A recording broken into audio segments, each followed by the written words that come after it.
I don't know that much about this game, but Bastion was amazing, and Transistor was also amazing. So I'm pretty excited to get a look at this game and see what's going on. Um, Definitely sounds like it's the kind of game where things are gonna happen. And that has me pretty excited. So, um, yeah. It's Sunday evening. I'm sitting here at my streaming computer and I'm ready. Let's do this. Ooh, new profile. Yeah, alright. Commence. True Nightwing. Okay, I have no idea what's gonna happen, so I'm gonna stick with standard. That's probably fine. Subtitles should definitely be on. Aim assist? I probably want that to be on. What is B? This is talking about X. This is talking about X. What is B? Which one of these buttons is B? I don't think any of these buttons are B. Okay, well anyway, I'll just leave that on. That's probably fine. It's probably a good thing. Let's commence. Let us commence to begin.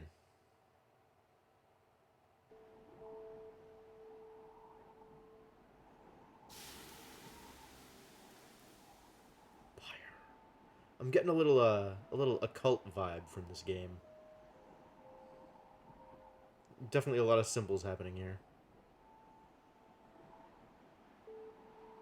Do you need me to press a button? Okay, I'll press a button.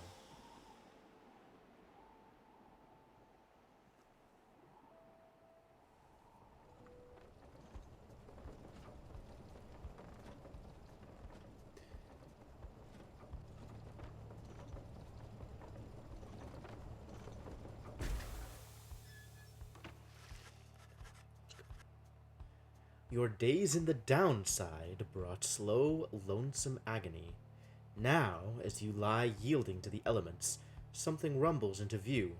3 shapes emerge, each clad in strange attire. Excuse me? Oh, it's telling me about the thing! A vast purgatory into which the Commonwealth casts its convicts and its enemies. None have been known to return from the Forsaken Land. Okay, cool. Another piece of filth expelled from the Commonwealth.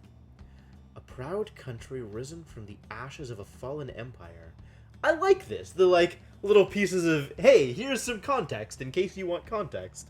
Home to a multitude of ethnic groups. Founded on principles of mercy and kinship, whose exact meanings evolved through many centuries. I'm in exile from a place that sounds kind of like an okay place to be? Man, what did I do? It's he, right on schedule. What did I tell you? You told us we would find someone alive. Someday! I said we'd find someone alive someday. Just not today, I guess. But don't be glum. You know I see you frowning underneath that mask. Looks like she's breathing. The masked wanderers presume you are female. This is rad. Alright. Oh? Ho, ho, ho, ho. The masked wanderers presume nothing about your gender. Wow, this is great. This is great. This is really great. Okay, cool. Yeah, okay. I can use appropriate pronouns, I guess. That's fine. It seems he still is. Then stand aside. I shall send him to a better place. He's a he? Can you people just tell? Hang on. The markings on his rags. I think he's one of them.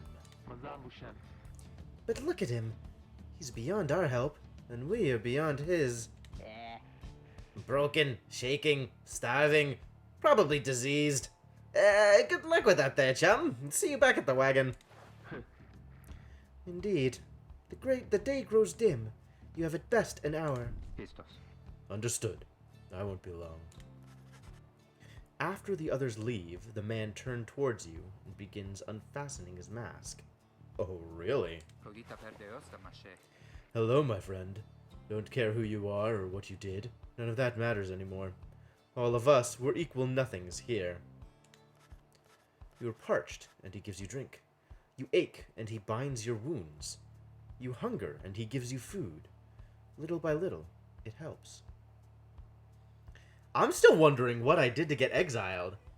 And these, like, other, presumably also exiles, roaming the wastes, just show up and give me stuff? Like, super generous. There. Turns out you're tougher than you look. Name's Hedwin. Now come on. One of the 3 masked wanderers who found you clinging to life in the downside. That's rad. I love that it gives you context on all this stuff. Is it going to keep doing that? I hope it does. You sense no ill intent as he helps you up and leads you to an old black wagon. Nothing like the stately vessels that paraded Commonwealth criminals through alabaster streets. Why does this one look different? Hedwin beckons you to enter the black wagon. Welp. Okay. I suppose we're stepping inside. Yo, check out the eyes over here. What are they? Creatures in crates? Rats in the walls? Very curious. The weather-beaten wagon is as much a mess inside as out. You see the masked woman and the talkative creature taking stock of ancient-looking books. I'm back. And with a guest. She loosens the clasps on her mask. You may call me Jordariel. She is the most imposing of the 3 masked wanderers who found you clinging to life. No kidding. Check out those horns. Man, people talking about, like, big breasts causing back problems? Wouldn't this thing break your neck? What must her shoulder and neck muscles be like? Wild. And as for myself... The small one struggles with his mask. We found the comic relief, guys. Jodariel soon assists him. Ow! That is to say, you may regard me by the name of Rookie Greentail. He is the smallest yet loudest of the 3 masked wanderers who found you clinging to life. Yup, this definitely fits the archetype. Look at the mustache! This is amazing! What an amazing character. Everything about this is fantastic. Such pleasantries out of the way, the horned woman then motions to the others. She glances at you sidelong as she speaks. Can he do it? I hope so. I haven't asked him yet. What? Then what are we waiting for? Hey, ya chum! Nice meeting you and all, but tell me something. You know how to read or what? He's asking if you are a reader. Like, is this Fahrenheit 451? What kind of dystopic future are we living in? One who can derive meaning from text.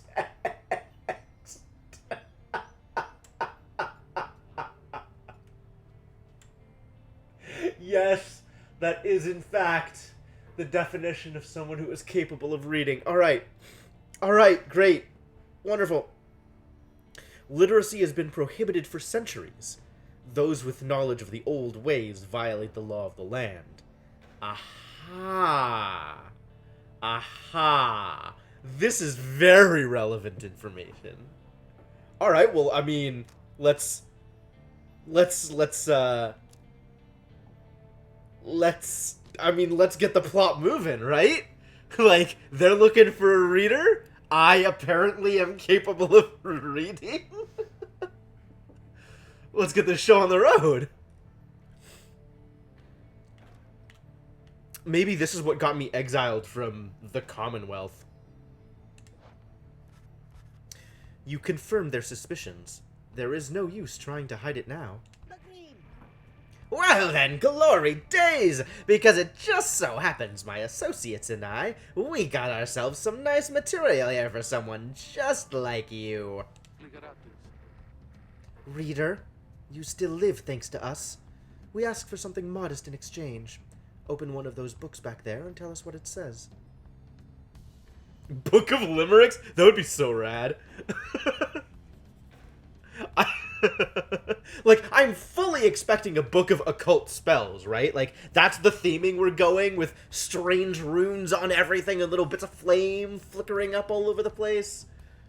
But, like, Book of Dirty Poems is would be amazing. Would be absolutely amazing. Sorry to put you on the spot like this, my friend. That's alright, Hedwyn. I know. The exiles indicate the books in their possession. Well, let's have a look. Oh, look at all these books. All of them have this, like... Whoa, that vibration. The book is also vibrating. My controller's, like, mega vibrating. One of several such heavy, ominous volumes. The exiles you met seem very interested in them. Oh, there's other things here. Rickety ladder. It likely leads to the wagon's centrifuge, judging by the... Gibbering? I don't remember if that's a hard G or not. So is this like a point and click? I could just go places? The black wagon's common room must be back there, though you do not feel very welcome now.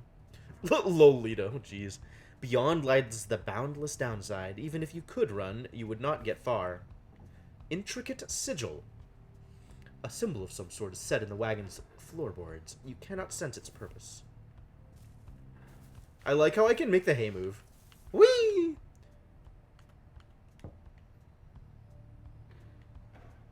What happens if I click on this? Nothing. Lone Minstrel. What? Oh, this dude. A figure sits very still in a corner of the wagon. Now is not the time to check on him. Are you sure? Old raiments, colorful robes, and ceremonial masks adorn one of the wagon's walls. Cool. Alright. Let's learn more. But Twilight's already fanfiction. Is it recursive fanfiction? You pick up one of the old and heavy volumes, bound in materials you do not recognize. Dang, look at this stuff. Oh. Yeah, okay. Okay, sure. A formal welcome undersigned by the 8 scribes. You, dear reader, are an exile of the downside, such as we, the 8 who wrote this book of rites. That you possess it, and have capacity to glean its words, is testament enough to your potential. Look at these effects, dude. This book is so shiny. I want one.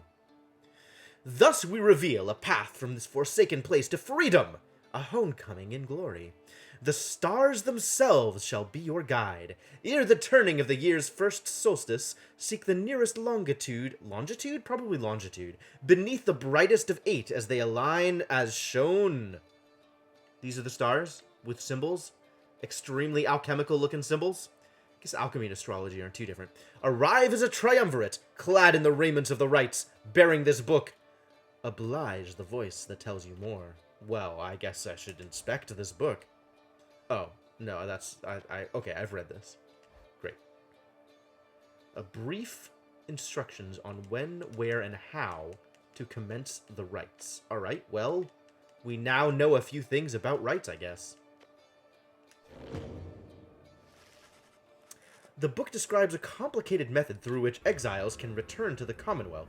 The words swim through your mind as Hedwyn gets your attention. Well, friend, what does it say? I'm probably doing Hedwyn a little deep. Like, the voice clip that it's giving me is sort of the type of voice for the character. Reminds me a lot of the curio vendor in Hollow Knight, right? I think the sound is very similar. But then your vision starts to fade and blur. Oh no! Forbidden knowledge! You feel your body weaken and give out. What has man wrought? Rest in peace, me. Game over. My sanity is forfeit for having attempted to glimpse the unglimpsable. The creatures of the Mantis run free in my mind now. Dare you tamper with forbidden knowledge? Yeah, I dare tamper. So soon after your sentence into exile. 'Tis true what the book says. You can be free again. Perhaps not you yourself, but someone worthy of the privilege. You witness now the path towards salvation. Do I? You witness the rights. The one way to return to glory. I love this guy's accent. Though in your case, I hardly think it possible. Yet, by the grace of the scribes, it is my duty to inform you anyhow. Okay, I'll fix it. Settings. Fine evening, is it not? Good evening. A pleasant evening, no? Yeah, sure. Voice can be pretty high, I guess. I'll stick with this. Music can also be higher. I was, yeah, I didn't do any, like, checking, really. And this is, like, yeah, there hasn't been any music. Like, it's been audible. Or should be audible. Like, this isn't that low. But I haven't heard any music, really, either. We'll put it up a little higher.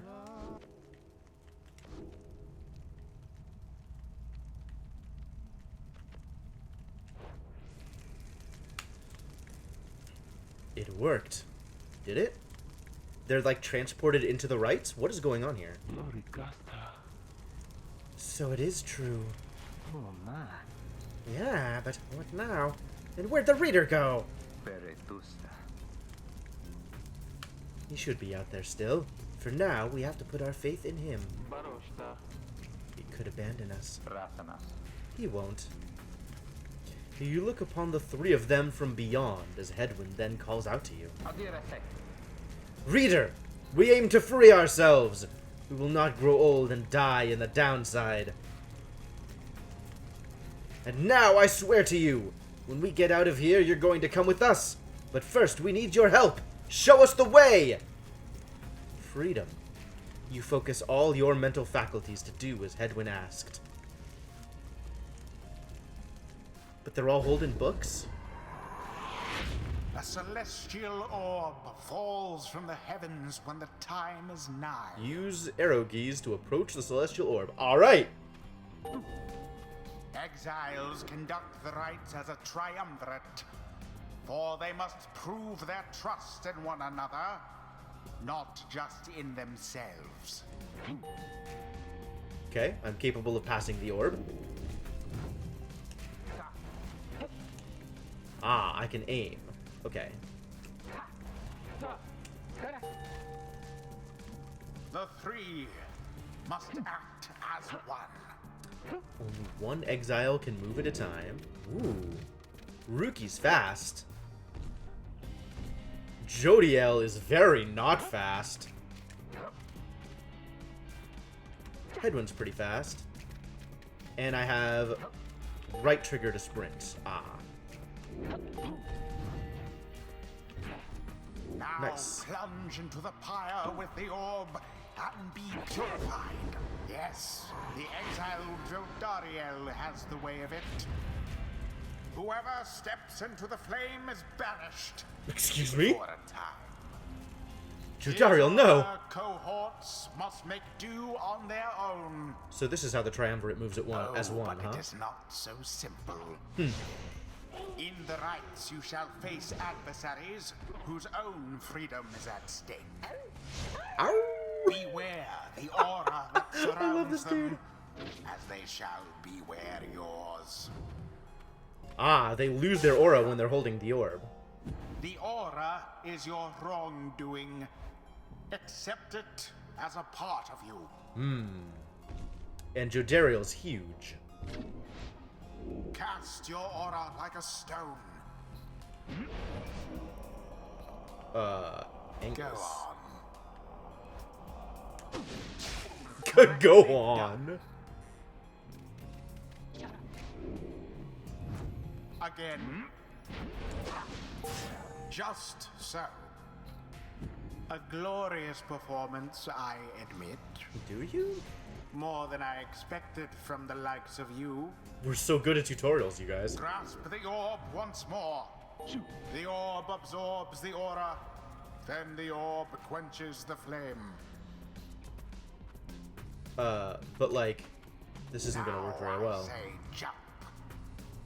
Leap with all your strength. The sails Ah, into okay. the waiting flame. So I can jump through... Yeah, right? Extremely Now judgy. Snuff out the adversary's pyre whilst yours yet burns. Oh, I didn't jump.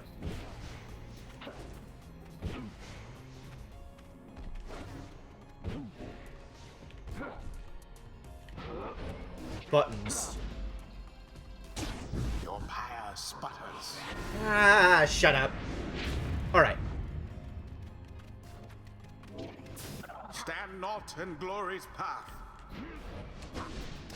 Okay. All of the Beyonders. So circle to do the thing.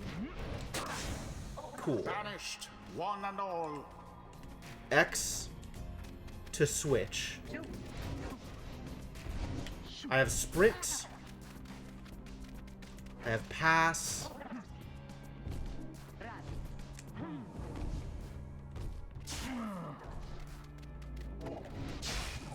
Okay.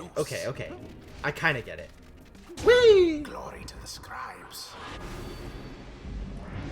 And then the bigger the character, the more damage it deals. Get wrecked. Get wrecked! Too bad for that one. Banishment for all. Their pyre sputters. Okay, alright. I'm kind of figuring it out.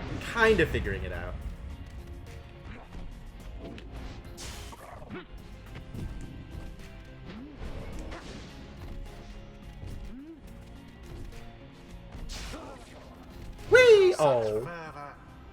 I goofed. There was some goofing. Oh, bad news. Not much to be done whilst all are banished.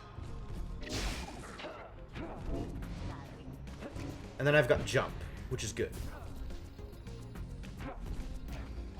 Ah! The right is Okay, okay, there, okay, dear reader. okay, Now sure. you understand. I don't think I understand, but sure. You. This Or was but do a I glimpse indeed? of that which lies ahead. I would tell you to turn back. Cast down your hope. You're nothing but a paper cutout. You don't But scare all me. those such as you never listen. Of course I don't listen. I'm a reader. I read. I might as well be deaf. Only one exile on each side is permitted to move at a given time. Crazy. Okay. So the one question I have, one big question, is reading is forbidden in the Commonwealth. However, once exiled, presumably for reading, the only way back into the Commonwealth is to read. Eh? I mean, sure. The others are still picking themselves up as you awaken. Well, that was something. No mine not us. That was our way out. Sundasze Milosze. So now we just follow the stars, or what? Supposedly. Reader! Come, let us regard the night. I don't want to regard anything. You scare me. Jodariel leads you outside, where a clear night sky awaits. It's Dora? Dota. Oh, yeah. I mean, 3-on-3 basketball is more... Yeah. It's like Rocket League. It's more Rocket League than anything else. Oh, yeah. I know that game. I saw a thing about, like, Aztec gods playing the game, or, like, immortal dude's... Oh, man, I don't even remember. But, yeah, that's the one with the one that, like, Quidditch is loosely based off of. With the rings. Now, show us, before the Howlers catch our scent, where shall the rites commence? When you say rites... Ah. An ancient ritual competition through which the worthiest exiles regain their freedom. The 8 scribes gave their freedom so that we may yet have ours. Where shall the rites commence? Let's look at the stars.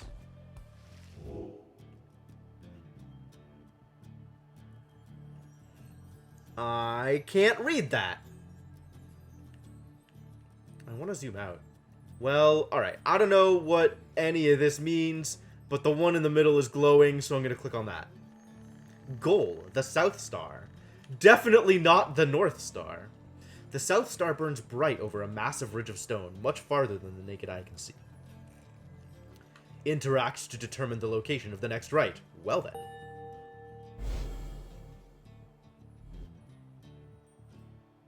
What does that mean? 200 leagues due east. The Ridge of Goal. According to the stars, the next rite shall soon commence here. The fossil remains of the serpent titan slain by Golathanion. Is that like Thorson? Yet loom over those living in its shadow. Yeah, absolutely. The game is for sure gorgeous. Like, I love what they're doing here. Hunger Games? Yeah, maybe. I have no idea. We're gonna find out if there's an audience. Great! And we're supposed to be there when, exactly? Very soon, according to the stars. Wow, stars are really talkative tonight. You should be able to arrive in time if you make haste. Then we'd best get started. Well, this ought to be good for a few laughs at least. What do you say, Jody? I'm pretty sure Jodariel doesn't like being called Jody. Jodariel turns to you, studying you. Reader, do not deceive us. Pray we make good use of our remaining time. What she means is, glad to have you aboard, chum. We're counting on you, my friend. See you inside. 3 very different people. Yeah, that makes a lot of sense, Senna. She is welcome to continue playing Octopath. I wouldn't dream of stealing anybody away from Octopath Traveler. I haven't played Banner Saga, so I actually don't know what that looks like. But this has a very, like, rough-hewn, hand-drawn, but not cartoony kind of vibe. I don't know what to compare it to, but I like it. I like it. The rites are the key. It's a lot to take in. Your fellow exiles await you in the wagon. Presumably, at some point, this is going to give me a choice, right? Do the thing or do a different thing instead of just click to do the thing. Achievement unlocked. The Reader. Alright. Well, time to take the wagon south. You know, this actually has a lot of, like, puppet theater vibe to it. With all the, like, vaguely paper-crafty things. And the, like, the way things move on sort of the overworld equivalent. Interesting. You arrive in Downside Prairie, one of the Downside's only verdant regions, where the road ahead is forked. There is a lack of consensus about which way to proceed. The 4 hidden jobs. I think there's more than 4 higher level sub-jobs. Isn't there?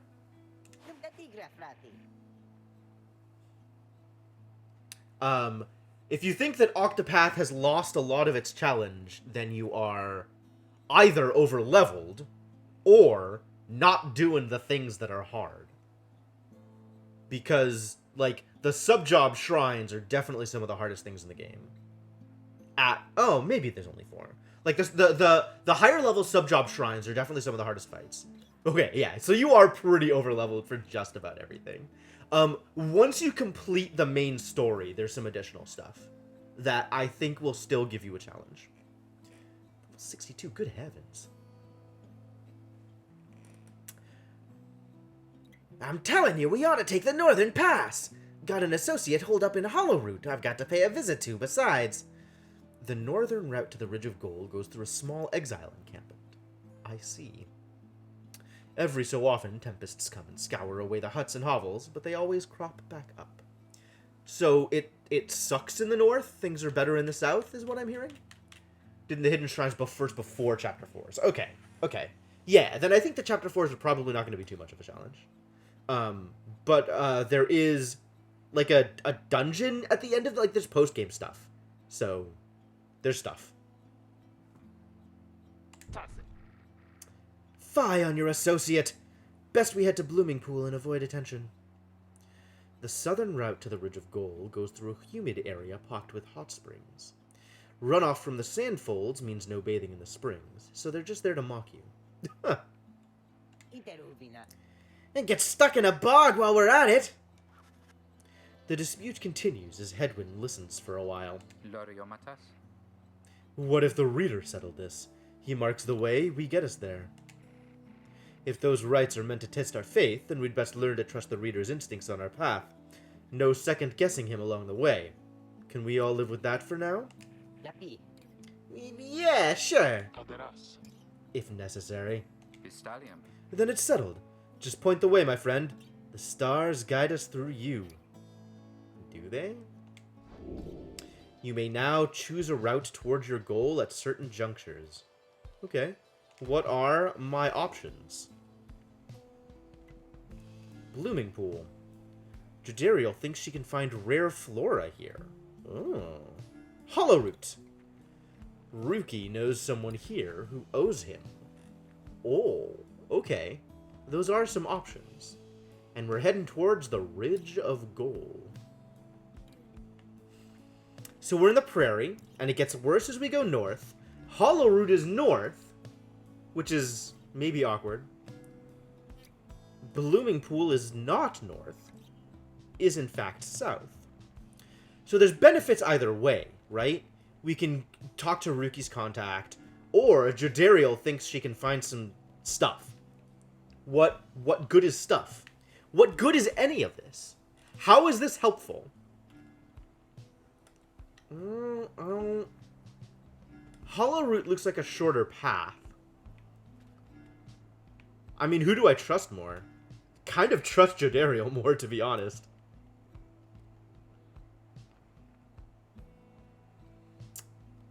Alright, let's go with Jodariel. I mean, Ruki's a cool dude, but, like...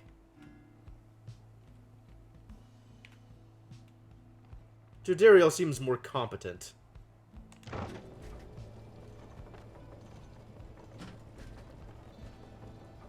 Go, Black Wagon! Jodariel offers to show you around Bloomingpool after she notices you staring at the bogs and vegetation near the wagon. Soon, something catches her eye. Observe. This shall pay for half our trip. You found a black bloom. Trade item. Value 30. This can be sold at the slug market. Oh, what the heck is a slug market? Blossoms at specific times. While bitter at first, a taste of the black bloom makes the pain go away. Cool. We did a thing.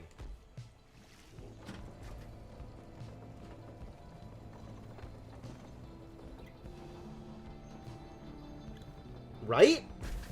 Yeah, I don't know, Senna. It's a mystery. The black wagon grinds to a stop at the base of the Ridge of Gold. The others ask you to assist with making preparations for nightfall and the commencement of the rite. Commence the rite. Okay. What's going on?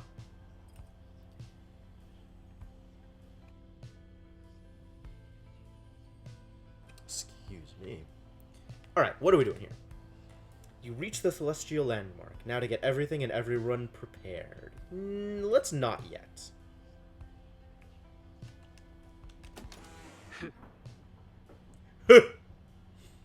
Jodariel seems to have something on her mind.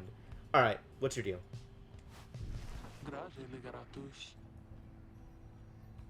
Reader, Greentail here was just complaining how you opted not to take us up to Hollowroot. Right. Right. Greentail is Ruki's last name. What? And violate our anti-second guessing pact? Nah, I was only saying how our chum's gonna have to keep on making the tough calls. Besides, just making sure we got something to pawn off at the next slug market we find. What is a slug market? Crude trading post found in the downside. Commonwealth contraband sometimes finds its way to the downside where it is traded and sold. Well, we sure did that, though. Right? Jodariel found the thing? And we have. Now let us focus on the task at hand. We have reached our destination, and have much left to prepare before tonight. The two of them soon go about rummaging through the raiments and the books strewn about the wagon, leaving you to your own devices. It's shiny. What is it? What passes for cooking supplies in the downside. Hedwyn does most of the cooking. Hedwyn is checking the surroundings. Fashioned from a howler's hide, sends their ilk a clear message. Jodariel says not to step on it. A reasonable likeness of a younger Rookie with his mother and uncle. Cool. Nearby, checking the surroundings. Nearby. Neat. Alright, so we only have the one revealed page, right? Oh no, there's been a second page.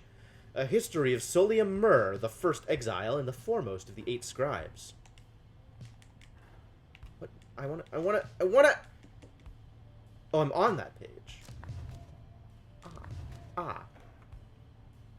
The first exile, in the words of Golgolathanian, the Master General. Wasn't he just Golgolathian, or did I misread it? You know perhaps the thrice cursed name of Solium Mur, the Emperor of Sar, the first exile, and my liege. This is actually kind of hard to read. This chapter concerns him and those who found him in the downside. Each of us was sent to take his life. Such was the hatred for him in and around his country. Yet we found in Solium Mur a man transformed in body, mind, and spirit. A man deserving of much more than mercy. In time, he named us all his scribes, and he became the 8th. It is my greatest honor now to share with you his deeds. To know his story is to know the rights. Really?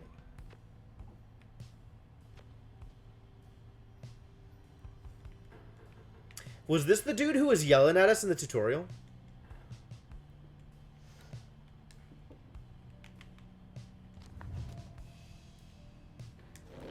Alright, well, we appear to have gotten everything we're going to get out of that. Now we can look at things. The way up to the wagon's drive imp centrifuge. Fascinating world we live in. Only imps could fit up there.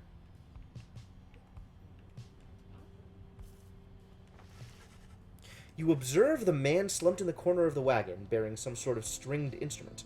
You sense he lives, but nothing more. It seems inopportune to ask about him now. Oh. I guess this is a bad time. Drive imp! Creatures such as this must have been bred to push this black wagon along. Look at it. Look at it. It looks like a stuffed animal. That doesn't look real at all. Cool. And we can leave. Or we can check out the roster. What's the roster look like? In the common room, you may review various notes and observations about your fellow exiles and their respective paths toward enlightenment and the rights.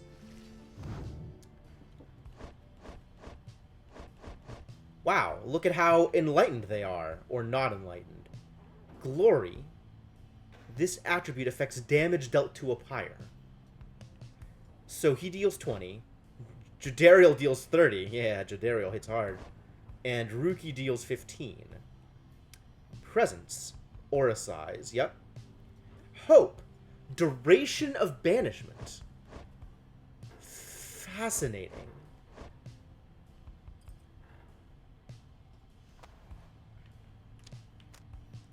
This can be sold. Only talismans may be equipped. Masteries make exiles more effective. Oh my god, there's so much going on! This is actual blitzball, you guys.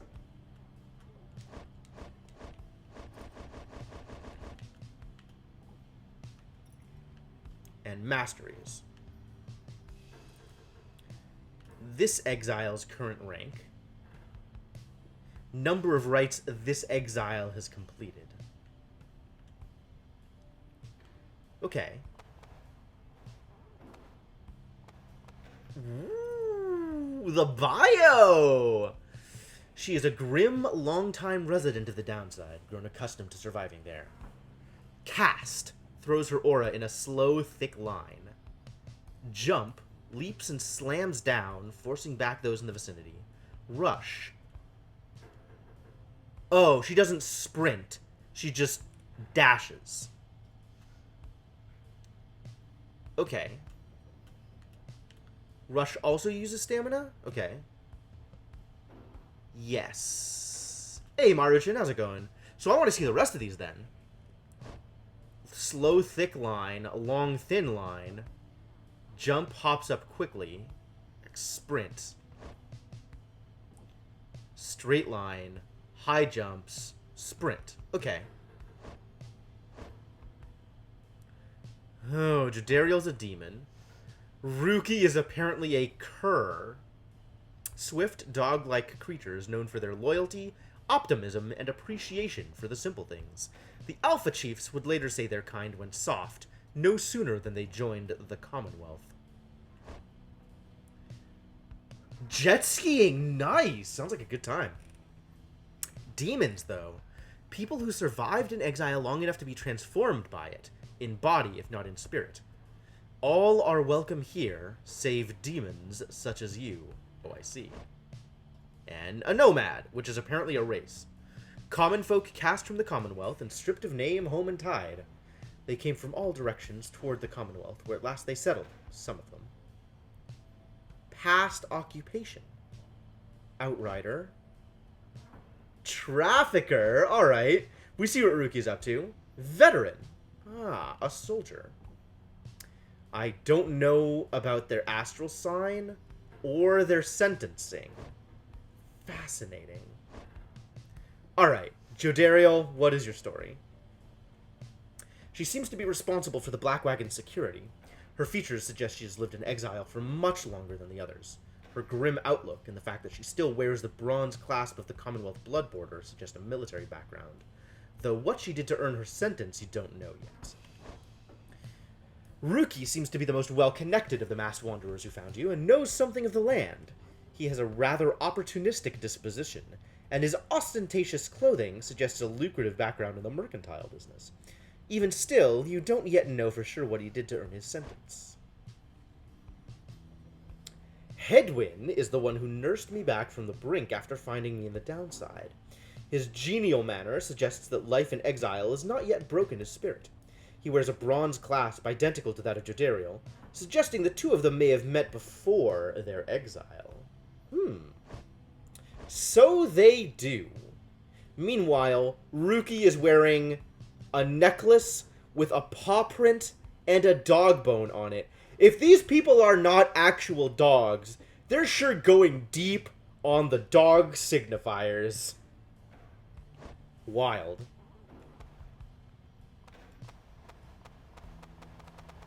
Okay. And our cargo currently is just a black blue.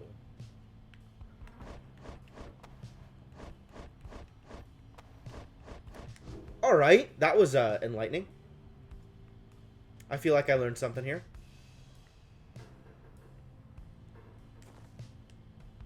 Well, yeah, but like if Cur is the name of their race, that doesn't necessarily indicate that they're actual dogs. Alright, I guess it's time to do the thing. Right?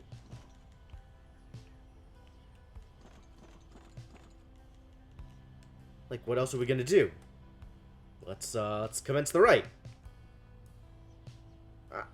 I don't know, Senna? Maybe? Could be. Like, maybe they're, you know, dog evolutions or genetically altered dogs or who the heck knows. Demon Basketball Banner Saga. Excellent. Excellent. Glad to have you on board, Inkling. As darkness falls, your fellow exiles stand together, clad in the raiments of the rites. The preparations are set. However, everything is still and calm. Soon they grow restless. Keep telling you there's nothing here! What a bunch of idiots we are. If we traveled all this way for nothing... I don't think we did. Look up.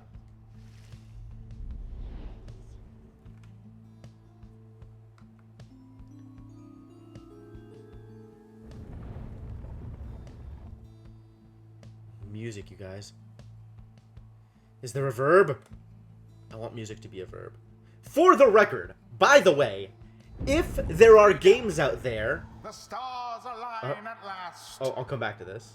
I'll come back to this. The Ridge of Gaul at the appointed time, and your triumvirate is ready. Your adversaries in the rites this eve shall be the Accusers. Do we have a cool team name? Whosever pyre yet burns once the other is extinguished. I want to have a cool shall team name. step closer to freedom.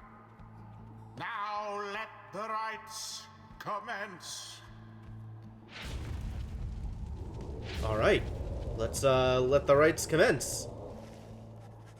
The stars are aligned and your pyre burns bright.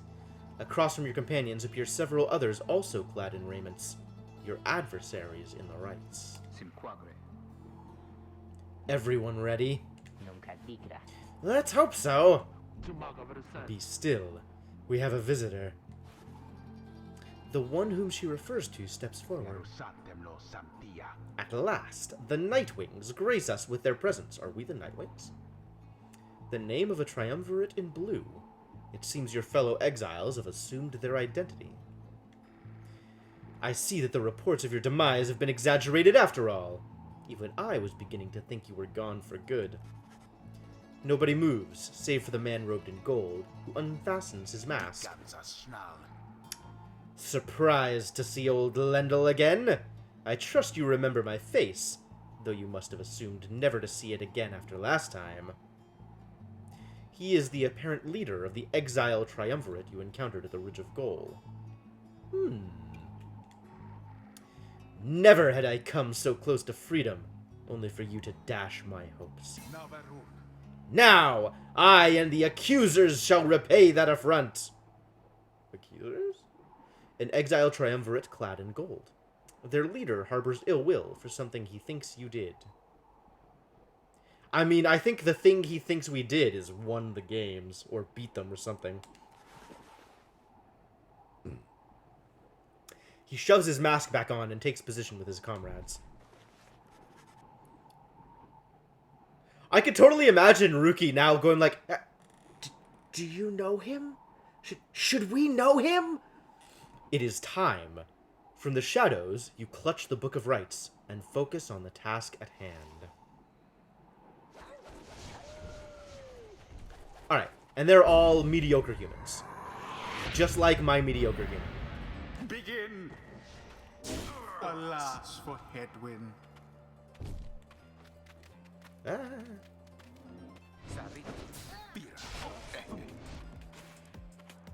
That's sprint.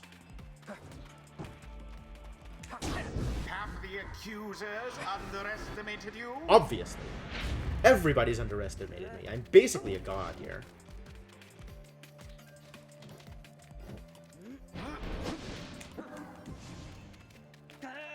Now go. Oh, that's gonna move the thing. I don't want to move the thing. Keep trying, buddy. You can't beat me! Running rings around your people. No! I shall not accept defeat from you again! Yes, you will. Hear me, Accusers! Stand your ground! Let your auras boil in rage! Yo, Accusers have powers? I want powers! Can I get powers? It seems that you have flustered the Accusers. Or they're just gonna stand there and be jerks. We're getting there, but they've hunkered down. Fine. Then we shall disrupt their formation. Shall we? Or Have B, you any to idea fling what the that orb Lendl into the did pyre. to deserve his exile? Aha! Have we? Not really.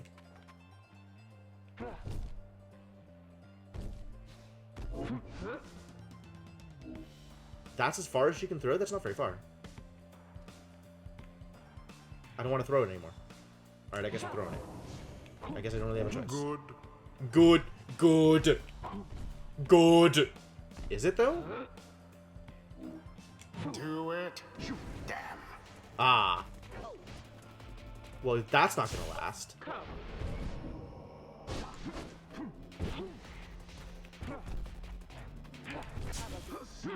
Y'all are not very good at this game. Someone there rose to the occasion. Marvelous.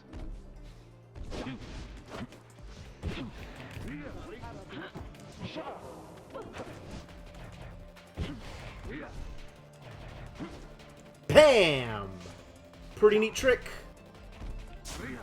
Gotcha. Poor Lendl. Oh, was that Lendl? I couldn't even tell. She's actually remarkably difficult to get anything to happen here.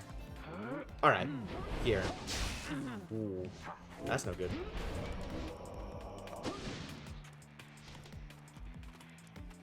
I mean, I see what you're trying to do there, but I'm not gonna let you. Edwin doused the adversary's flames.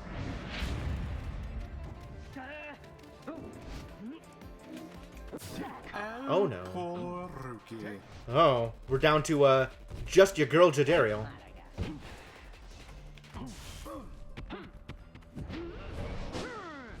That's not gonna work either, buddy. Oh, crap. That was not a good jump. This boy, though. Nice try.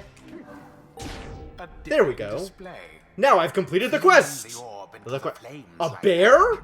How do you hit a bear? Rude banishment Where are there using bears? such tricks.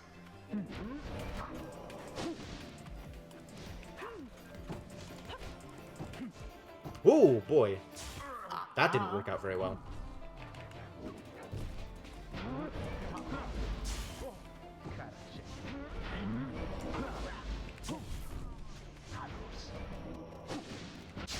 Ah. Yeah, I've got your number. Fear not the purifying flame. Once more like that, and we are finished here. Yep. And it is done. This is... Okay, so far, this is not that hard. Rejoice then in your single fleeting victory. Thanks, Vincent. Appreciate it. On your way home from the lake, Guron Salashe. not long after the National Park Gate, a young bear decided to charge across the road. Oh my god. Wow, wild.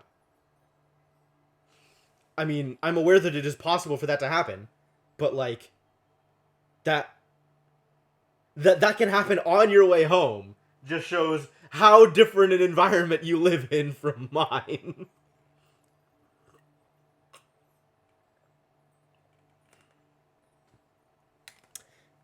Lendl seems real mad.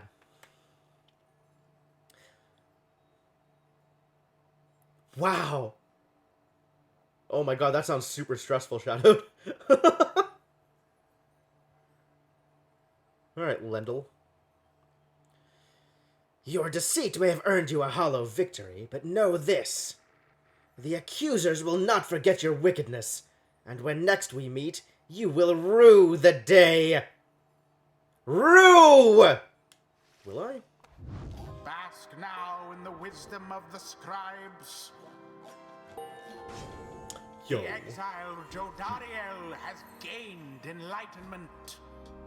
Yeah, Only she's the hecka enlightened. can regain their freedom. Oh, so I just need to gain everybody their enlightenment. Cool, I can do that. Easy. How... Wow, sneaky bears, Inkling. We have withstood worse nights than this, though few is strange. Excuse me, I am not ready to make these kinds of decisions. Choose a mastery for Jodariel. Okay. Sins of the Fallen Emperor. Rites masteries enhancing a demon's strength and physical prowess. Or Boons of the First Exile. Rites masteries enhancing a demon's spirit and sheer force of will. After banishing an adversary, Jodariel instantly recovers all of her stamina. Whoa. The start of a rite, Jodariel's Pyre automatically gains 35 power. Jodariel permanently gains +4 presence, raising the size of her aura. That seems like a beating. Any adversaries banished by Jodariel take 30% longer than usual to return. After using her rush to lunge forward, Jodariel can rush again right away. I like that. When landing from a jump, Jodariel briefly stuns nearby adversaries. Yes! Oh, this is exactly what I was doing. I guess I'm going down this path. For 7 seconds after saluting her adversaries, Jodariel deals an additional 10 damage to the adversary's Pyre. Not that Jodariel is going to deal damage to the Pyre very often. You can taunt? I guess you can taunt. Jodariel can banish adversaries by flinging the orb into them. She's gonna be such a beating. Oh my god, I'm really excited. Yeah, we're definitely going down this route. This looks amazing.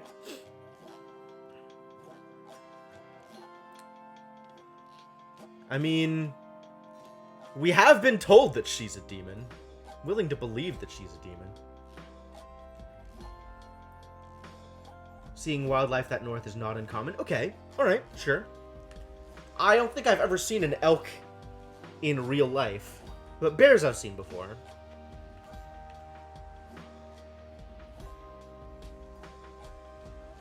All of this flavor text, too. This stuff is everywhere. Alright, alright. Stuck on a bridge for like 10 minutes because there's an elk standing in the middle of the road. Oh, that's amazing. Alright, we're definitely going to interact to make Jodariel gain this mastery. Because mobility is awesome. Scribe bestows his favor. Good. Yeah. Good. Good. Yeah, good. Good and yeah. Yeah and good. I'm gonna press to continue in a sec. Oh, I guess I have to press to continue now. Okay, great. After the rites, the accusers disappear into the darkness. As you return to the wagon, in the still night sky, you see a single star burns brighter than the rest, beckoning you onward.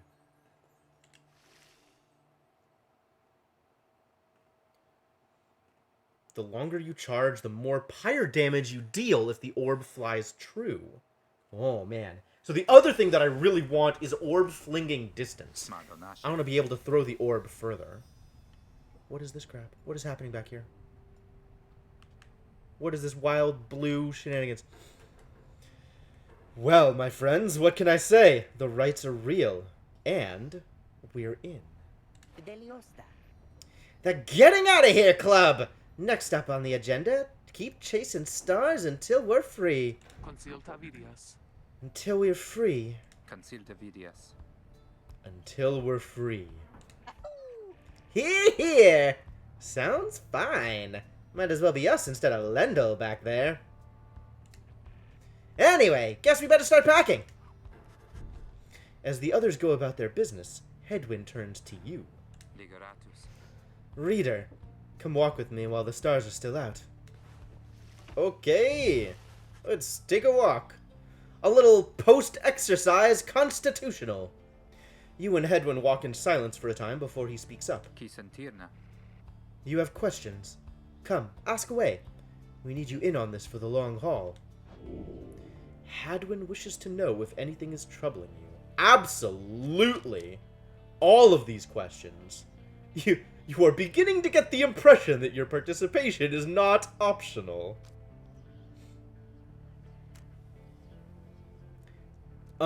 So all of these are great questions to ask. I'm most excited to know about the Night Wings. You ask Hedwyn how he and his companions managed to come into the possession of this black wagon, and what happened to its former owners. He maintains eye contact, and his smile. This man will stab you while looking you in the eye and calling you friend. Some terras. Good question, my friend. We're going to have a lot of time to discuss that, and many other things. So basically, you're refusing to answer. Wonderful, thanks. Appreciate it. Make you a deal. Read the stars for us again, and I'll tell you all about it on the way. You sense he speaks truly as he beckons toward the fading dark above. Ah, I see. He's holding out on me as trade. Very well, a bargain shall be struck. Your information for information about your next fight. Right? Right fight? Fight fright? Your next fright! Star of the First Empress. Those born under it seek knowledge and new experiences. Yo. Astrology's gonna matter, my dudes! Sagittol, the Olden Star. Star of the Whistling Prince. Those born under it possess a natural exuberance. Star of the Seventh Jester. Those born under it tend to be rather complicated. How many stars are there? Mysterious and alluring. Great Oarsman. Cool, calm, and collected. This seems like Headwind Star. The Broken Bowyer. Steadfast or narrow-minded. Star of the Old Cutter. Those born under it are wiser than most.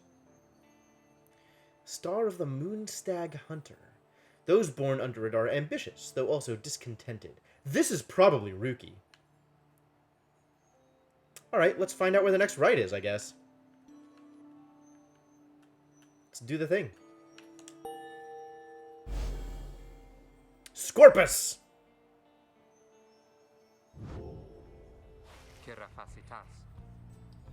That's a long way north and west. We'll see if this old wagon's fit for it. Then he turns to the others. How's it going, Ruki? Imps fed, wheels clean! Status, Jody? No sign of howlers. Everything is secure. I guess howlers is wolves? Yeah, I've noticed their expressions changing. Jodariel's especially. Hedwyn always has this sort of, like, easygoing, affable smile. And Ruki always has this, well, you know what kind of grin that is. Gratiam. But Jodariel, I notice, has definitely changed a lot from, like, conversation to conversation. Good. Then get some rest. We're headed to the Spring of Jomur. At dawn, we're off. It's a leer. Alright, I'll go with that. According to the stars, the next rite shall commence here. The Alpha Chief hoped bathing here would cure his ailments, but it only made him itch. I'd have called it a shit-eating grin, Senna. Ruki appears to be quite happy with his life. Continue your journey. Well, hang on a minute. I want to check out the roster. Jodariel's over here, ready to talk to me. She seems to have something on her mind. So do I. But, you first. You sense Jodariel's steel gaze well before you turn to her. Reader, rummaging about the wagon once again. Tell me something now that you're here. Look at me. Are you afraid of me? You consider the question. You've never met someone like her, but you do know something of what happens to those who remain in the downside for many years. Jodariel wishes to know if you fear her. You are very much aware that she could snap you like a twig at any point.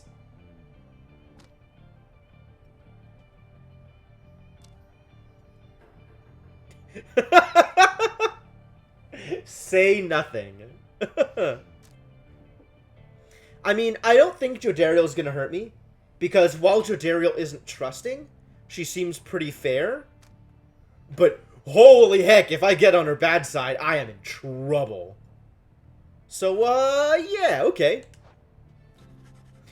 You tell her in a careful way that you have done your best thus far to not cross paths with her, and wish to stay in her good graces. This is 100% accurate on the way I am feeling. That's amazing. this might very well be the first time in a game where I have chosen a conversation path, and the elaboration on that conversation path is exactly what I was feeling that led me down that conversation path. That's perfect. Wow! This game is excellent. Indeed. It is comforting to know that my mere presence instills fear. Yeah, she's super intense. One day, perhaps you too shall grow some horns if you survive this place.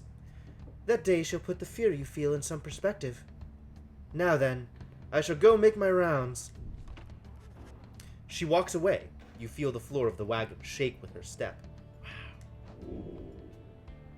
Jodariel lost a hope?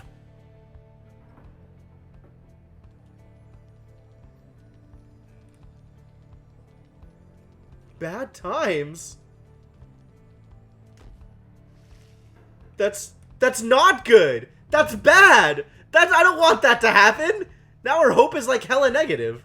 Low morale. Aww. I shouldn't have said that I feared her. Sad. Alright, let's check out these things, right? I really want Celestial Spike. Like, this stuff is cool, but I kind of don't care about any of it. Although, maybe Relentless Vigor. But I really want Celestial Spike. And I think I can only get Celestial Spike if I get all of these. So I guess we're getting Taunting with her.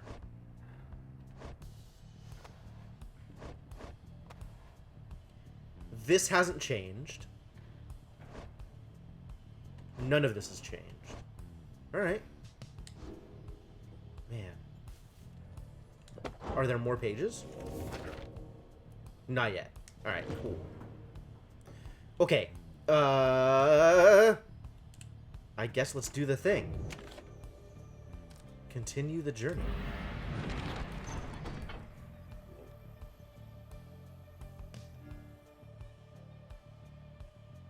Well, options are not high. So I guess we're just going to Jomur Valley. You have not yet been to this region of the downside. Ruki knows this mountain pass through to an arid region further north. Thanks, Ruki. What a guy. Yup. That's so good.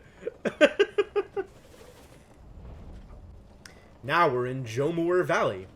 We've done it.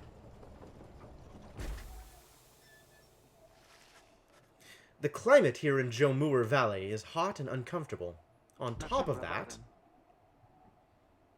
we have a stowaway. Home? We can go home?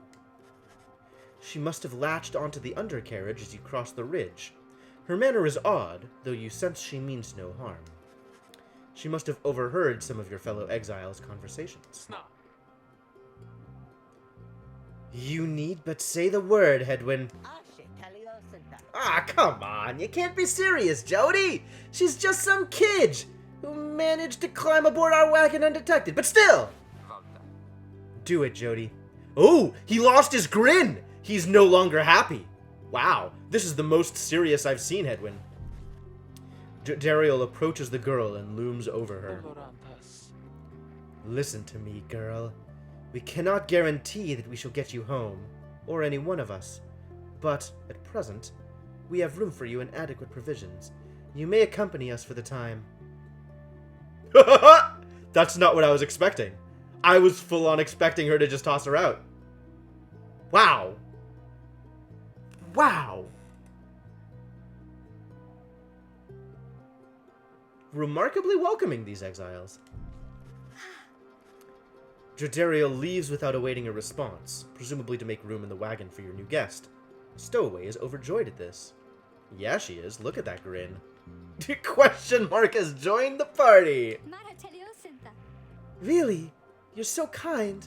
You're most kind to someone you just met like me. May the 8 scribes smile upon you all. Some revered them as gods, believing they bound themselves to exile so that others could live free. Centuries of oral tradition have shaped the history of the 8 scribes into myth and legend. She claps her hands, bursts into laughter, and performs some sort of dance. Ruki stares at all of this and leads in close to Hedwig. Destacare. Hey, so, what gives? First the reader, now we're taking her along? What, are we gonna take in every mite-bitten drive imp we find now, too? Nomen cara. Easy, Ruki. I think you'd want for us to bring this one along. Se fare faro. Oh, Sandalwood? I thought you said he asked if you find someone to fit in every type of mask. Near as I can tell, yours would fit her just fine. The apparent name of some mysterious informant. Is Sandalwood the one that got them, like, the wagon and everything? Kimberita. He asked that we use our best judgment. Besides, we sent her away. She'll go telling anyone she finds about us. We can't risk that right now. Certabas Talia. So, I can come in? It's very hot, and I'm a little thirsty, and a little tired, too. Fare grasse, Tam. Yes, you're welcome here with us. On one question, though. What do we call you? Irina Taliosanta? Well, this is embarrassing, I think, but I don't know for sure. It's just, back home they called me lots of names, like, for the color of my hair. Ah, so you are also a Greentail. Videre nantis. Graytail, sure, whatever. I can't see, I guess. They made fun of you just 'cause you got gray hair? Vistalia. That's it! My name! It rhymes with gray! My name, it... Oh, it's just... They called me lots of names. You sense the girl is struggling to recollect a certain name she felt best suited her.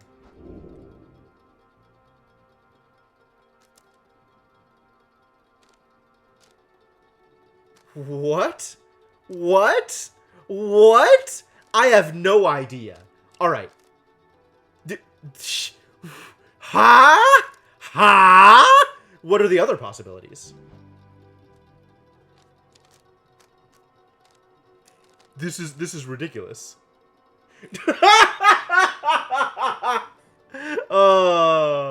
This one cannot possibly be right, can it?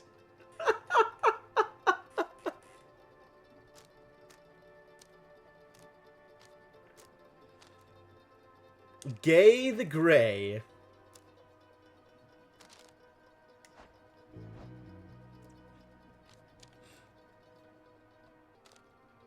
I like Shay. She could definitely be a fae.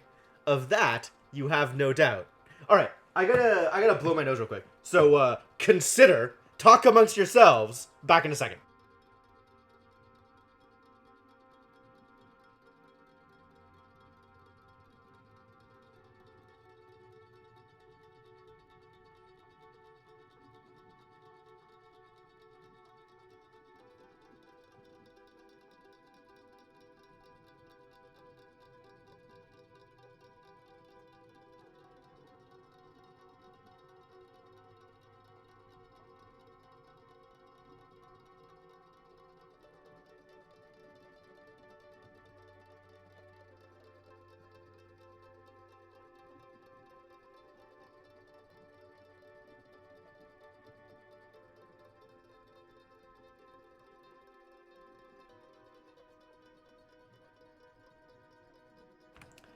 I'm not naming her Bay. It's way too soon for these kinds of memes. I like Shay too. I'm gonna go with it. You suggest that the stowaway girl's name is Shay. Vistalia. Why, that's it! My name is Shay! My name is Shay! She is a young vagabond girl with an odd manner and an unshakable sense of curiosity. Most important choice in the game. Wow. Strong words. Ita Polaneta. Where I am from, they called me Shay the Shoddy. But I guess maybe you don't have to say that part, because I didn't really like it. Your fellow exiles decide to bring Shay along, for now. She almost collapses from exhaustion, so you take her in and show her somewhere she can rest. Oh! Is she going on the roster?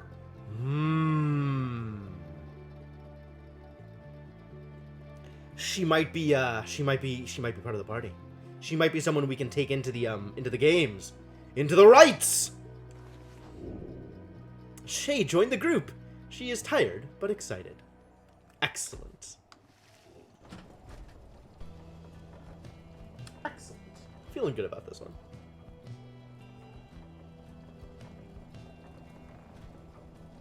Ruki did say that. I guess that means that if she were to join the rite, she'd have to swap out for Hedwyn as opposed to having her own mask.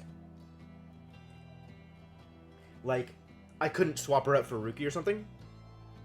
Chat wanted to go... Obviously, chat wanted to go with Bae.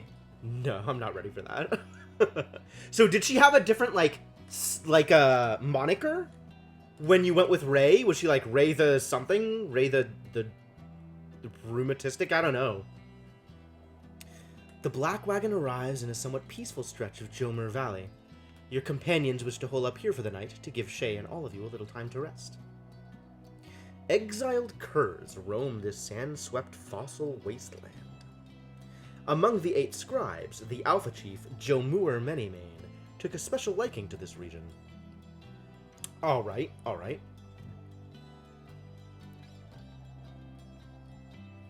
Young vagabond girl with an odd manner and an unshakable sense of curiosity. Cool. Alright, well, I could consider my options. Or I can look at the roster! Okay, so there's no new pages to read. I assume this would sparkle if there were new pages to read. Shay has something on her mind. Shay seems to be recovering well since you found her. She seems fascinated by everything and everyone in the wagon. Oh, hi, mister. You're the one who knew my name. You guessed it right, you did! Thank you for your hospitality. I've just been eating with the imps and talking to the wagon. Talking to the wagon. Something about this tells me that Shay is not exactly all there. This wagon, he and I are the same age, almost to the very day. But I am older by 3 weeks, so I am giving him a hard time. Can I talk to the wagon? Will the wagon talk back? Little brother, I call him. He's a good wagon, isn't he? He will take us very, very far. My little brother, sure, he pulls at my hair at times and I don't like it very much. But he's family. I am happy to be here with my family. We're her family? Suddenly we're her family. Where is home, Shay? If you don't mind my asking. I thought I had lost them all again. I thought I had lost them all. Oh, but we've stopped now, haven't we? Then I should go outside to dance, in case the scribes are watching. What? Is she going to perform ascending for the dunes?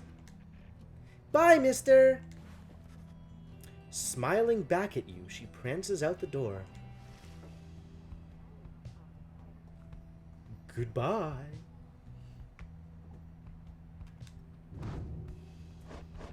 Okay, Shay is not a part of the roster yet.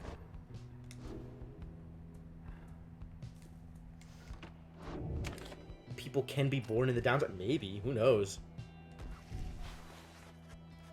Your fellow exiles are taking a moment to unwind. Jodario motions for you to join them. Ray the Wretched. Oh, poor Ray. Best get used to your new life here, reader. We seldom get such moments of reprieve. Perhaps some further study of that book shall pass the time. You could join me for a little stroll if you're feeling up to it. Always something to be foraged around here. Or you could teach us more of what you know. Prepare us for the next rite. In any case, we do what we can to stay busy. Keeps the sense of isolation well at bay.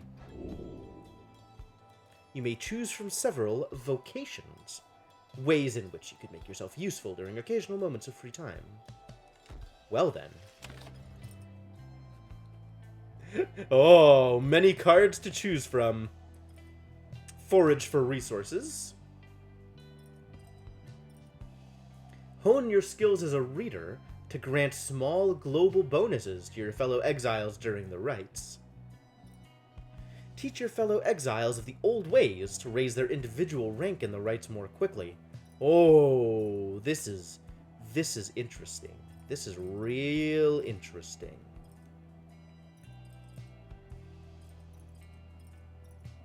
Like, I want to find things, but I don't know what good money is, and this is probably just money. Meanwhile, this feels like it's going to get people to enlightenment quicker, which I don't know if that's a thing I want or not. Like, it's probably a thing. I want people to level up.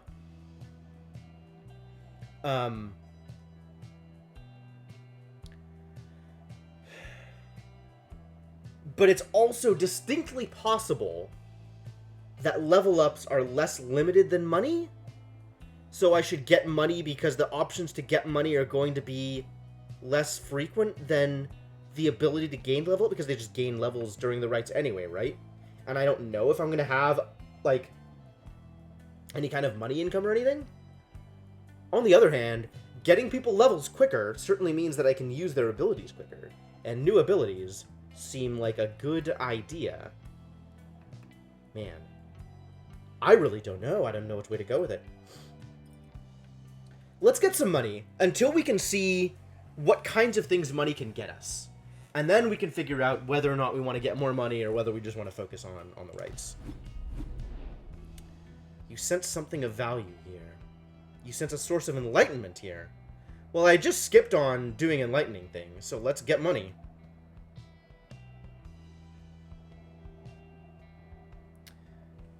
Unless this is something people can equip. Alright, I'm curious to see what this does. Money, obvious, is money, but... Well, chum, had enough scrounging for one day. Usually there isn't much, but if you never look, you never get. And believe you me, it adds up. What did I find?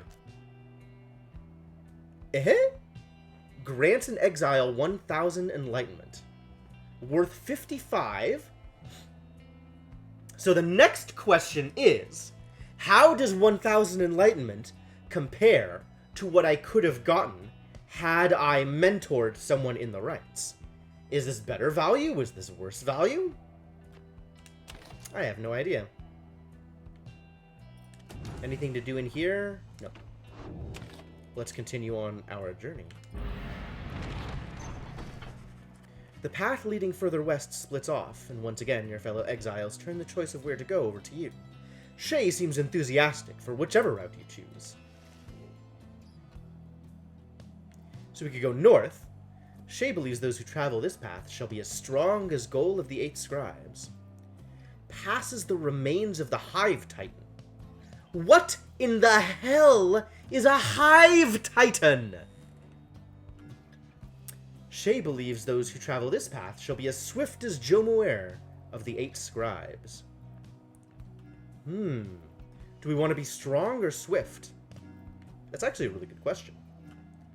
I like the idea that strength makes me hit harder. Like, I can do more damage at a time, but I need a certain amount of speed to be able to do damage at all? So, trade-offs? Also, this might just be like a passive boost for the next fight. Right? Fright? The next fright? And if it's not a permanent thing, then that changes which one I feel like I'm more interested in. I'm gonna go with speed. Because if all of my characters can move fast, then all of my characters can score. And scoring doesn't seem to be that difficult at the moment.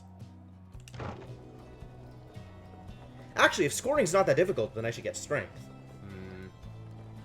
Now I'm second-guessing myself. Shay is behaving stranger than usual as you traverse the dry flats of Fall Flat. The south route across the Jomuer Valley is riddled with barren rock and bone. Even the wild curves of the valley avoid the oppressive heat of this place. Did she always have red eyes? This was the path that Joe Moore Many-Mane ran across so many, many times. Can you not feel his presence? Him and all his friends here in the sand, in the air, and all about. Sixth of the 8 scribes of the Book of Rites, known as the Brave, or the Alpha Chief. An Alpha Chief that united the Curs under a single banner and charted half the known world. I'm getting a real, like, Luna Lovegood vibe from Shay. Maybe she should have been Lay. At first you pay it little heed, though later you observe your fellow exiles seem to have more of a lightness in their step. Perhaps it was the previous day's rest that did everyone good. Your companions gained 1 quickness for the next rite. Okay, so it is just for the next rite. That's kind of what I expected.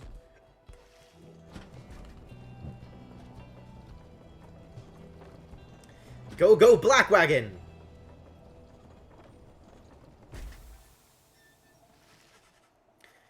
En route to the Spring of Jumuer, you hear all about the roving slug market, which appears to be nearby. Ruki insists you take a look after you settle in. How would you even pronounce that? Xe? Xe the Poxy? It's not as good. They need to work on their epithets.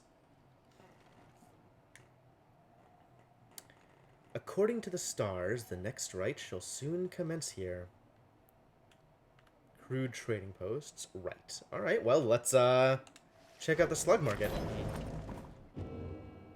Page revealed, the last emperor. And Hedwyn wants to talk. Alright, let's chat, buddy. Hedwyn motions for you to join him. While his manner is as easygoing as ever, you sense his contemplative mood. You were wondering about this wagon. It's a long story, but I'm going to keep it short. You last long enough in the downside, you start to hear a lot of crazy things.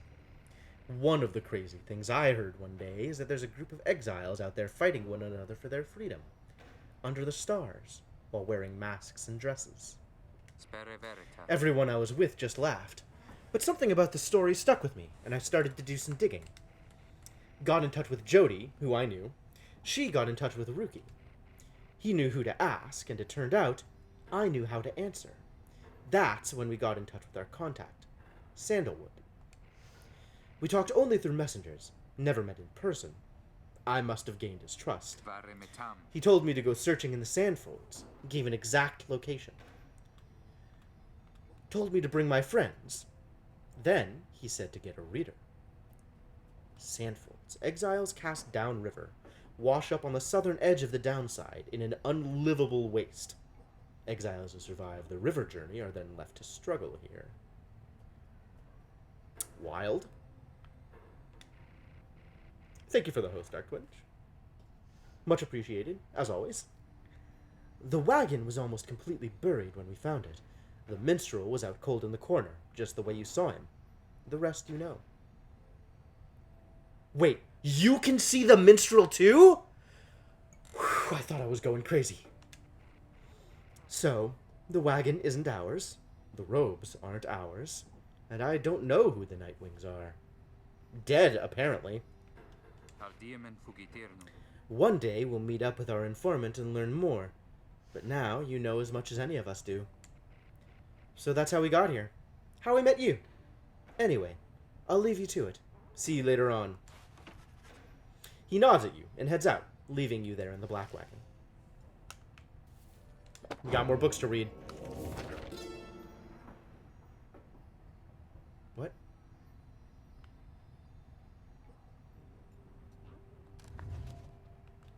Ah, there's multiple pages under the same one banner. How many nations did I scour in the name of Solium Mur? How many countries fell before our spears and blades? Such questions mattered less to me with every passing victory. Our legions swelled across the land, and our dominion grew. The Emperor, Solium Mur, paid all this little heed. He only tended to his personal affairs. Our legions relished the autonomy. We did not know that the Emperor cared nothing for his legions, nor his people. He cared only for that which was before him. One day, he learned of such a thing as to befit his name, and vowed to seek it out.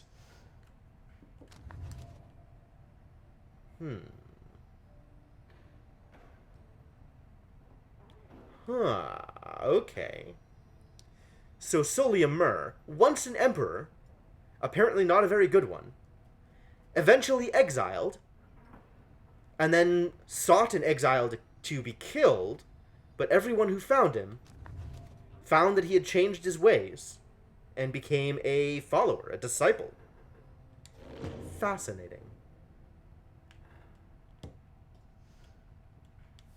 Imp. Sweet. Stop poking me! Alright, let's go interact with the slug market. Hey guys, how's it going? Mr. Greentail, been a while and all that. Oh, you know who this guy looks like? This guy looks like the Shoe Puff guy. Right, the Shoe Puff? Hit him. Hey, Ron. It's going. Ron. He is a traveling sales creature and proprietor of the Downside Slug Market. Say, how come you've set up shop all the way out here? Isn't this a little out of the way? Oh, well, let's just say you guys, you ain't my only customers. You see, Dad and I, we know this business pretty good. We've been around the block, so... As Ron keeps blathering, Ruki signals to you in a furtive way. Here's the deal, chum. Got an informant says there's something here connected to this rights business. See if you can spot it. Should be able to pawn some of our stuff off to make the trade. And don't even worry about Falcon Ron. Falcon Ron. What a name. So anyways, you guys got something for me or what? That black bloom you got there? I could take it off your paws if you want. I mean, I don't think I'm going to be doing anything else with it, so... Proceed. Hey, you know, I'll take it, Mr. Greentail. You drive a pretty hard bargain. Now, are you going to take something off my hands here, or what? Apparently, I want the moon crest. As it is the only thing I can afford. After being banished by an adversary, the bearer has a chance to return immediately. That's kind of not an effect I want to pay for. This is good. This is really good. And really expensive. Plus 2 damage. Okay, I like that. Start of a right, the buyer... Okay, I don't care about. So the damage one I like. The speed one I like. This one I don't care about, but I guess I'll take it because tutorial. I don't want it. I don't want it, but I can't not take it. Oh, I can sell the wisdom trace. I don't know if I want to sell the wisdom trace. Alright, whatever. I'm just gonna tutorial waste my money. That's a one-of-a-kind finger you got there. You know, you got yourself a real good deal from me as well. So, thanks! Switch to the roster to equip the talisman. Apparently any one of us bozos can get a little edge out of that thing during the rites, I mean. Just a question of who gets to try it out. Decide who shall wield it.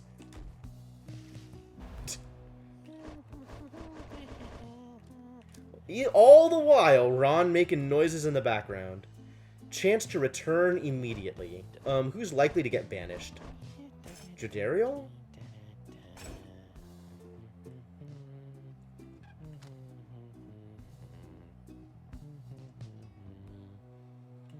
I think Jodariel is as likely as anybody else. Oh no, I'm going to be running around with Hedwyn and Ruki more often. So I think I'd rather give it to the people that I'm going to be going out with, rather than people that are mostly going to be hanging back and zoning. Cool.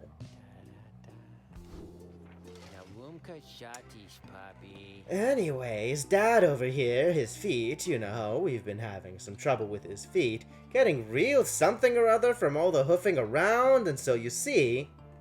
Oh. Oh! This is Ron! This is Dad? Wow! I don't even know what I thought this was. But I guess this is Dad. Falcon Dad. Rookie indicates to you that now would be a good time to depart. I'm on it! I mean, I guess, like, if I wanted to do things here? Yeah, right, Senna? It's the same kind of thing, right? See you, Mr. Greentail.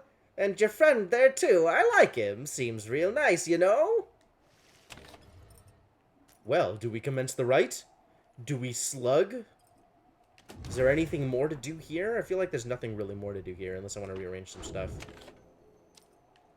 I'm not willing to sell off my thing yet, because I don't know how good it is relative to other things. So let's, do the things. As you complete preparations for the rites to commence, you notice Shay approaching. You notice, too, that she is wearing your companion's raiments. We can go home?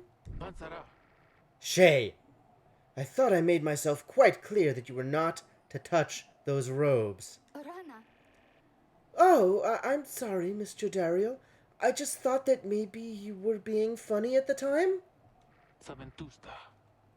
Unbelievable. Hey, something's happening in the sky. I think we're up.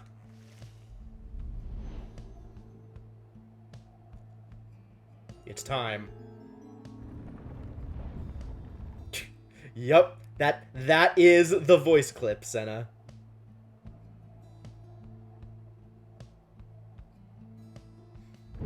Reader, what brings you to the spring of Jomir? Why, it must have been the stars. Jomir. Although it seems that your triumvirate now numbers 4 exiles, not the expected 3. The rules of the rites were not created for you to besmirch. Prepare now to confront the fate. I wouldn't... They still honor the traditions of the scribes, and surely have been longing for this chance. But first, you have a choice to make. Do I?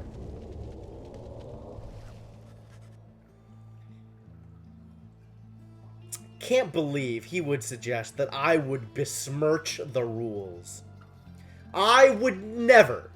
Even if I knew how to, I would never.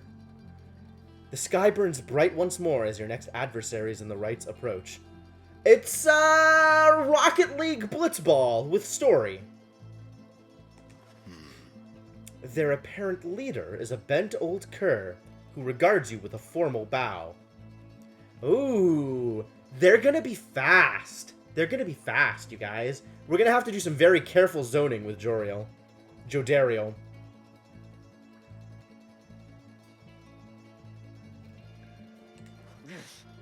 At his side is an intense young man. I hail you, exiles of the Nightwings, and am grateful that you chose to grace us with your presence once again. I am called Dalbert Oldheart, and this is my son, Almer. Dadbert. He is an honorable old cur, bent on upholding the sacred traditions of the rites with his son. He is... Okay. Foster son. Okay. Because I had some questions. He is the dutiful foster son of Dadbert Oldheart, and is very protective of him above all else. Dadbert Dadheart. Not tandem, father. We need not greet them, father. You heard me, Devinock. We shall face you in the field this night, and may the victor's pyre burn eternal. But first, we offer you a token of good faith. in show of appreciation that the Nightwings have returned. Dalbert approaches you with something in his paw. You sense his motives are sincere, as he hands to you a small talisman. Items imbued with various enchantments. Receive a Tailwind Crest from Dalbert. +2 quickness. Nice. Thank him and begin! Do I get to equip it? Do I get to, like, do the thing now? That cur was very kind. And his son, he was so caring, wasn't he? Sheila. When can we start? I want to help you beat them. Aww.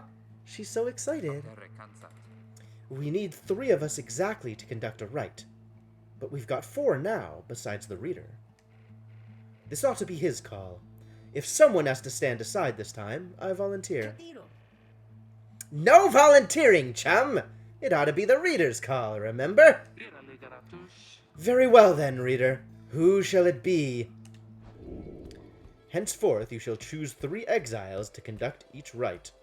Prepare to make your choice. Who shall conduct this rite? Alright, well first off, someone needs to be extra quick. And that someone should definitely be Jodariel.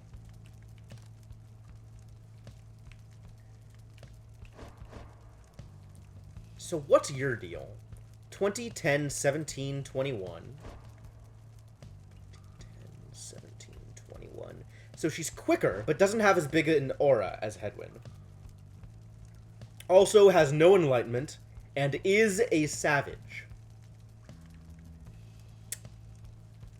I kind of like quicker, to be honest. What does this button do? Show me the fate. Ooh. I get to know all kinds of details about the fate. I can even read their stories? Oh my god. Ooh. I don't know anything about Enia. She is a nomad. Okay, cool. Cast, jump, sprint. Cast, jump, sprint. Cast, jump, sprint. Alright. He's got a weird kind of jump. Like, his jump is different. Plants his feet, then jumps. High jumps. Hops up quickly. Do I know what any of this means? Knowing the cast is probably useful. They don't have any thick casts, so they have smaller, faster casts. They're generally pretty quick. None of them have glory above 20. And Dadbert has absolutely no presence. Wow.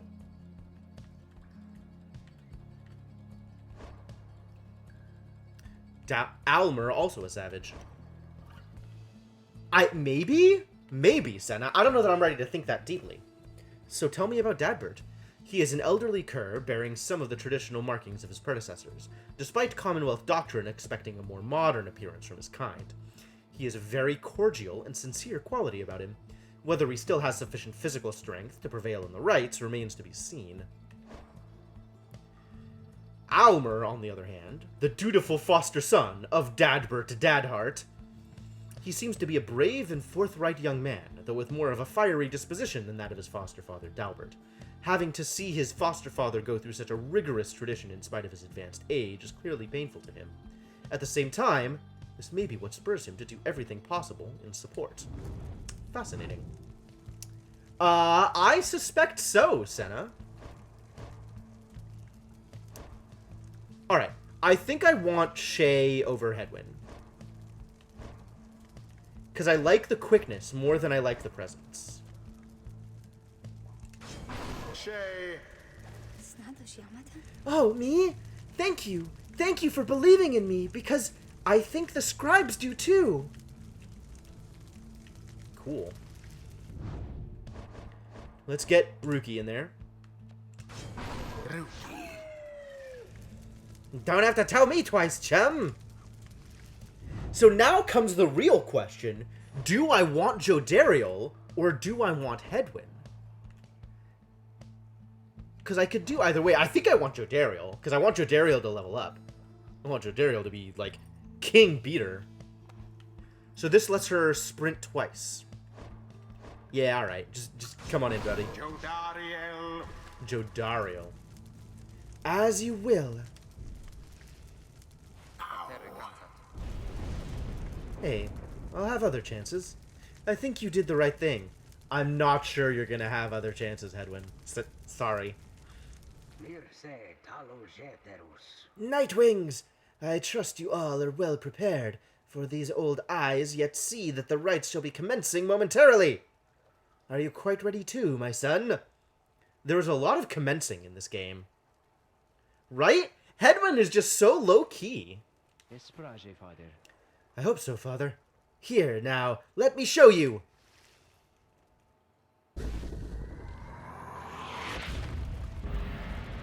Begin. Gotcha. Orb, take it.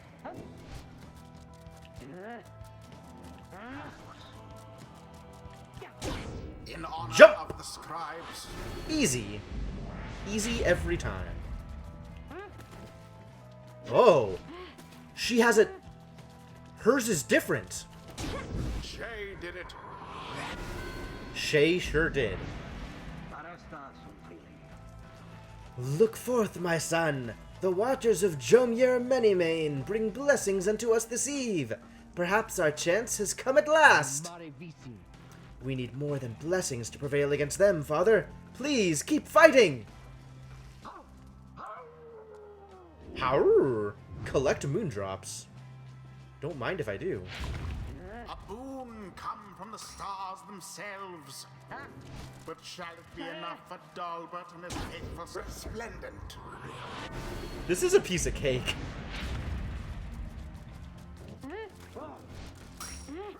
Whoa. A rather cunning trick. Yeah, they got me. That was pretty good. I'm gonna have Joriel park That one almost here. got through.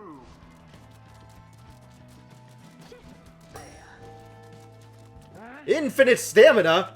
What a beating! Sublime. Infinite stamina is fantastic! Alright. Get in there. Oh. The orb.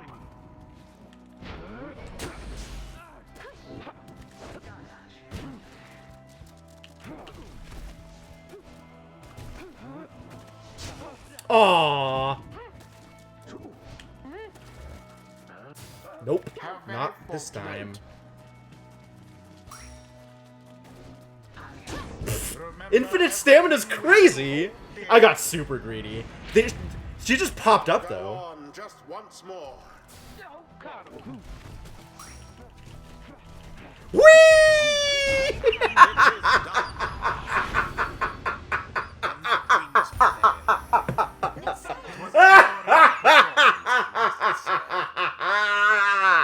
Perhaps you shan't be quite so fortunate next time. Sertava? Infinite stamina. Beautiful. That's so good. It's so good. Oh, that's absurd. Whew. We did it. We did it. We did it. Your sprint blows, by the way, Shay. I'm not so sure I'm keeping you around anymore. Oh, so then we did it, didn't we? We sure did. Yeah, I mean, I guess. Alas, that in so doing we set back that family we confronted. Wow. Surprisingly big-hearted, Jodariel. Jodariel. Please use preferred pronunciations.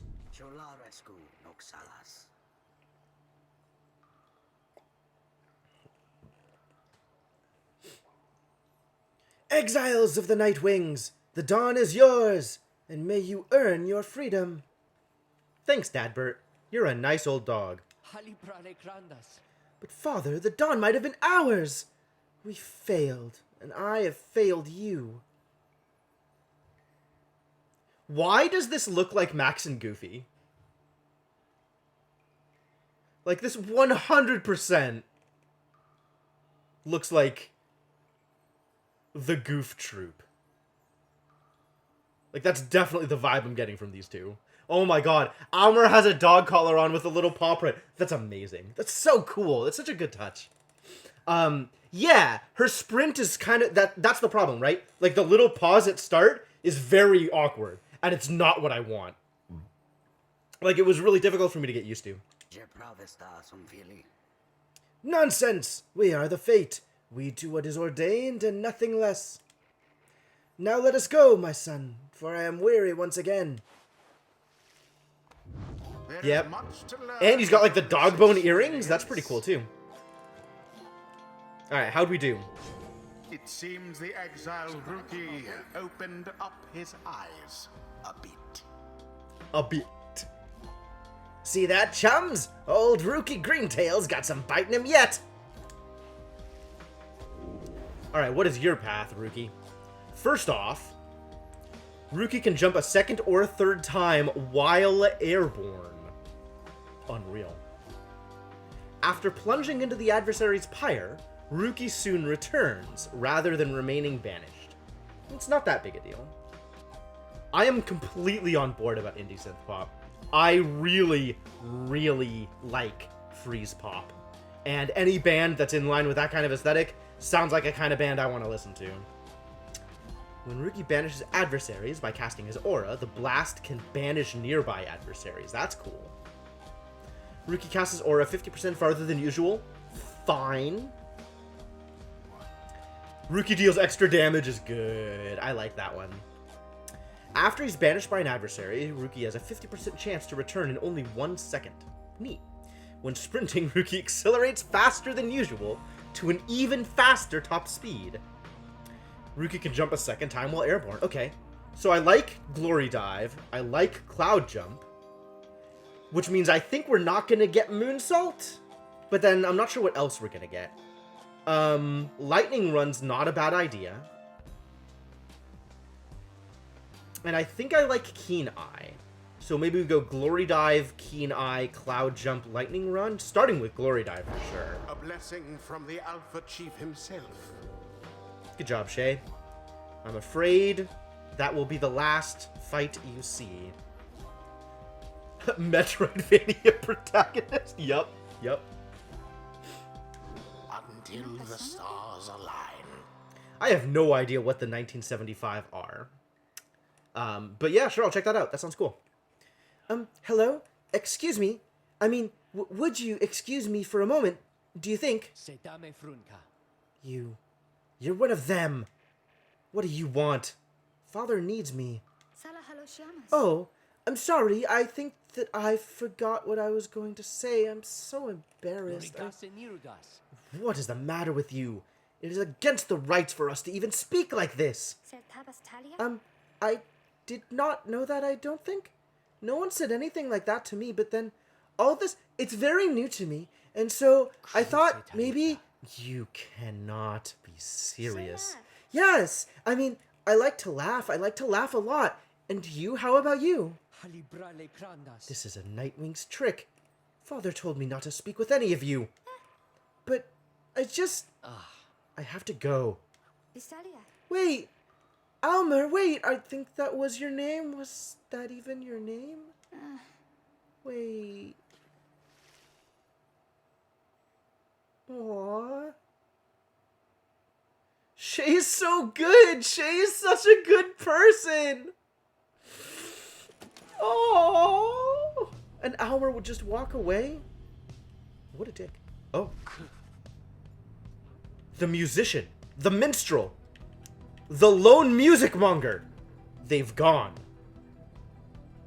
As you return to the wagon after vanquishing the Fate, you notice Joe Dariel tense up and frown. Oh yeah, for sure, Senna. Where did he go? Oh, wait, the sleeping guy? The minstrel, he's gone. You see, it is true. There is no trace of the lone minstrel, who had been lying still in the corner of the wagon all this time. You join the others and search for him outside. How long have they had the wagon? And the minstrel's just been sitting there the whole time? Not moving, not interacting, not, like, eating? Just nothing? How has he lasted this long? This lone minstrel. Diatonic depressed earth elemental. Wow. That's a lot. You have learned nothing of the lone minstrel, other than what little Hedwyn told you of how they found him with the wagon. You sense their concern as they scour the vicinity for him. I do a lot of sensing things. It's interesting. I'm not sure what that means. Like, do I have powers? Am I just, like, really good at reading people? Just like I'm really good at reading letters? We'll worry about the minstrel, my friend. You worry about the stars. Wherever they guide us, we're going. I mean, true. You gaze upon the stars once more. Seek out your destination! Yeah, right, Shadowed? Jomir. The dusk star is faint over the spring of Jomir. This is presumably our next destination? Ha'ub, the midnight star.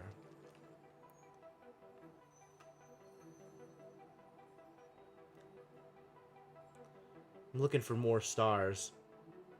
Are there more stars? I suspect there are not more stars. I maybe have highlighted all of the stars I could highlight. Whoa! Thank you for the continued subscription, Shouted Mage. Much appreciated.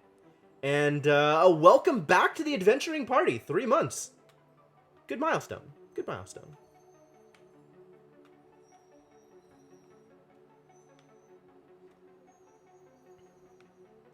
Alright, well, I guess let's find out what our next destination is. The midnight star burns bright over the standing stones at the edge of flagging hands. Crazy.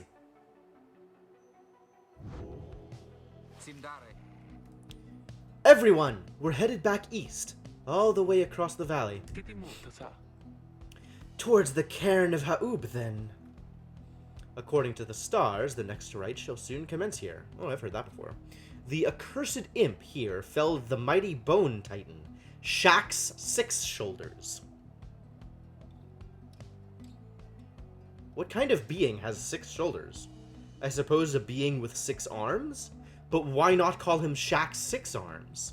I guess because 6 shoulders is additional alliteration? And you can't go wrong with additional alliteration.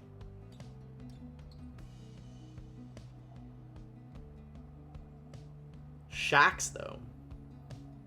It's pretty good. That's right. We have to risk it.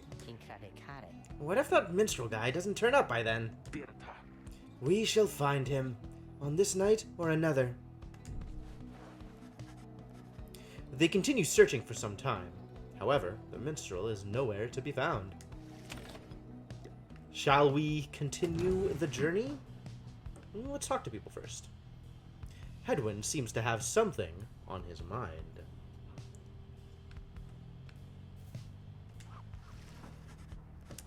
After having bested the fate with ease last night, you find Hedwyn off on his own. Does this change? Like, how much does this change? We did get a perfect victory. But I've gotten a lot of perfect victories. Wait, did we? No, they got one in, right? Thing over Hedwyn's head is sparkly? Oh, it's Shay's dream capture. Yeah, we'll for sure interact with it. You sense he wants to talk about your decision to exclude him from conducting the rite. I guess we'll have some tough choices to make before all this is over, my friend. Just been thinking about that. I'm gladly you let the others go instead of me during the rite. I mean that. All the more since we succeeded. I don't know what's more intense, participating in the rite, or just watching from the sidelines. Anyway, thank you for checking in. I'm off to go make sure we're ready to move. Ah, Hedwyn. Nature's fan. Faked you out going for a moondrop. Yep, it was pretty good. It was a pretty good technique. He departs to check on things outside. You sense that he has no misgivings about what transpired, and is more concerned at present about the missing minstrel. How do I sense these things? Like, I sense deep contentment. It's Shay's scribe catcher. Ah, not a dream catcher, a scribe catcher. The bundle of sticks Shay insisted on hanging in the rafters. She believes it brings good fortune. Shay's status? Humming softly. Oh, yeah, so we have, like, things for each of the people that we found. That's cool. So we know that Ruki is eating his share. We know that Jodariel is braiding her hair. And we know our good boy Hedwyn is nearby.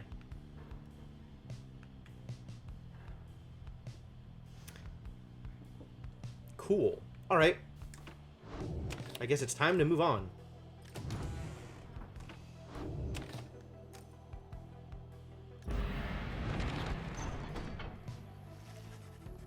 There's still no sign of the lone minstrel, though Jodariel tracks potential signs of movement east, the same way you're headed. You consider where to search for him. Yeah, maybe. I mean, it might have been that, like, I moused over it, so that got rid of the sparkle.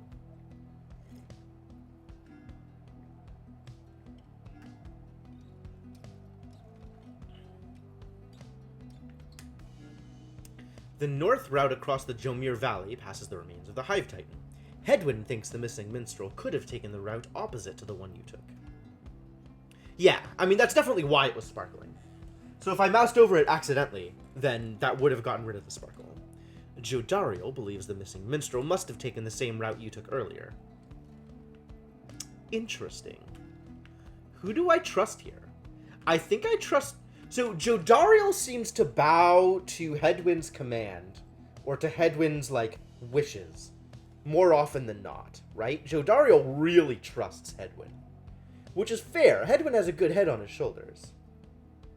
Do I trust Hedwyn more than I trust Jodariel? Like, I don't know which of them I think is gonna be better at figuring this out. Like, are either of them any good at tracking? Do I have any expectations that one of them will be better at knowing this than the other? I guess it's just whoever I want to trust, right? There doesn't seem to be a lot of value in one over the other. It's whichever one I think I want to trust more. Let's trust Jodariel.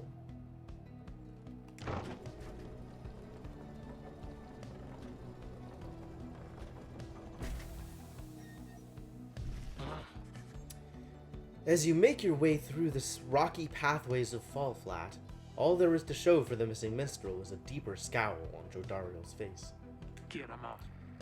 Blast! I felt certain that he would have taken our same route to the Spring of Jomir. It's all right, Jody. He could have gone anywhere. Likely there was nothing to be found either way. We should keep moving. You pick up bits and pieces of the minstrel's significance to your fellow exiles. He was there when they first discovered the Black Wagon, but they speak little more of it for now.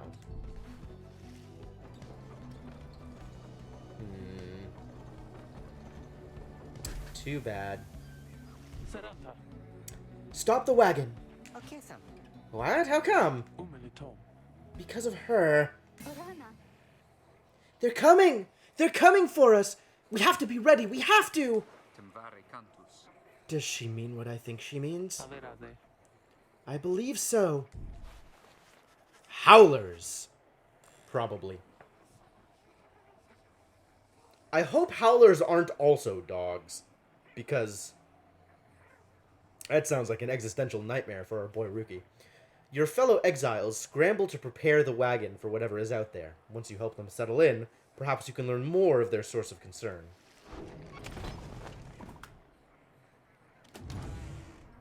Anything to do here? Nothing to do here. I could check the roster if I wanted. Probably doesn't matter. Prepare for the night.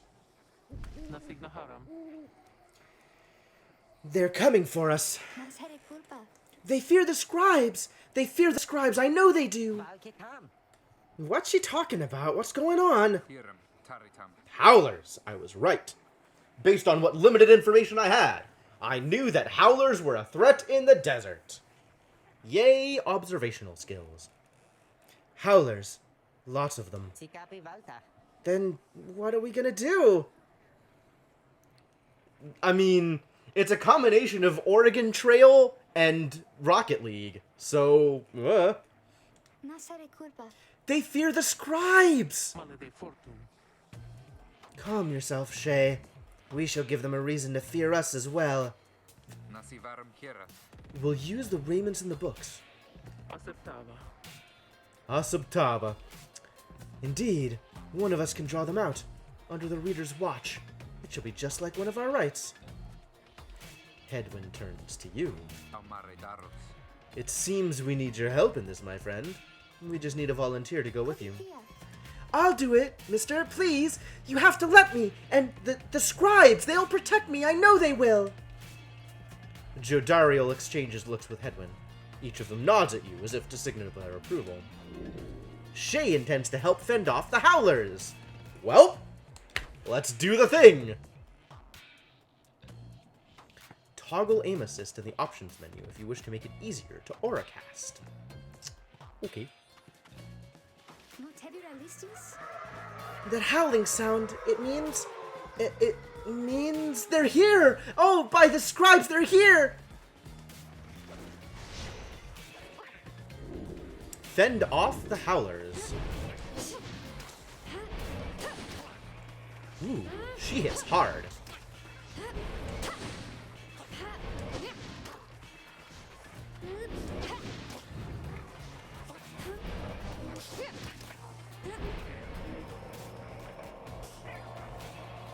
When does it start flashing? Oh, I see.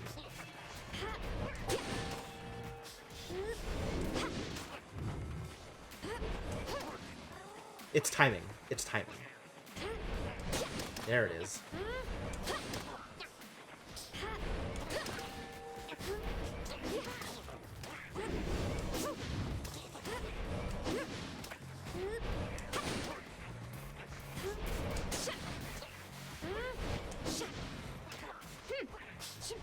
Oh.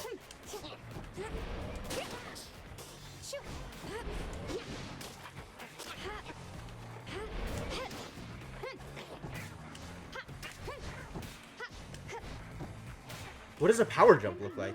I didn't do that even once. More? I think there's many more? Oh, here they come, here they come! So what does a power jump look like?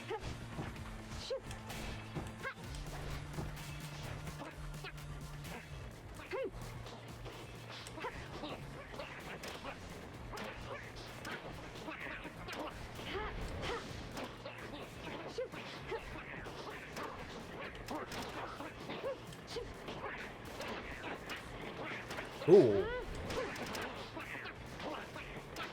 They're jumpers.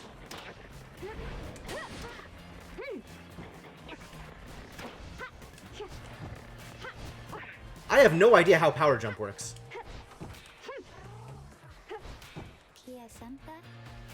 Wow. Okay. No. I definitely could not time a power jump to save my life. Okay. Is it over now at last? It is. I think it is. Oh, those poor and wretched beasts.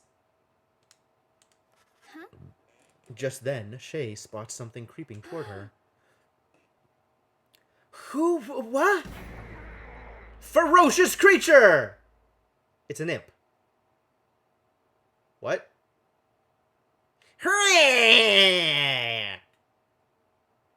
This doesn't look that ferocious, I gotta say.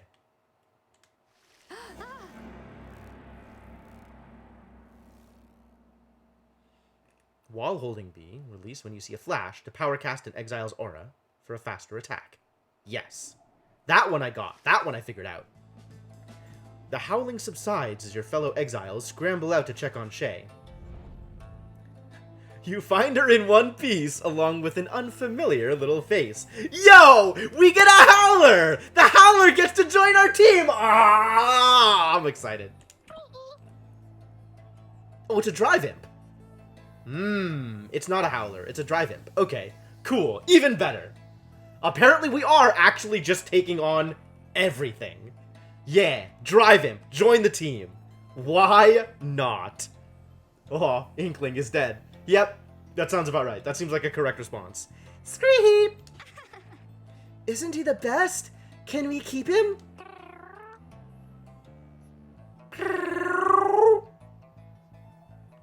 love it. Wow. Yeah, dude. Drive Imp, definitely part of the team. You sense a depth of experience in this creature, at least judging by Drive Imp standards. In fact, you feel a connection to him. If you concentrate, perhaps you can derive some meaning from his calls and screeches. Really? The Drive Imp seems both excited and frustrated by something. You sense some pattern in the Drive Imp's screeches. He seems welcoming of this. The Drive Imp seems to have history with your Black Wagon. You're beginning to understand him. The Drive Imp recognizes you as the new reader of the Nightwings. He is pleased to meet you. Our bond of affection is leveled up! Man, this guy's the best Pokemon. The Drive Imp seems satisfied at having gotten through to you, and you explain to your companions what little you have learned of him so far. No one argues against letting the creature come along. Inside the wagon, the other Drive Imps stare at him with something like reverence. The Drive Imp joined you! He seems to know his way around. Right, Inkling? Oh my god. I hope he evolves. I hope he levels. I can't wait to see how he's gonna level up. There he is. Drive Imp just hanging out. Drive Imp? He seems to have something on his mind. Well then. You can see the little imp has made himself at home. He rushes right up to you. Kitty, kitty, kitty, kitty, kitty, kitty. Your new imp companion seems very pleased to be in the wagon.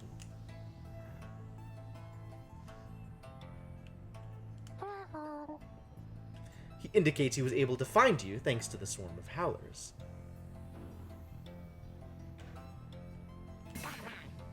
Oh? He has no love of howlers, and they know not to mess with him either.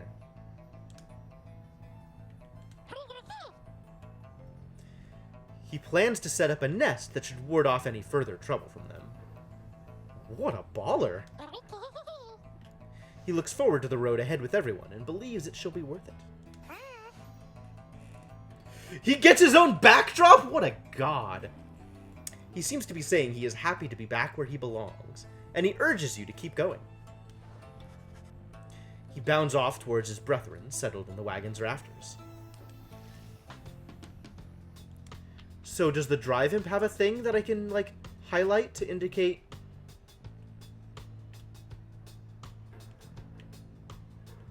I don't see anything sparkling.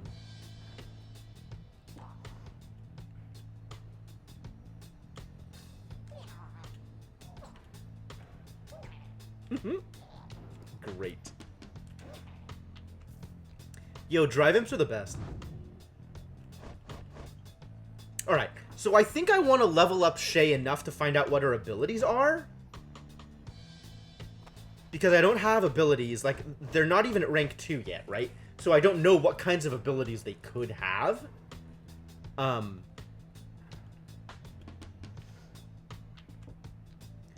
I want to know more about that before I decide, hey, I'm not going to, you know, I'm going to drop one of you for good. So I guess I'm going to leave both of them. I don't understand what the green is. Is the green, like, bonus that he got for watching?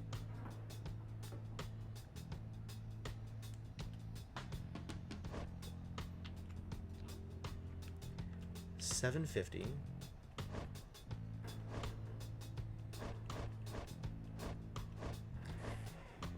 Shay has 500.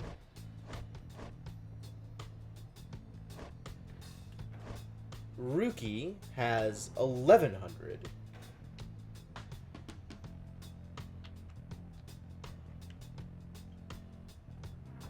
And Rookie's dealing 20 damage because of Glory Dive, which is rad.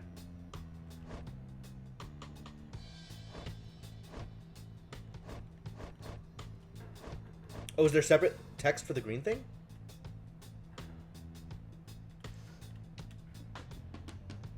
I don't think there is. I don't see separate text. Oh, there it is. Exiles gain enlightenment twice as quickly while they have inspiration. Ah, I see. Exiles who don't conduct the rites gain inspiration rather than enlightenment. So the next 250 enlightenment he gains will be doubled, I guess? But it's not actual enlightenment. Interesting. Sure. Okay, that's believable.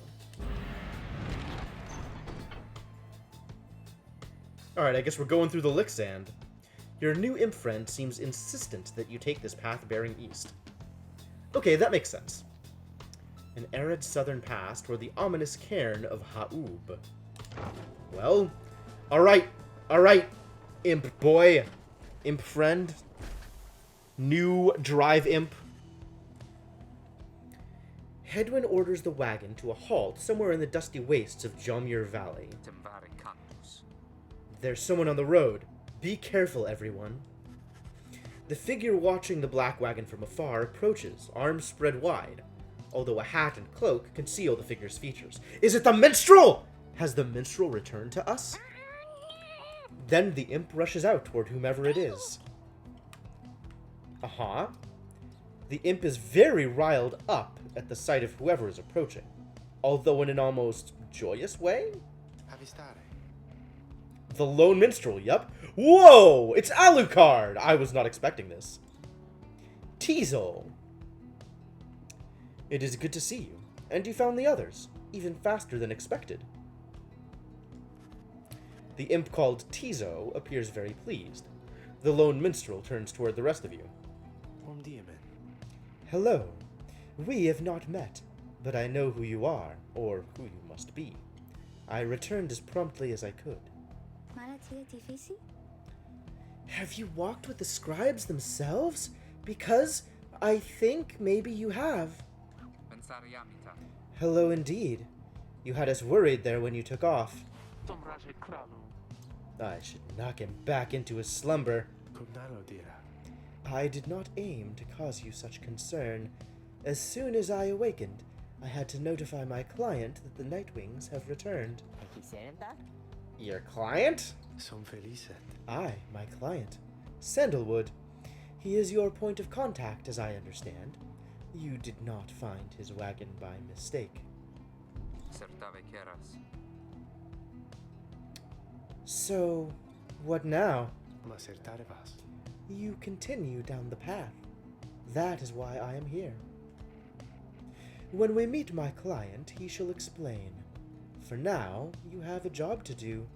I assure you that I shall not interfere. But I mean to accompany you. Would that be all right? Hedwyn and the others exchange looks. Keramitakuste. Welcome back, minstrel. You got a name? I am sometimes called Tariq. It is a pleasure to meet you, Nightwings. He appears to be a traveling musician, yet seems to be connected to the rites. The lone minstrel returns to the Black Wagon with your fellow exiles. Alright. Journey onward! Goodbye, Alucard.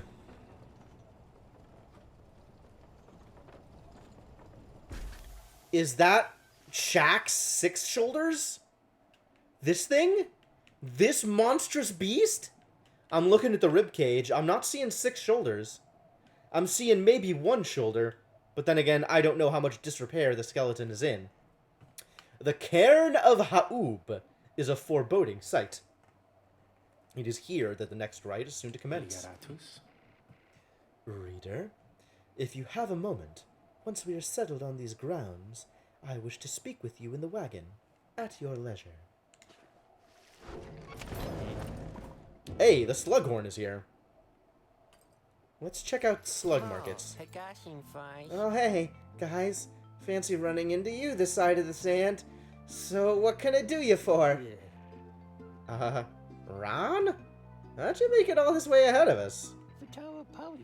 Ah, come on now, Mr. Greentail. Can't just give up all my business secrets, am I right?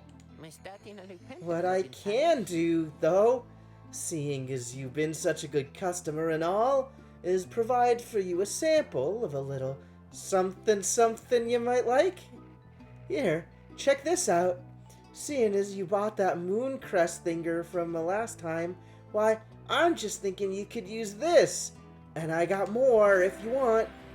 You received Pinch of Stardust. Raises the rank of certain talismans. Thank Ron for the sample. That sure is a thing I am going to thank Ron for.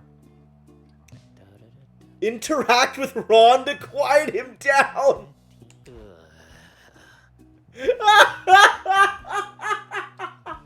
They knew, you guys. They knew. They knew just how annoying he would be. After banishing an adversary, the bearer gains +1... Is that money? That's money! This can gain someone up to 10 money per right? Absolutely! It pays for itself! Also, where did this extra money come from? Still has the Lunar Glass. And the Kerfang, which is a thing I like.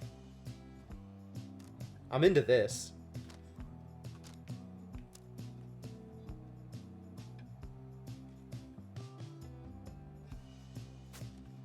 What if I do this?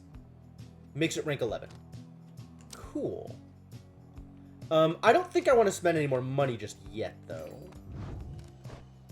You are 100% going to be our banisher. Please banish everybody. And a little more quickness for our boy over here. Hedwin. So how much does this affect this? Wow, plus an additional... Wait. Is it plus an additional 2 quickness? So 4? Or is it unchanged? 30 to 33. Yeah, it's unchanged. Okay.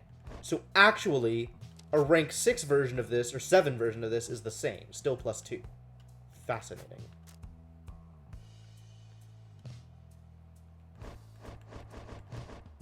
Cool. I'm thinking no more buys. Oh, this is so cheap. Only 6? Huh.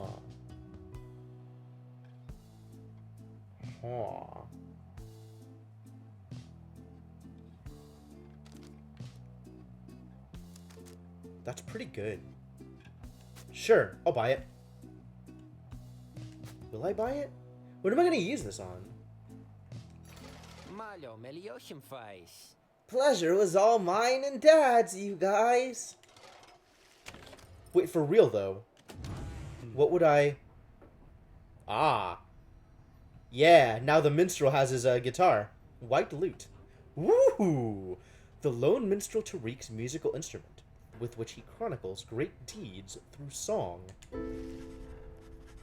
The lone minstrel and his white lute chronicle the journey of the Nightwings through song. Using it, you may hear glimpses of your past experiences across the downside.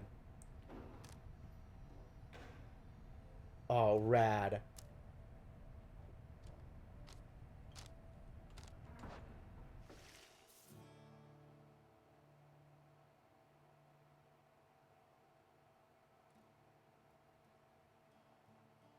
Alright, I'll let that keep playing for now. What do you have to say, Tariq? This song is pretty quiet, though. The lone minstrel seems to have situated himself in the wagon. He is very still, not unlike when he was sleeping. Dude is 100% dead. There is no way this dude is an alive dude. Reader, I shall keep this brief, as you shortly have a rite you must conduct. You have read something of the Book of Rites. Yeah, that's sure a thing I have. Which means that you may know something of my nature. Is he the Emperor? Is he, the scribe? Myrrh? On the contrary, you know not what he means, and he soon senses this. Forgive me, for I spoke too soon. Suffice it to say, Suffice it to say, I have served the Nightwings for some time. Conduct the rites with glory, and you shall achieve what you seek. The lone minstrel nods farewell to you and steps away.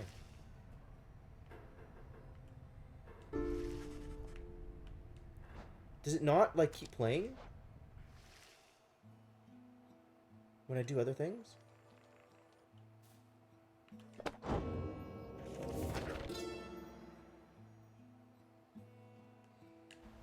The rope collar.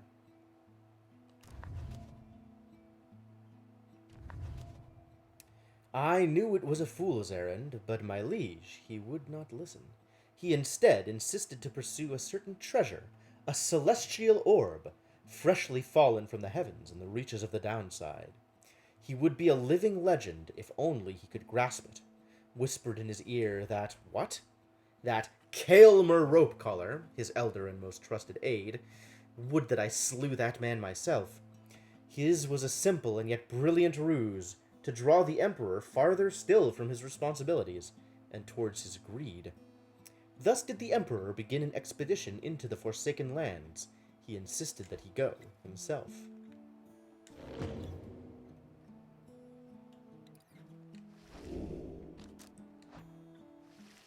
Is this really that quiet?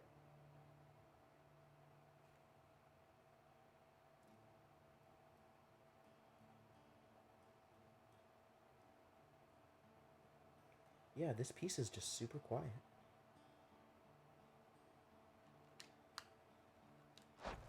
Maybe you should raise the volume a little bit.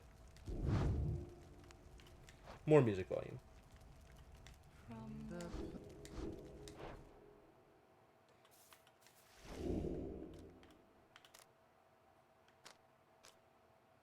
The theme of Lendl and the Accusers.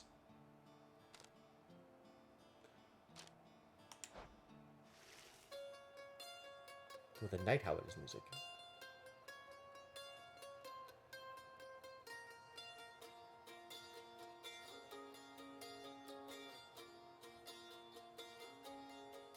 Cool. Alright. Cool. I do need to decide. Yeah, what are you guys doing back here already?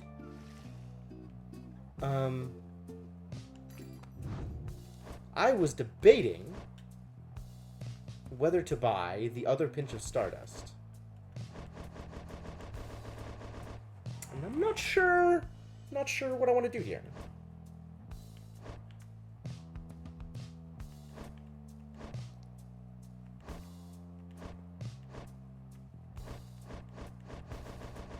I suppose it'll still be there later, so I can afford to just wait for now.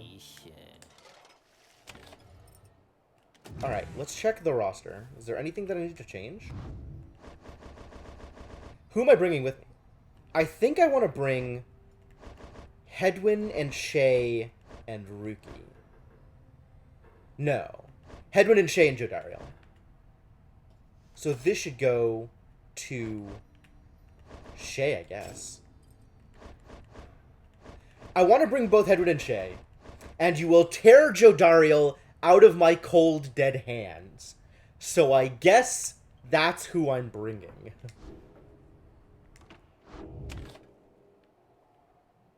Let us begin to commence. You and your fellow exiles gather around the sacred site, known as the Cairn of Ha'ub, anticipating the hour that the rites are to commence again. All is quiet for a time, and then... Excuse me? Look at this punk. From out of nowhere charges in a gangly cur. He stops short and gives you a mighty sneer. Man, he looks like he's a member of the Skulls. Hey, that's Barker Ashpaws. Real piece of work. Just don't make eye contact. He is a troublemaking cur who thrills in the defeat of the triumvirates who stand against him. Barker Ashpaws. Right? This totally is like the pseudo gang member from Lady and the Tramp or something. Ah, well, would you look at this lot? Even got one of our own! Consorting with the two-leggers! You're a disgrace there, mate, you realize? Good to see you, Parker. You looking well? Didn't know you knew about the rights. I know about a lot of things, my friend. For instance, I know you're gonna be very, very sad after we wipe the floor with you here. Don't know whose back you scratched to earn yourself a spot on the high and mighty Nightwings there, but I'm gonna make sure all of you regret it. Because why not? Sounds good. Sounds good. The cur Barker laughs away as his pack stumbles after him. You hear them howling and cackling as the stars above begin to glow. Fievel better run. Oh no.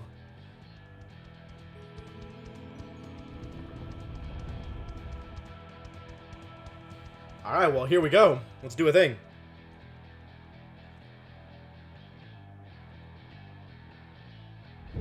Welcome, dear reader, to the splendors of the accursed cairn of Ha'ub. Ha'ub! You'll find the downside grows less pleasant from this point. But first, there's a tradition to uphold. Is there? This time you stand against the dissidents. Even now they hunger to defeat you. Great. Perhaps not simply to regain their freedom, but to deny you yours. Uh-huh.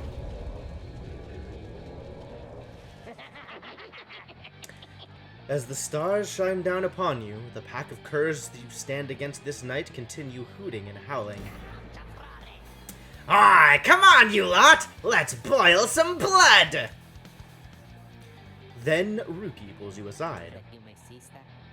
Look, chum, I don't know how to say this, but I can't go against these guys. Just trust me on this one, okay? It's a good thing I wasn't planning on bringing you anyway. You sense he means it. You make a mental note to ask about his history with Barker whenever time permits. It's alright, Ruki. We can take care of them. Begging your pardon, but if you need another to stand at your side this night, I have someone here whom I would recommend. Do not be coy with us, minstrel. Don the robes if you intend to stand with us. Oh, I did not mean myself. The rights are not for me. Because you're undead! I was instead referring to this little one. Yes! The Drive Imp wants to be a part of the team! Oh! What was his name? Tozy? Toki?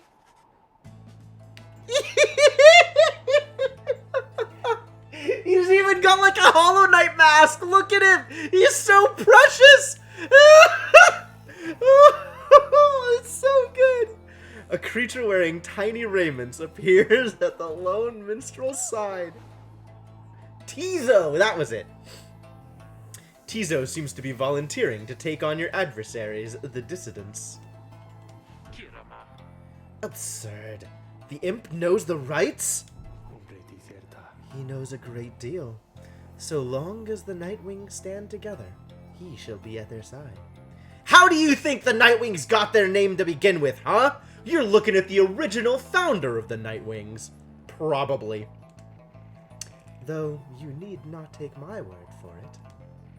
Tizo, our adversaries seem to be preoccupied.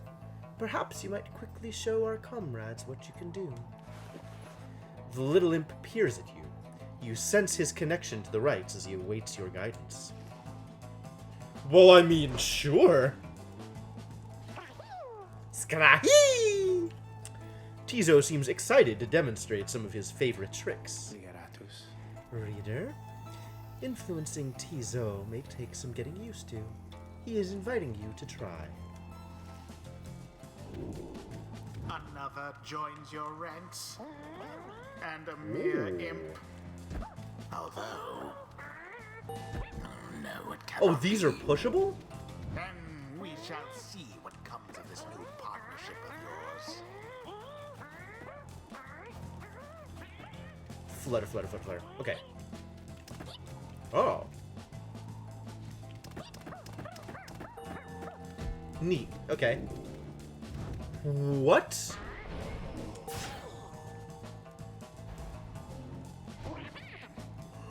He's a suicide bomber? Are you kidding me?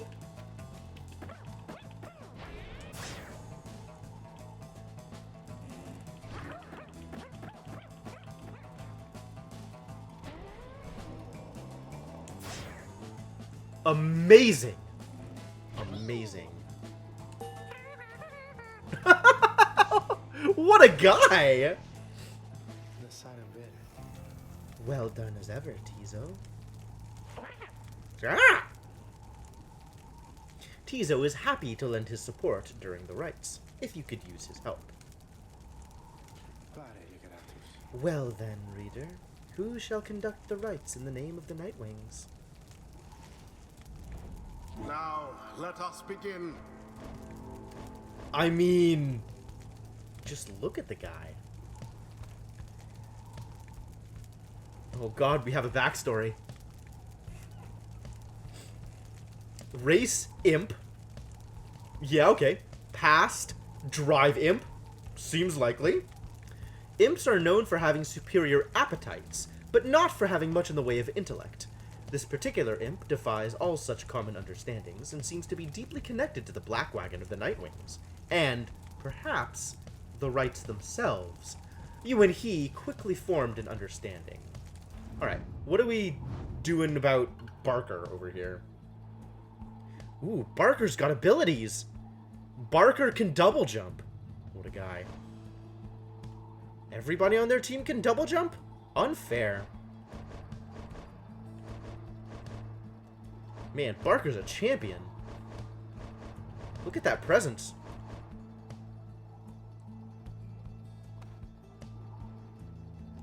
We have Marla, Carson, and Barker. He is rather ferocious cur, who seems much more enthusiastic about having to conduct the rites than most others whom you have encountered in the proceedings. The pressure of what is at stake does not appear to be of any concern to him. He seems to be connected to various unsavory sorts, and has some history with Rookie.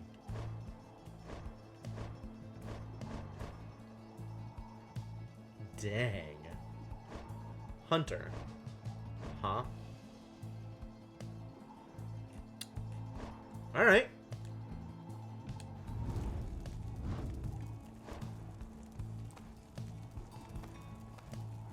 So her sprint says gains a sudden burst of speed after a moment, as opposed to Headwinds, which just says runs much faster for a short time. All right, yeah, let's bring in Tizo. Let's try it. Tizo. Edwin. Carastos. And Jodariel. These are the people. Unwilling. Wow. Rookie is unwilling or unable to conduct this rite. Oh, so here's the question. Since I want to try suicide bombing... Wait, can I unchoose? Nope, they're locked in. Okay, never mind. I was gonna say maybe I should give the lucrative contact to Tizo, but I guess we'll do it this way. Jodariel. The choice is cast. Everyone ready? Let's show those curs what we're made of. Time's up, you swill! Come on, boys, let's get 'em! There will be no getting today. Man, look at my auras. Commence. Seize the orb.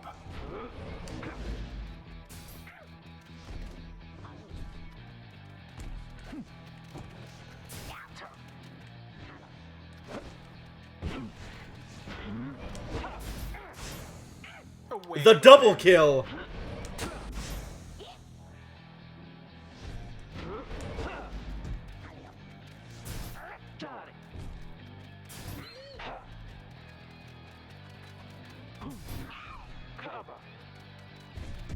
They're just gonna keep walking in. And I just want the money. I'm just gonna keep farming them for money. Bounty maxed So out. Okay. fiercely fought. Is it?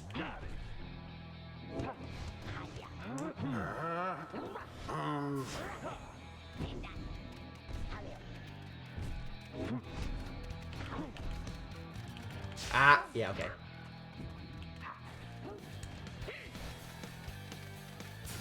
Oh, boo. What do you think you're doing over there, buddy? Oh, that didn't work out. Alright, let's get some points, yeah? Oh. Banishment.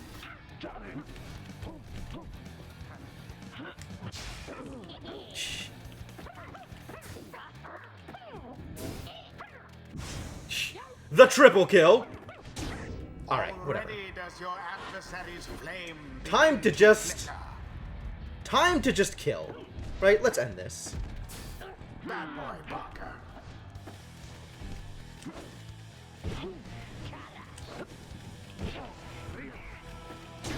Such wherewithal. Such wherewithal indeed.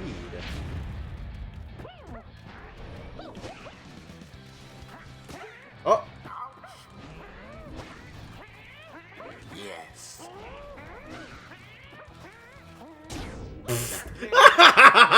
Flying! Flying is so broken!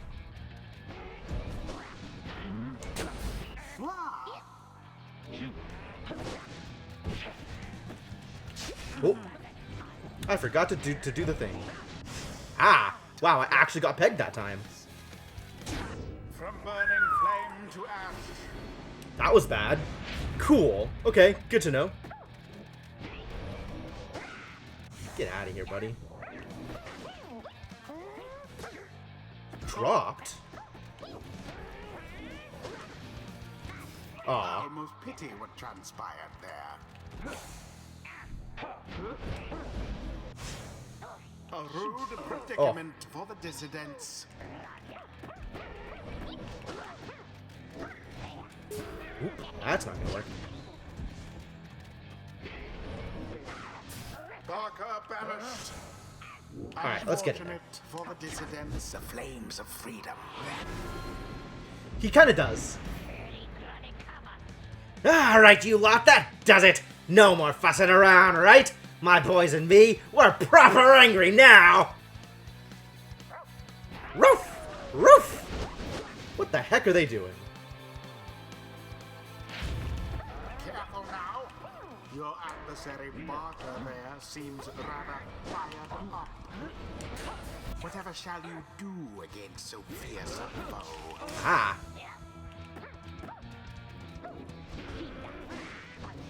I'm just gonna fly into the base. Tizo takes the plunge. Because it's easy. The rite is nearly ended. Barker's on timeout.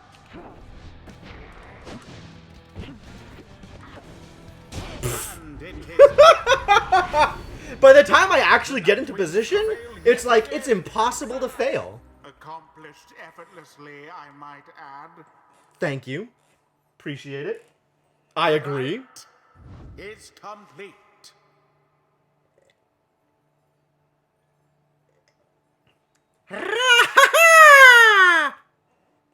Tizo is excited to have prevailed in his first rite with your group. There's gonna be more of that! That ought to show him. Wow, wow! I'll be a heaping ball of dung! But I just can't believe you shoddy lot showed us the what for like that. Hey! Don't talk about Shay like that. My boys and I will just have to take you a tad more serious next time. Till then, you just be sure to tell old Rookie Greentail that yours truly, he remembers everything, you hear? Barker's kind of a dick. The rites do tend to teach something of trust. Think I'm beginning to understand something of all this, my friend. Okay, so, he gained 500, 350 for succeeding, 350 for participating, and then 150 for succeeding, and then the inspiration just turned directly into enlightenment. So it's not like a doubling or anything, it just earned that much. That's pretty cool. What do we have here? After Hedwyn douses the adversary's Pyre, his Pyre recovers health equal up to 50% of the damage dealt. I don't care. Hedwyn and his allies cause banished adversaries to remain banished for 2 seconds longer than usual. This is a pain. I love it. Can I just set up a team that keeps my opponents perma-banished? Like, how awful is that? Gains 50% more stamina. That's kind of cool. Regenerates stamina twice as quickly. Oh, God. I think that's a thing I want. When power casting, travels wider and longer. Okay. If Hedwyn jumps into airborne adversaries, he banishes them. So if we both jump, Hedwyn just... Cool. While bearing the orb, Hedwyn and his allies move with and past the orb more quickly. Fascinating. Hedwyn and his allies may instantly return banished allies by moving to where they fell. Woo! This whole tree is wild. This stuff is like cool, but everything here is amazing. The Master General reveals his stratagem. The typical 500 game. Witness the rites firsthand and be inspired. And they all get 250 Enlightenment seldom stuff, avails right? itself to simple imps. Tizo feels solemn respect for the rites and all their myriad complexities. What a guy. Alright, what can Tizo do? Oh man. Tizo deals an additional 10 damage when dousing the adversary's pyre. This is great. I think this is where we want to be. If banished, Tizo drops an improved moon sign that boosts allies' speed and stamina. That's cute. While fluttering or zipping, Tizo moves much faster than usual. Nuts. Absolutely nuts. If banished, drops a moon sign. Allies can instantly transport to from their pyre. That's weird. After casting his Implode, Tizo returns much faster. Implode can banish adversaries in a much wider area. Oh, maybe then. Maybe we go for Inner Glory. If banished, Tizo automatically implodes if he doesn't possess the orb. After saluting his adversaries, Tizo turns into a fast-moving howler. Or back.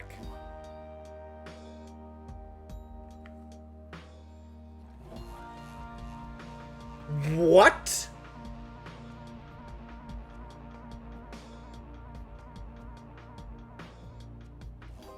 The implications here are real wild. Are imps related to howlers somehow? They have similar body types. Do like...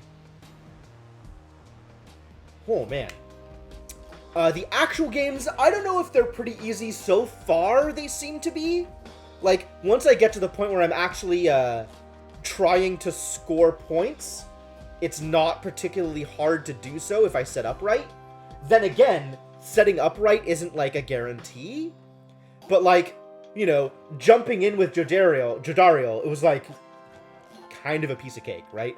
Pick up the orb, sprint, jump, land, scare people off, jump again and just jump straight into the thing like it's a piece of cake. And with Tizo, like, I can literally fly from the center orb pickup into their pyre. Just go. Like, and as far as I know, they have no way of interacting with that? Like, I don't know, dude.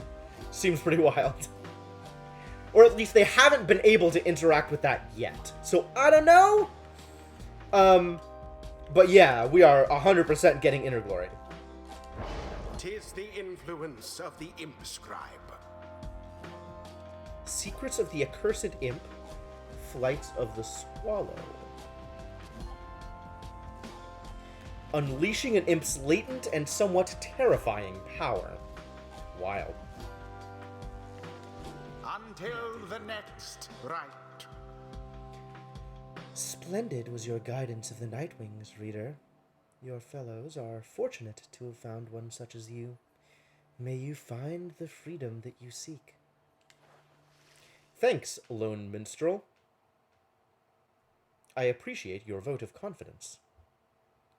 Yep, jump to evade auras.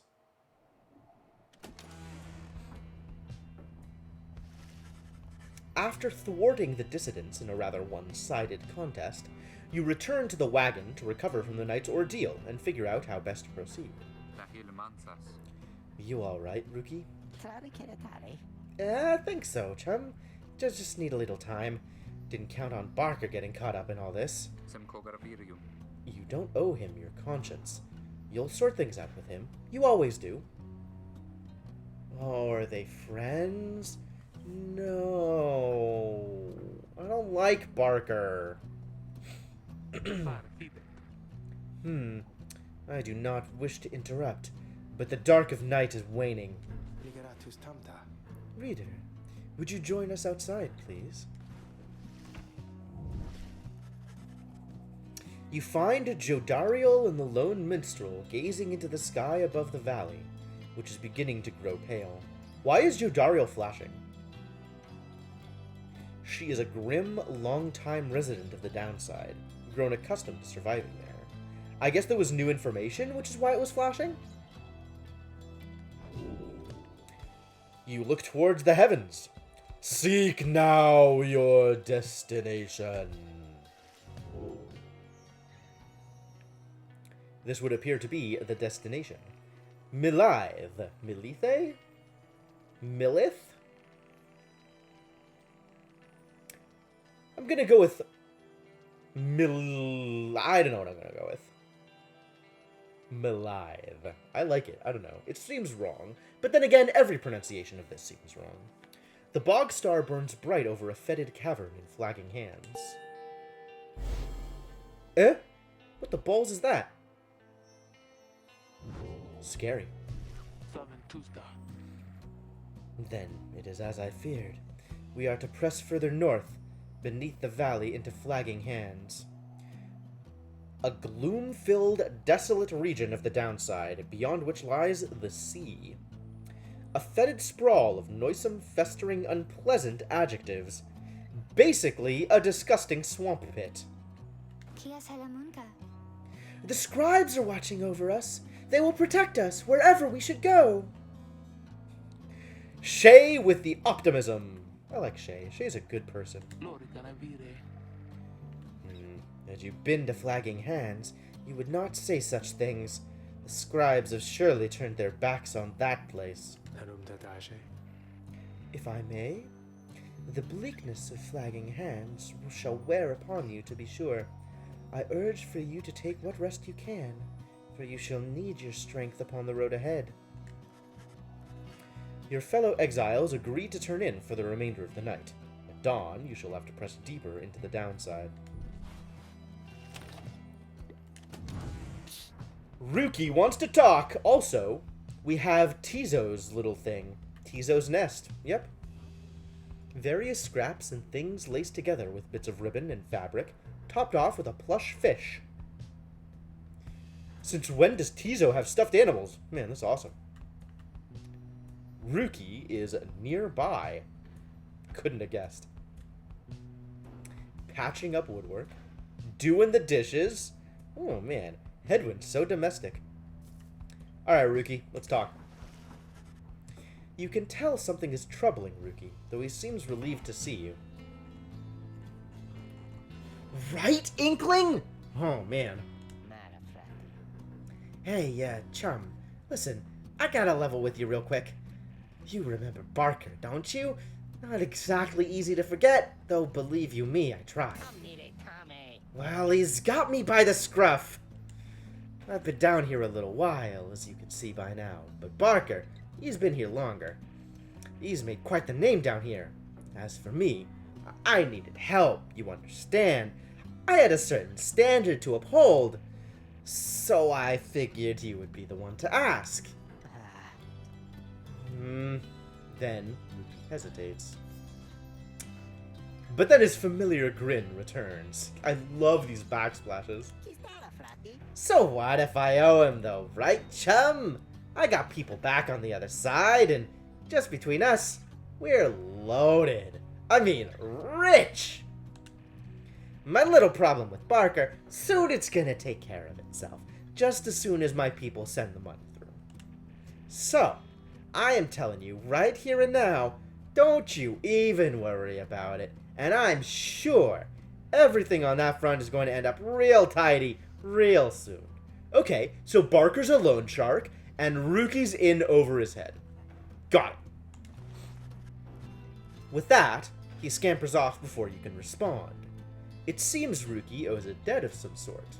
What is on the line exactly, you are unsure. Hopefully, it's not death on the line. Alright, let's continue our journey. Come dawn, you find Hedwyn and Jodariel assessing the current situation with the minstrel. Are you most certain? Aye, madam. I make no claim the journey shall be pleasant, but it is necessary. Hedwyn motions to you as they continue talking. Seems we'll have some work to do once we arrive in Flagging Hands. Let's get going. Soon as you're ready. Sooner we get there, sooner we can leave. Barker's not a Sicilian name? Alright, good. We're probably gonna be safe then. Well, I guess we're hopping over to Flagging Hands. You have not yet been to this region of the downside. No kidding. The lone minstrel knows a relatively safe route down into the Flagging Hands region. Well then, let's take advantage of it. Hop! I'm waiting for the black wagon to do the hop into the background again. Yep, there it is. Welcome to Flagging Hands. We have gone even further north, and the environment has gone even further weird. Suppose the time has come to consider how to proceed, but let's take a look and see if anybody wants to talk first. No? Nothing? The Flagging Hands region has an oppressive air about it. There has to be a path forward. It proves as dismal as Jodariel indicated. The air is thick and foul. How far to the pit of Milith? Milith? Milithe? Milithe? Milith? I don't like any of those. How far to the pit of milk? All the way across the marshlands on the coast. Reader, would you join me in the wagon for a moment? We have matters to discuss. Did somebody find your coffin? Is that what's going on? Jodariel and Hedwyn exchange looks. Then she turns to you. Go, see what he wants. What? What is that thing? Oh. It's a Beyonder crystal, apparently. Thank you for your time, reader. I have something for you on behalf of my client. Before you is an artifact called the Beyonder crystal. An ancient artifact connected to the rites. Should the reader manage in your eyes, present the crystal only then. Oh, I see.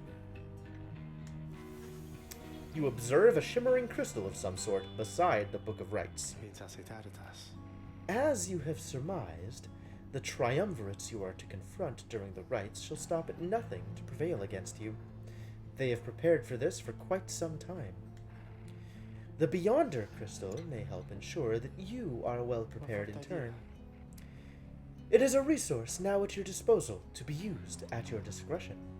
Gaze upon it, and you shall see what I mean. Let's take a closer look! The Beyonder crystal seeks Ruki, does it? You look upon the shimmering surface of the Beyonder crystal. Some of your senses fail, though you retain a hold over your consciousness.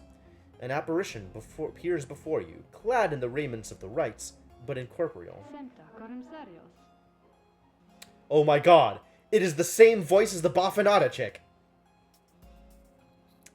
I sense that you're not a total idiot.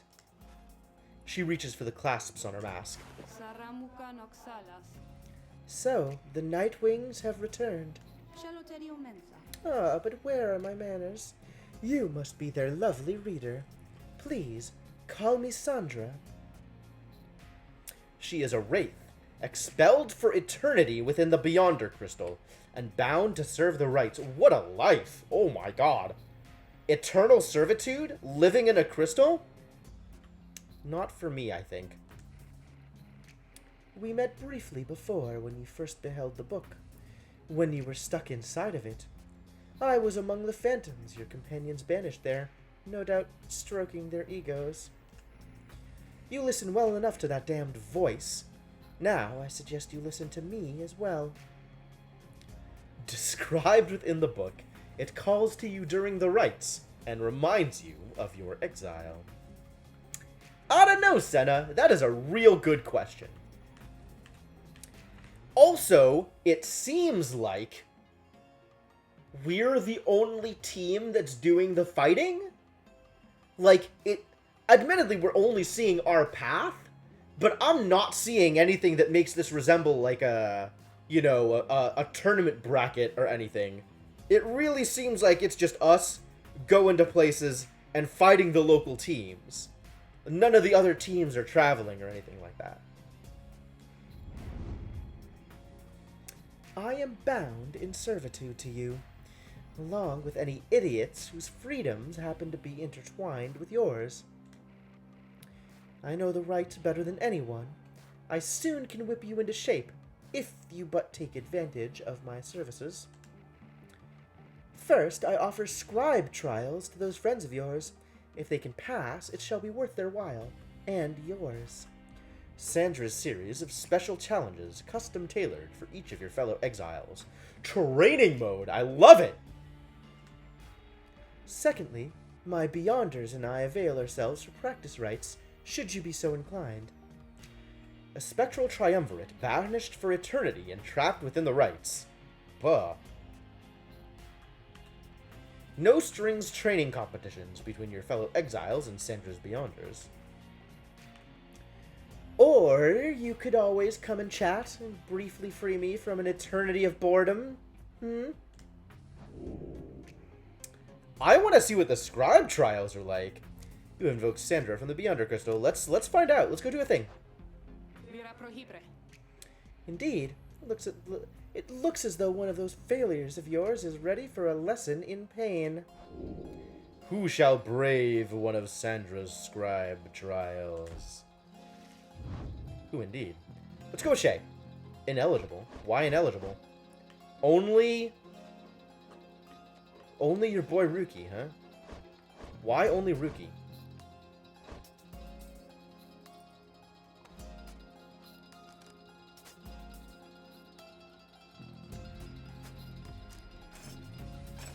Why only Ruki? Ah, Sandra has taken an interest in Ruki, apparently. Alright. You ask Sandra to administer one of her special trials for Ruki. Desimtare schneer. What? The loudmouthed cur?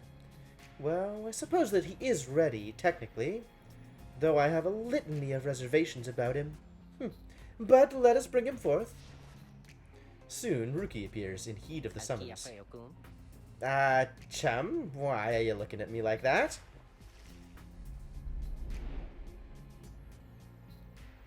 Curs such as Ruki are exceptionally quick and nimble in the rites, though tend to deal less damage to the opposing Pyre.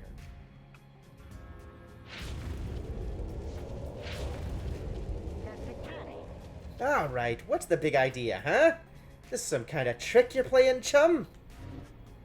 The apparition, Sandra, then appears and unfastens her mask. Shut your snout and listen well, cur. You answer to me here. Huh? Huh? Your mouth runs quicker than those stubby little paws. You have much to learn if you have any intent to prevail in the rites. Let us see how you fare without the benefit of your trusted comrades, save for your lovely reader. How's it going, Sainiku? Welcome. This kinda decent.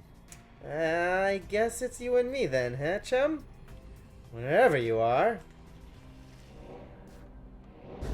Oh? They huge. They big, yo.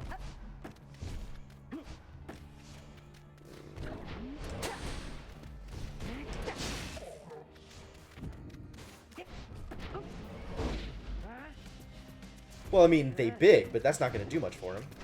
Whoa. Whoa there, buddy. They real big. Excuse me? Oh, those are obstacles. I didn't even realize.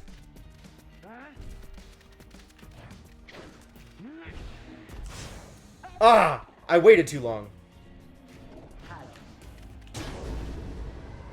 And got baited. Dang. Whoa, no good. It's over. It's over. Life is over. Wow. I just can never get tagged. If I ever get tagged, it's just over. Case in point.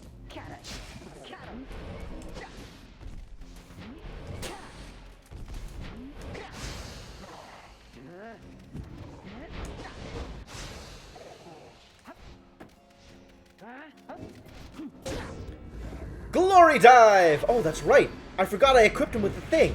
That'll make this easier.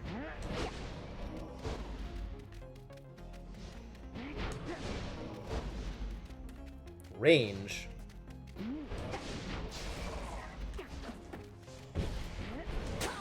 There we go. That's what I was looking for. Oh, that's no good.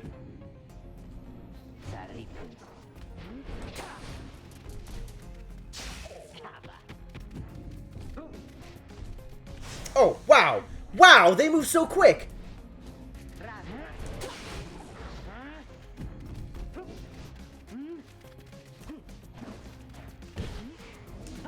Whatever. The big toss. Whoa there, buddy. Yikes.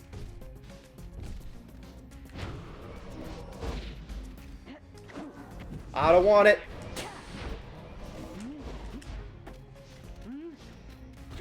Whoa, that was a mistake.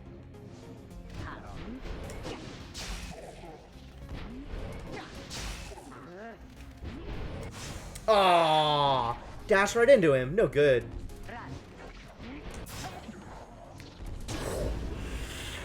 Oh, what a beating. What a beating. That's such a cool technique.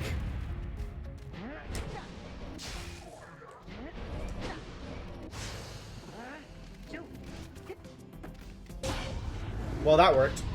I'll take it. Dang, that was close. That was real close. Ah, what's that? That's how we do it, right, chum? Sure is. It is. And you acknowledge, likewise, that you did not do it on your own.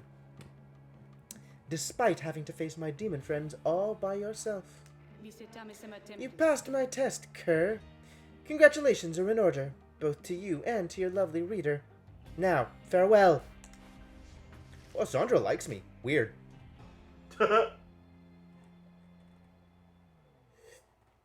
Press Y to salute your adversaries. I should be saluting more often. Taunts are obviously the way to go. Sick. That Sandra kind of gives me the shakes, know what I mean, chum? Hey, what's that you got?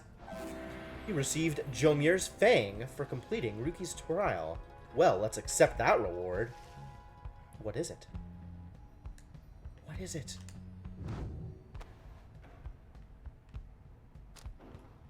Rank 5 Legendary Talisman. After Ruki casts his aura, it lingers longer than usual. Ooh, okay. Yeah. Suit up. Whoa, that is worth a lot of money. 80 value? Hot dang. Yeah, taunting demons definitely seems like a good plan. I agree. How much better does it get? 220. This doesn't get better yet. Oh, no, this one does. 33% chance to return immediately. I kind of don't care. Like, that's just there because it's there. If this actually increased, I would do it, but it doesn't look like it does. I don't know how much boost I have to give to it in order to make it increase. This increases. I don't know that it's worth it to spend a 6 money thing to make this. I mean, I guess if I'm going to be in at least 6 more rights, then this pays for itself.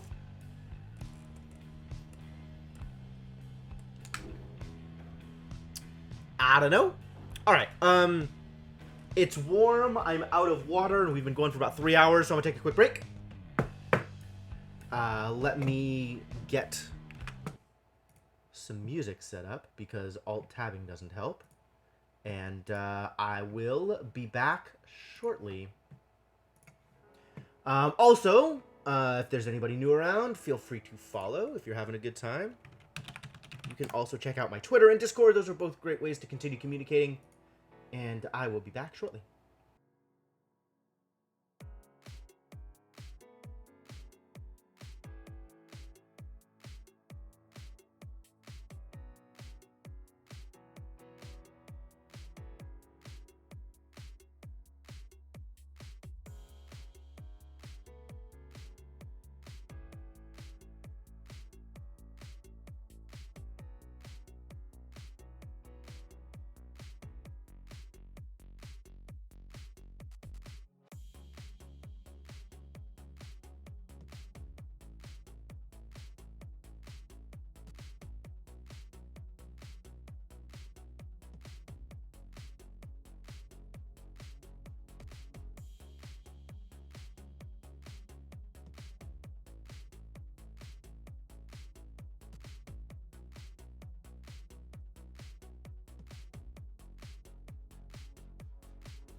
Alright, I'm back.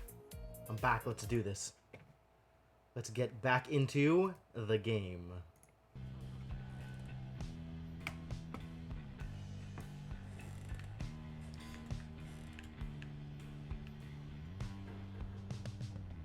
Huh.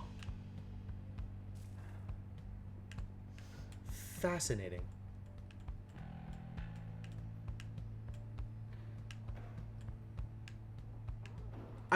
This is so weird. Okay, so left stick moves smoothly, right? But then right stick jumps the circle in the direction I push it.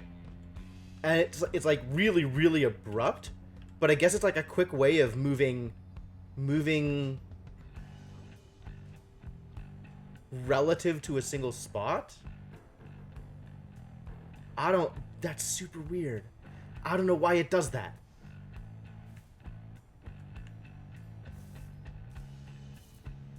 Like, if I spin right stick in a circle, I make these big, wide, sweeping circles. Whereas left stick, it's just, like, if I'm holding, it goes in that direction. Fascinating. Absolutely fascinating. Alright. I think we're ready to move on. Let's continue the journey. You find everyone is feeling rather miserable. You sense just being in flagging hands eats away at one's spirit.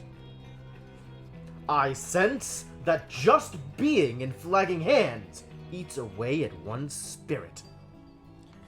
Only the imp Tizo seems unaffected. Most of your fellow exiles lost one hope for the next rite. Suffer alongside them. Great verb. Great call to action here.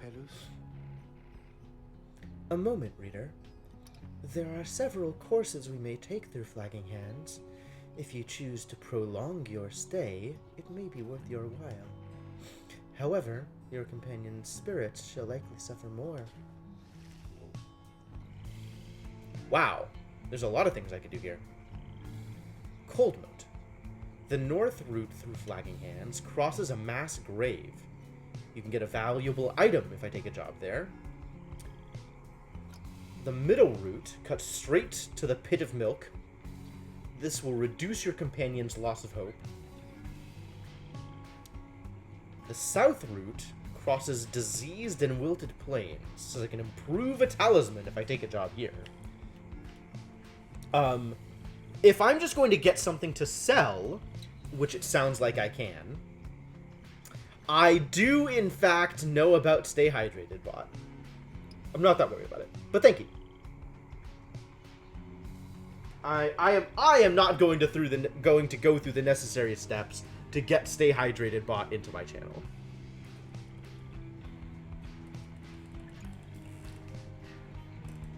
So the trade-off here, right? Cold Moat versus Fallowfield. How valuable is a valuable item versus the value in improving my contract so that I can get more money in future rights. Because I don't have that many talismans worth upgrading at the moment. But, like, the contract is sick. And just getting free money out of it seems like a really good idea, right? Or I could just get something valuable that maybe gives me money. It's like, I don't know how much of an improvement versus how valuable the item is gonna be. Okay, so the other question is how useful is money, right? There's like the 200 cost thing that's really, really cool, but like, it's expensive? It's really expensive? Well, I mean, even if it is expensive, it doesn't seem like there's that much else. Like, I don't know how much else there's gonna be to buy. So maybe I'm better off just getting an item rather than getting myself actual just more money. I'm gonna go with that. Let's get an item. Let's go to Cold Moat.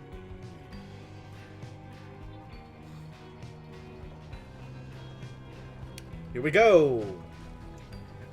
Man, the Black Wagon has such personality. It's so great. The north route through Flagging Hands is dismal beyond reckoning. There is little talk among your group, yet you sense despair encroaching. Only Tizo seems unaffected. Most of your fellow exiles lost an additional hope for the next rite. Unfortunate. Later, you accompany the lone minstrel in pursuit of his task here. Speak not directly to the living shade, and be true to your heart when responding to its inquiries. And make no attempt to look it in the eye. The fact that the lone minstrel knows so much about the living shade, clearly an undead creature, maybe says something about his background? Completely pale skin, bleached of all color? Undead! The lone minstrel offers these and other words of advice as you approach the burial mounds of Coldmoat. The north route crosses a mass grave. Oh yeah, even a thorough burning failed to cleanse a certain haunted air here, where many exiles of the downside see their final days. A glimmer of a shade appears before you as you stand surrounded by the dead. You barely see it, and it does not speak, but you feel its thoughts piercing your heart and mind. Oh yeah, with the bright neon lava? For sure. Don't look at it, you guys. It's dangerous. According to the Shade, the book that you possess may lay some of the fallen here to rest. The Shade leaves you to your work. You turn through the book, locating passages concerning freedom and spirit.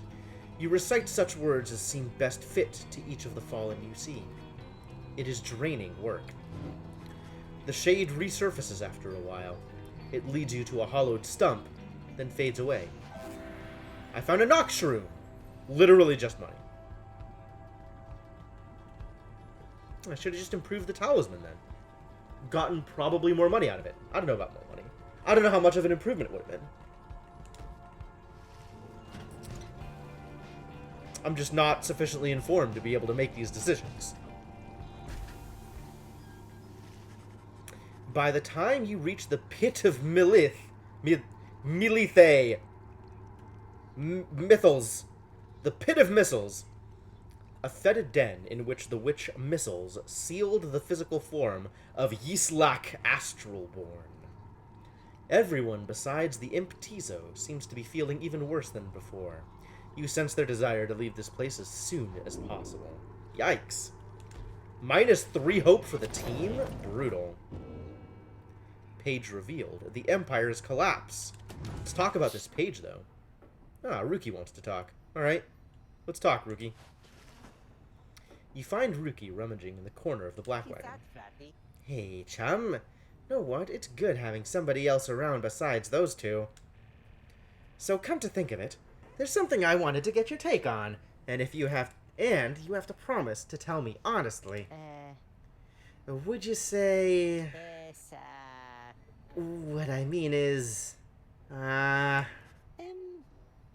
He hesitates, trying to find the words. Hey, look, what I'm trying to say is, You sense something serious is troubling him. Yeah, his outfit is dope. His communication skills leave a little to be desired, though. He moves in very close. Wow. Hello, Ruki. I'm a little uncomfortable. Making sure no one else is in earshot. It's about my mustache. I've been getting some conflicting reports about it. Would you say that my mustache, that it makes me look a bit, you know, unscrupulous? Oh my god. I'm definitely going to say that it looks good, because I don't want to give him even less hope.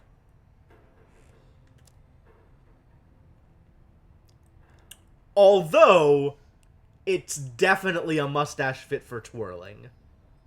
But I'm gonna lie to him, because I want him to be better on the field of battle. You suggest that Ruki's mustache looks perfectly fine. He grins wide at you. Couldn't agree more, chum. I knew straight away that you're a real judge of character.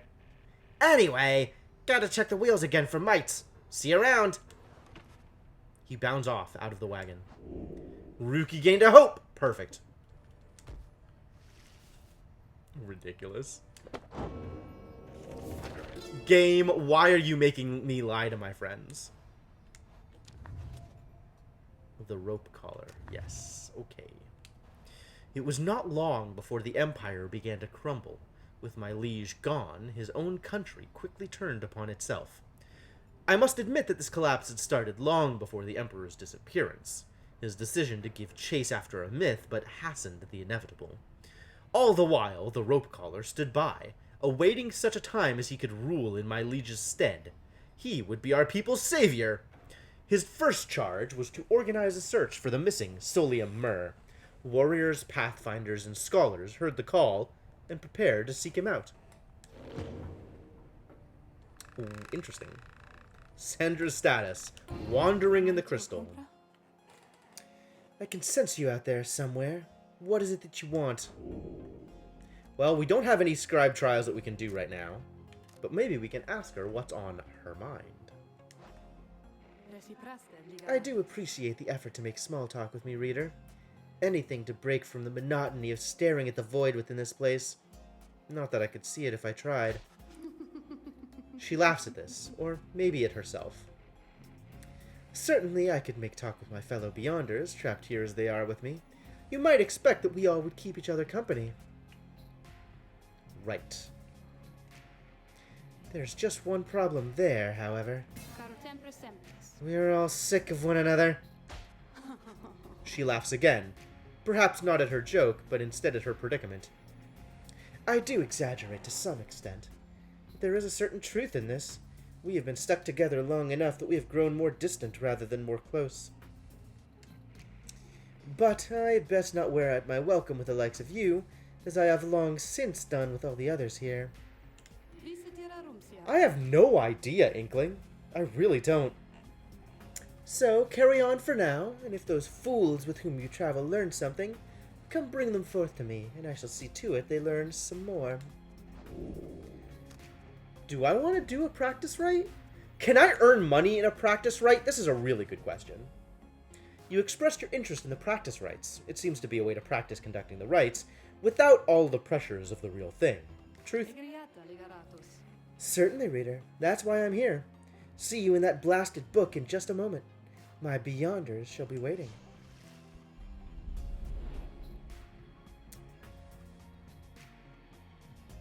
So I kind of want to do this just to practice, because there is some actual practice that I want to do, for the record. Since apparently I can do, like, cool jumpy things with Shay. This place. So, we're back. I don't know if she's the reader. She's definitely one of the Triumvirate, though. Like, she takes a similar role to Hedwyn, I think. Look there. Our host approaches.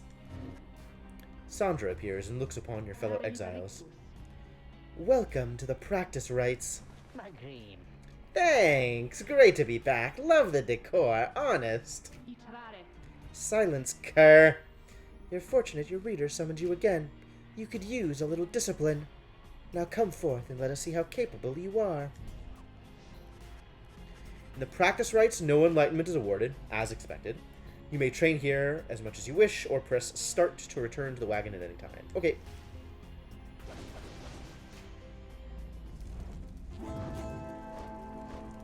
Alright, we're bringing in Shay, because I want to do the jumpy thing with her and see what happens. We're bringing in Jodariel, because sorry, because I want to see if I can earn money with her. And it kind of doesn't matter. So let's bring in the High Presence Tizo. To just sit back and guard, I guess. If you're ready then, Nightwings, grasp the orb and we shall train with you.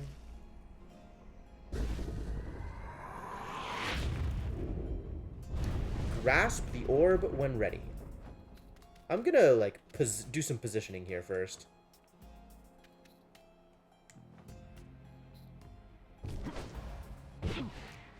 Oh, I can just walk on these? No, but I can jump them. Interesting.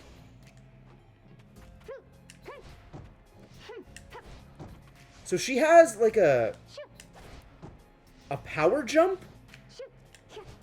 And I don't know, like... There we go, that was it.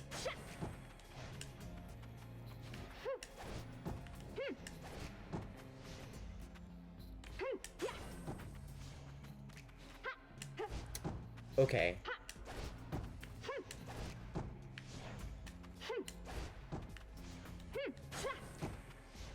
What is that good for, though? I don't even know. All right.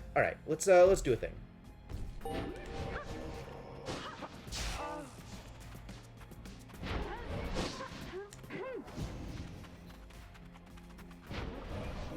want your Dario back.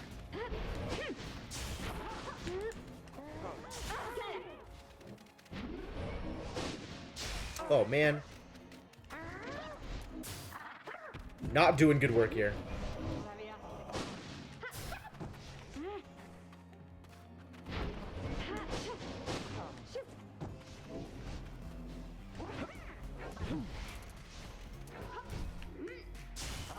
No bounty here. Okay. Alright. Good enough. Good enough. Whoa. Cancel. Exit. No. To wagon. That's what I wanted. Proceed. I got all I want to do out of that. As expected, I can't gain any permanent value out of that. Your vision returns. The effects of the Beyonder crystal dissipate. Time seems to have stood still while you experience the vision. Alright. The hope problem is still in effect. Alright. So I can't actually use practice rights to gain any kind of value. Fine. Oh, hey, you guys. You know, this place, a lot of folks, but not a lot of customers. Know what I mean? So have a look around. Ah, new things to buy. Okay. Well, here, have a thing that is worthless. And by worthless, I mean worthless to me. This raises the rank by 2. As opposed to the 6 cost one, which raises the rank by 1. +2 presence, that's cool. +2 hope, that's probably cool. This is the one I wanted. Faster movement while carrying the orb. This is pretty good too. Extra damage seems great. So still on just these two, although the presence thing might be okay. Alright, let's take a look at my friends. Who has what? I still don't care about this Moon Crest. But I guess it sells at the same value that it buys?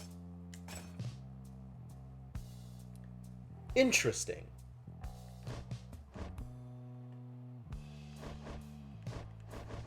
So I could just sell it off.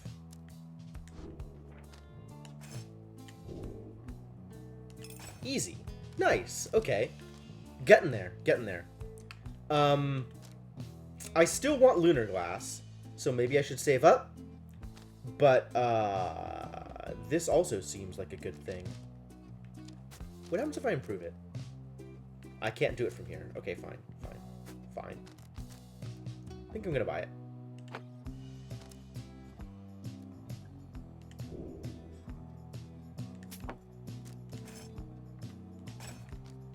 So what happens if I improve it? It doesn't do anything. What happens if I improve it with this?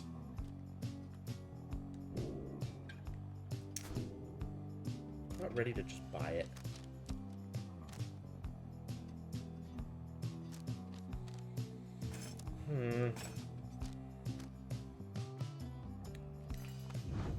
But this is definitely a thing that we want to give people. For example, Tizo can hit harder. That's nice. Who are we even bringing in today? Who's going to be our team? I guess it's Ruki and Shay? Since they have inspiration? I guess it's Ruki and Shay and Jodario? Jodario? Because we're never leaving Jodario home? Ruki has the legendary, it has the Fang. Shay doesn't have anything, so we should give her something. Give me the Kerfang.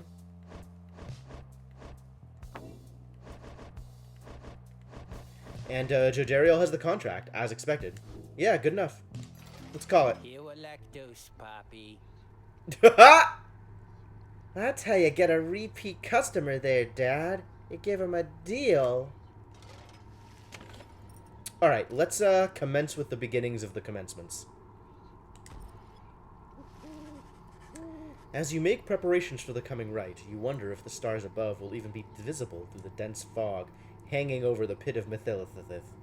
Then... Oh.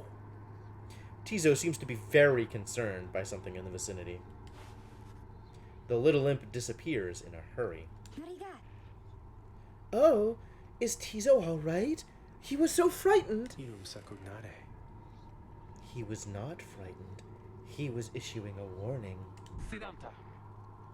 Silence! Everyone take cover! Jodario... Wow, why is that so hard for me to do? Jodario makes quick note of several hiding places among the nearby crags and rotted husks. You wait. Something about the place dampens your senses. All you feel is a creeping dread. Then, from the shadows, a writhing shape slides forward, its hulking form draped in raiments. What are you? The shape stops. Slowly, its head turns from one of you to the next, each in turn. Wise of ye to hide yourselves from us, little Nightwings. Ye trespass on the resting place of the Astralborn. We shall see when the stars muster the courage to illuminate this place. The creature vanishes into the dark. Bled. After a time, your companions reconvene. This theme is sick, though. This is great. That was a bog crone. Serpentine creatures native to the Commonwealth's southern bogs. Wait, are we in the south or in the north? Widely feared. Though formally part of the Commonwealth, the bog crones tend to keep to themselves. Okay. Indeed. That was Witch Udmilth of the Withdrawn. Witch Udmilth. She is an ancient witch with an unhealthy obsession for Islak, the Astralborn monstrosity. And the Withdrawn is a triumvirate of bog dwellers, compelled by sinister forces rather than by freedom. Wow. Tizo makes clear he has no love of Udmilth. Although the rites dictate she cannot harm you bodily, with her, best not to take unnecessary chances. We'll take what chances we can get in all of this. Everyone, it's time.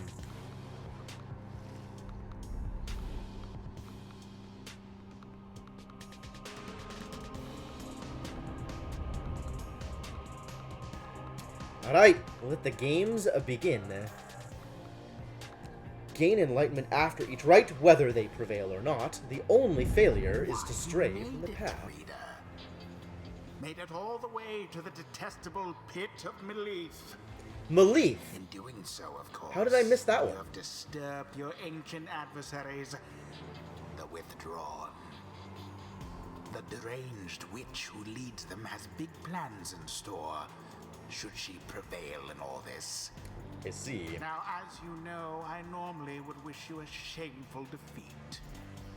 But in this case, I wish you a little bit of luck.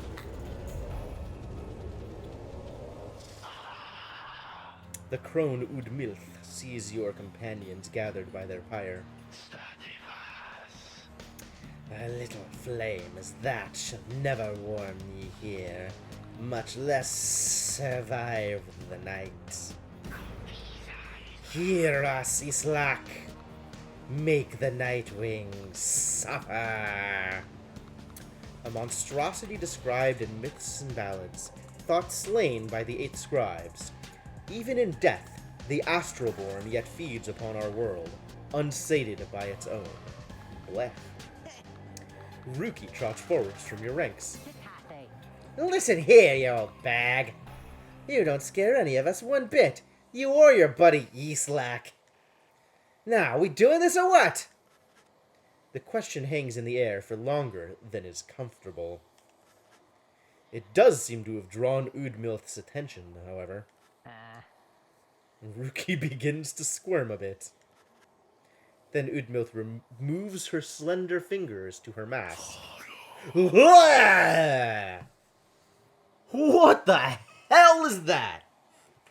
That's ridiculous. How is that an alive thing? Nope. Nope, nope, nope. Foolish. Islak shall grow. Islak shall grow. Islak shall grow. Whatever. You're nuts. Ye shall consume ye. Ere your little flame has died. That we shall ensure. Udmilth slides off towards her followers. Ruki remains motionless for a time. Whoops. Alright, whatever. Whoa. Whoa, whoa, whoa, whoa, whoa. What is going on with this bog crone? She's an ancient witch with an unhealthy obsession for Islak, the astral-born monstrosity. Fires her aura in a wedge-shaped pattern. That's new. Launches forwards great distances. Slithers faster, but with less control. Fascinating. Used to be a pyromancer? They've always had a way with flames. Fascinating. Bog-dwelling serpentine creatures. That's serpentine? More like skeletal. Known for their bluntness, stubbornness, and wisdom? She is one of the reclusive crones of the southern bogs. Yes, though she seems right at home here in the downside. She frequently invokes the profane name of Islak and seems to be acting on the will of that dark dead god. Whatever her intentions, they cannot possibly be good. Two right. And we have Shra. What is this name? Oshra? Oshra. Okay. And Ramit. What do they have here? Okay, okay. So they have, Shay's abilities. Okay. Alright, well, we're bringing in Ruki. I am happy with Ruki and the Fang. Ruki. We're bringing in Jodariel, because we're always bringing in Jodariel. And we're bringing in Shay, who has the Kerfang, and is ready to, hopefully, deal some actual damage. Shay. Very well. As the 8 scribes once vanished Islak, so shall we prevail. No matter where ye go, Islak shall find ye, and devour ye. Yeah. Now begin. My. He just runs right in there.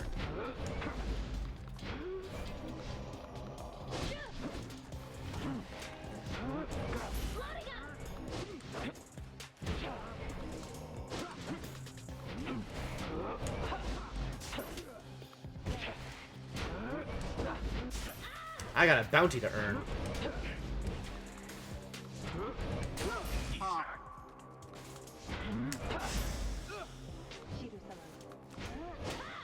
Ow.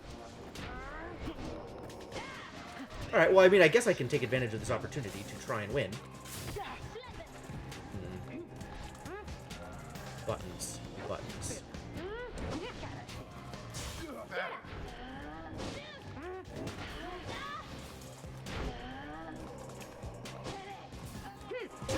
A favorable start. Yeah, let's just do the thing. Although, still want to earn that bounty.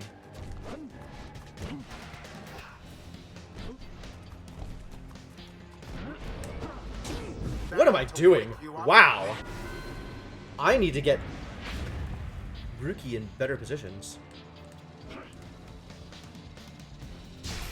An opportunity.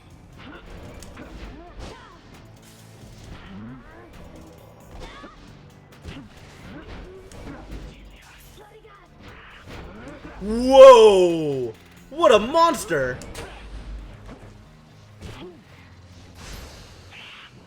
Just walk right into my my thing. How do you feel about that? Nope.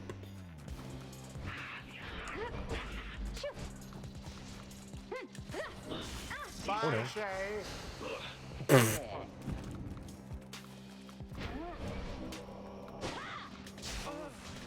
Oh, bad news. Whoa! Yeah. Ah!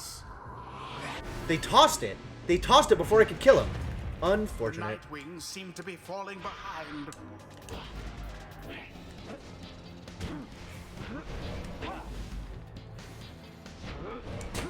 Zap.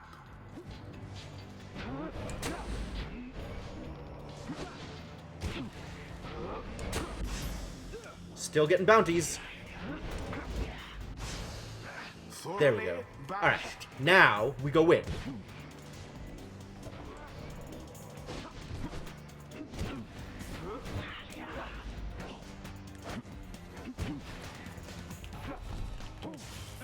Quite the turn of events.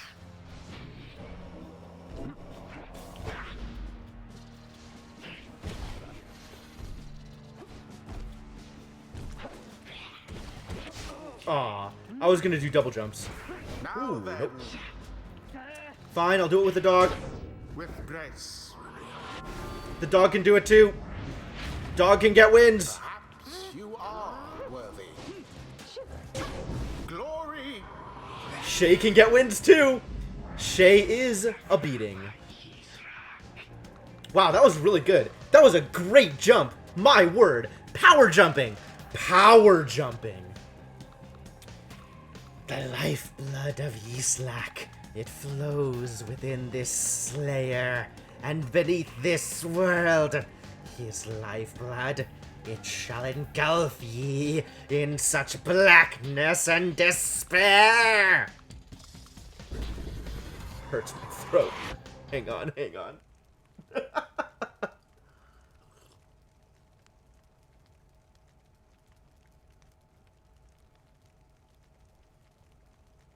Ooh, ah. Okay. Back at it. This sucks. The witch invokes a profane name I shan't repeat. Best beware her foul sorceries. The orb engulfed Whatever. in fire.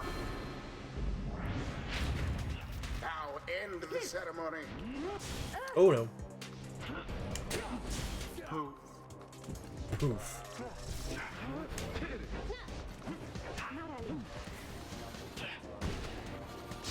Nope.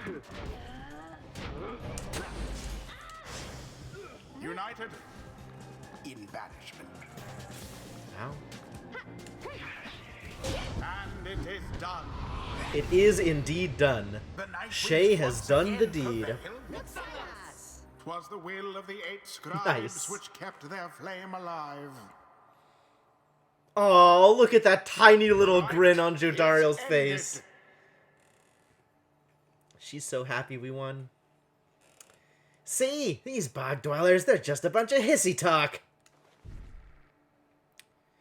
It would seem our adversaries failed to unnerve us. The scribes, they vanquished Islak just as we prevailed tonight. Apparently not. We have failed thee, and the deed shall be repaid in blood. As for ye, fools, ye shall be consumed, and everything around ye, from the soil to the stars, ye shall see. Yes. Boundless are the teachings of the scribes. Alright. Good work, Jodario. Focus, training, prowess. The path towards survival on the blood border. What? Oh, right. The High Wing remnants seized upon it at every opportunity from the cover of clouds or darkness. What are the High Wing remnants? These rites make similar demands of us. Well, I mean, we're going for Celestial Spike, so let's have a run big stunning. That's the 750 I was looking for. Shay finally unlocks her talent tree. The scribes, they whisper to me. They do, from time to time.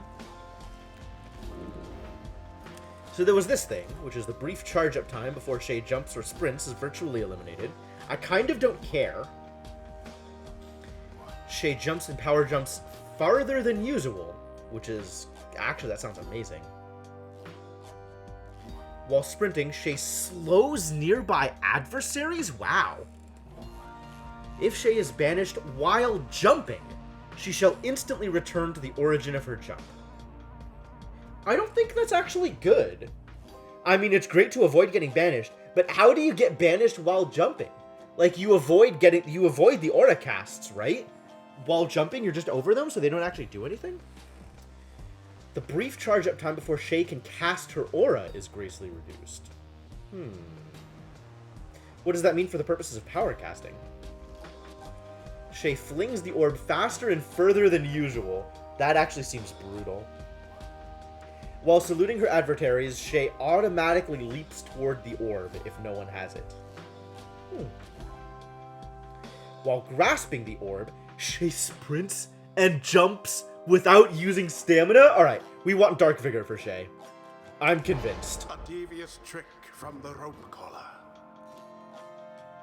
And Tizo gets some enlightenment. Or some inspiration, yeah?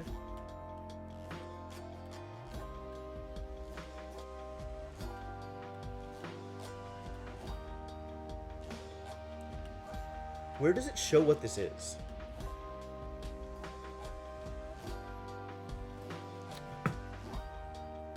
Thank you. Gain enlightenment twice as quickly while they had inspiration. It's not quite how I would word that, given what I've seen. Until the next right.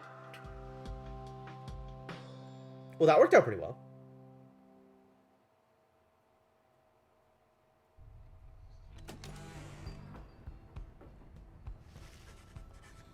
Having prevailed against the withdrawn rather soundly, you and the others have some moments to recover from the ordeal in the relative safety of the Black Wagon.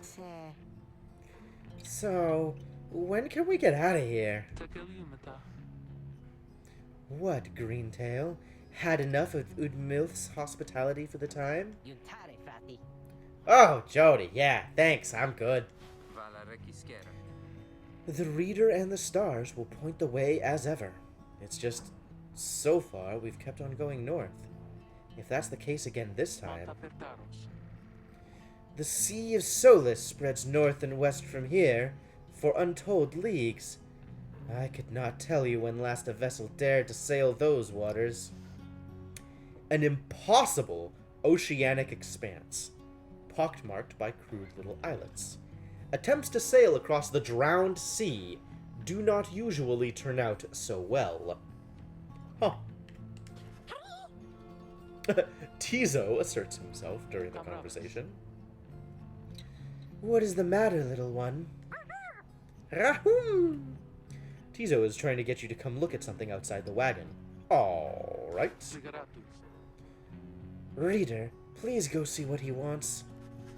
You excuse yourself and follow the imp into the dark of night. You find Shay and the lone minstrel already gazing up at the stars. Magania filifasi? Can you not read the stars yourself then, Mr. Minstrel? I fear it is not so simple as matters of can or cannot when it comes to me, Shay. We shall see what the reader has to say, for this is his charge.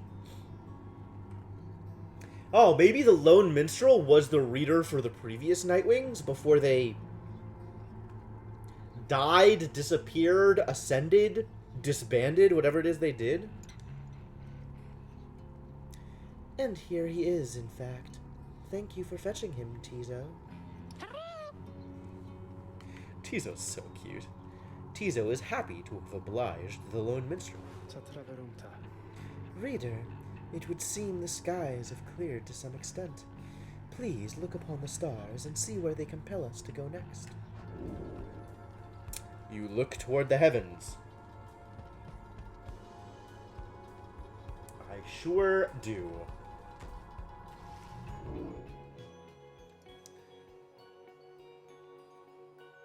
I guess we're going... Wait. You are not permitted to conduct the next rite here. Where are we going then?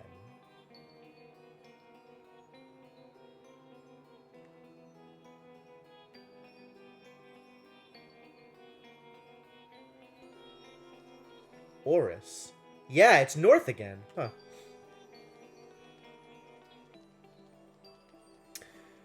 Burns bright over the ruins of a lost frigate in the Sea of Solace. Mysterious and alluring. Read that one. Have I read these? Adventure Snoke. I feel like I've read that. Yeah. Devoted and faithful.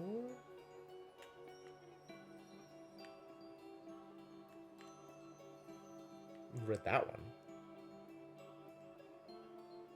one. Okay.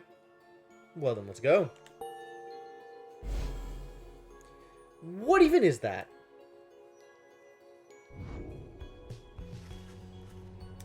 The rites beckon you still further north, toward the middle of the Sea of Solace. Solamitan. That's not good. You're joking, right, chum? Huh.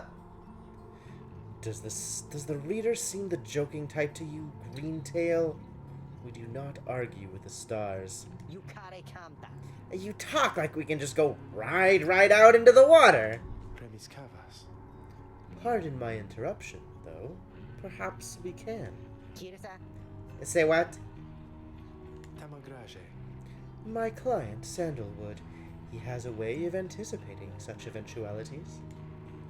West of here lies a place called Big Bertrude's. Small bog-dweller outpost at the edge of the sea. All sorts of contraband used to come through here.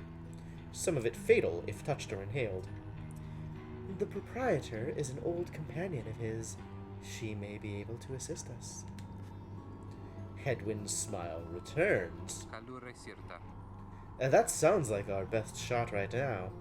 Well, let's pack it up and move as soon as possible.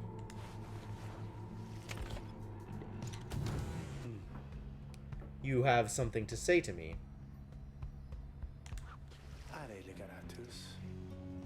Greetings, reader. It is good that you are here, for there is something that I wish to tell you privately. Do you have a moment?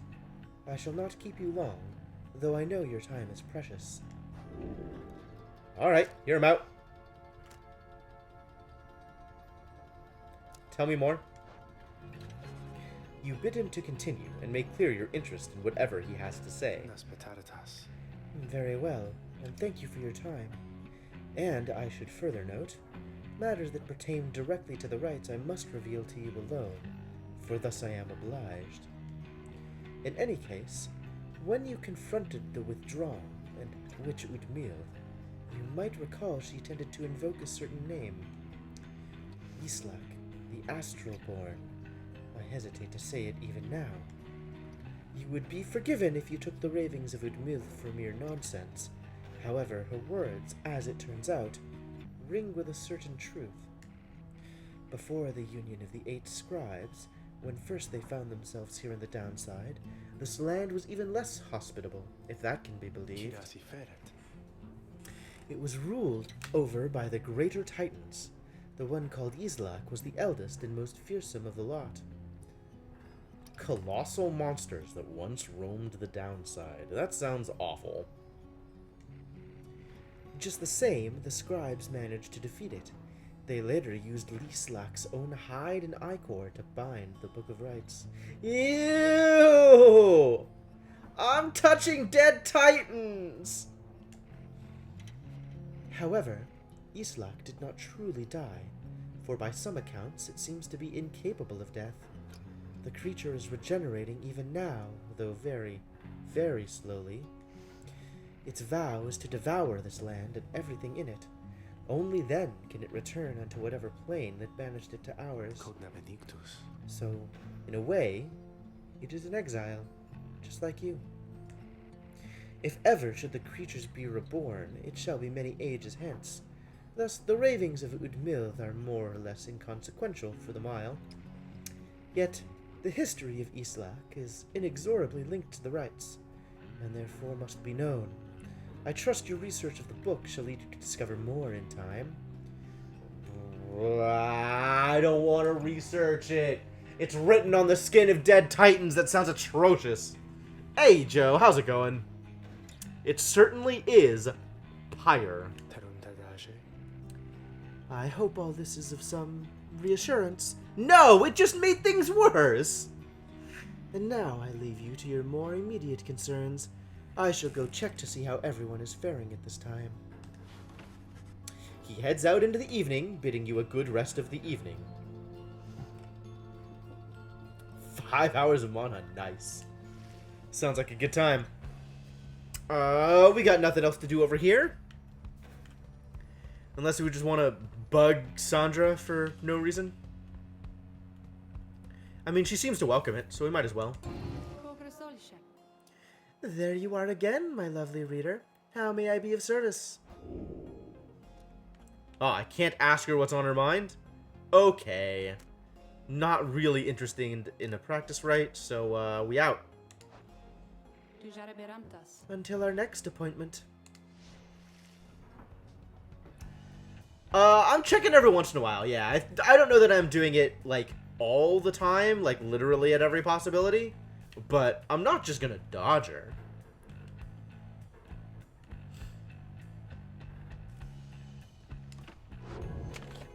Alright, time to continue the journey.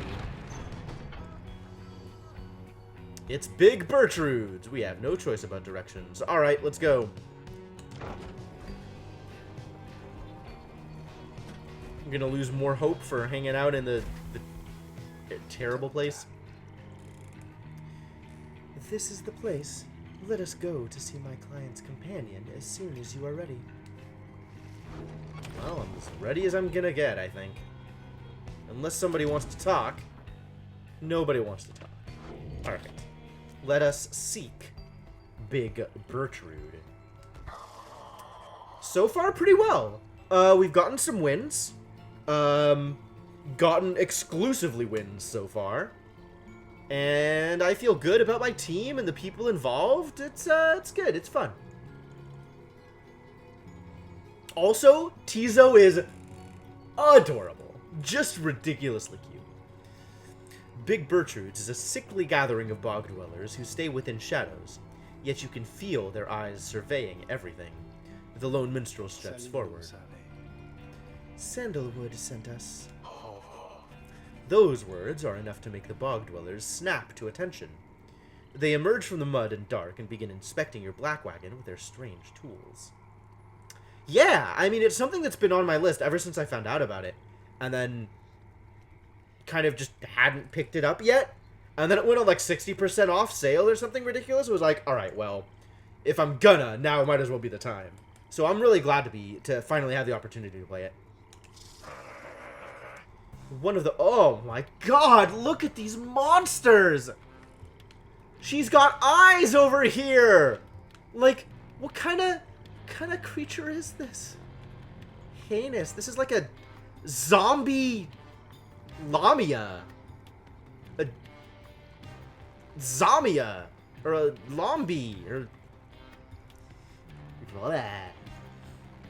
One of the bog dwellers slithers forth. She is larger than the rest, and leaves no doubt that she commands the others. Thou speakest the name Sandalwood. We would know his whereabouts. Reveal them to us. You don't think she has hat eyes. Alright, you're probably right, but maybe it's like a reversible cloak and the inside is tailored with eyes?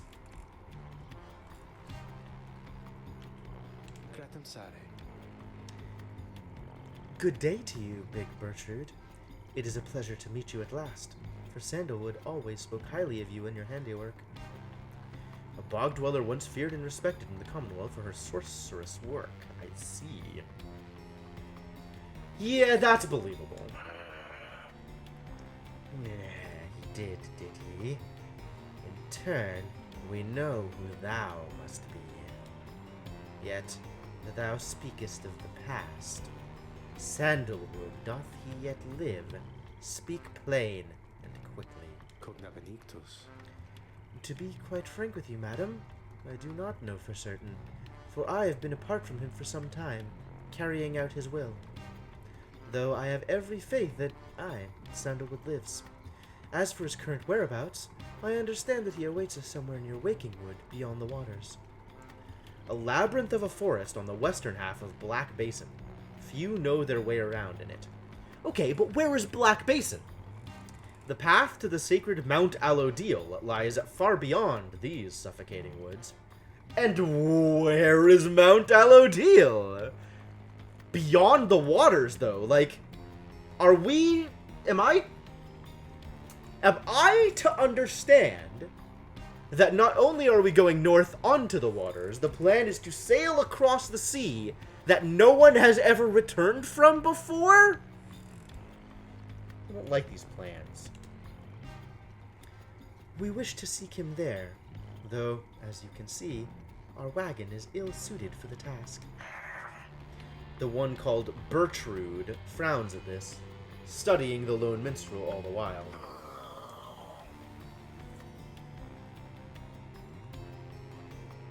Oh, she's pissed. Look at her. Look at her face. Indeed. Then leave us. Return at dawn. That is all. Hey, Netoin. How's it going? Something like that. Yeah, we gotta return the heart to Nefertiti. By your grace, Big Bertrude. The lone minstrel turns away, but Hedwyn stops him. Ooh, serious face Hedwyn. Look at him. Commentus. Hold on. Are you sure about this? Leaving the wagon in their care? All should be in accordance with my client's plan. Jeheritarimas. You keep calling Sandalwood your client. He must reward you well. I, in a manner of speaking. He helped me find a sense of purpose I thought lost. Oh yeah, for sure, dude. That movie was great. Hedwyn nods at this, then turns to you. Casetaste. Well, my friend, I guess we'll see what happens, right? I'm off to let the others know. You find yourself with time for your vocations, while the bog dwellers go about their business. Alright. Still don't care about small global bonuses, I think. So the question is, get money or mentor? Money or mentor? The last time we got money, I found... What did I find? What was it worth? 45 bucks? I'm solidly meh on self-enlightenment. I don't feel like I need temporary small bonuses. Assuming that they're temporary. I would much rather go for neat talisman stuff. They're permanent? In that case, maybe. But even still, I'm a lot more interested in getting, like, getting more damage and stuff, which I'm not sure. I guess you can get that from here, huh? Alright, I'm gonna try it and see what kind of bonuses I get. Since I haven't tried it yet, right? And I haven't tried Mentor either, so I don't know what I'm gonna get out of it. I guess I should try it. You find a relatively quiet clearing to study the Book of Rites with undivided attention. Through greater understanding comes the reader's influence. Attribute bonuses you bestow on all of your fellow exiles who participate in the rites. The triumvirate whose reader is well attuned to the book has an inherent edge against its adversaries.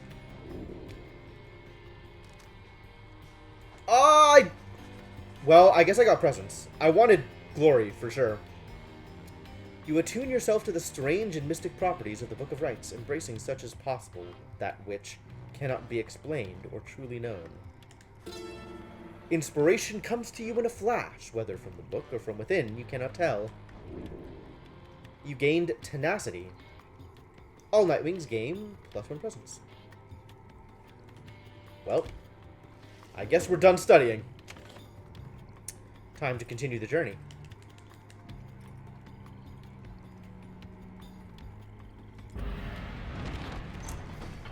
I mean, I think really my only top priority right now is more glory.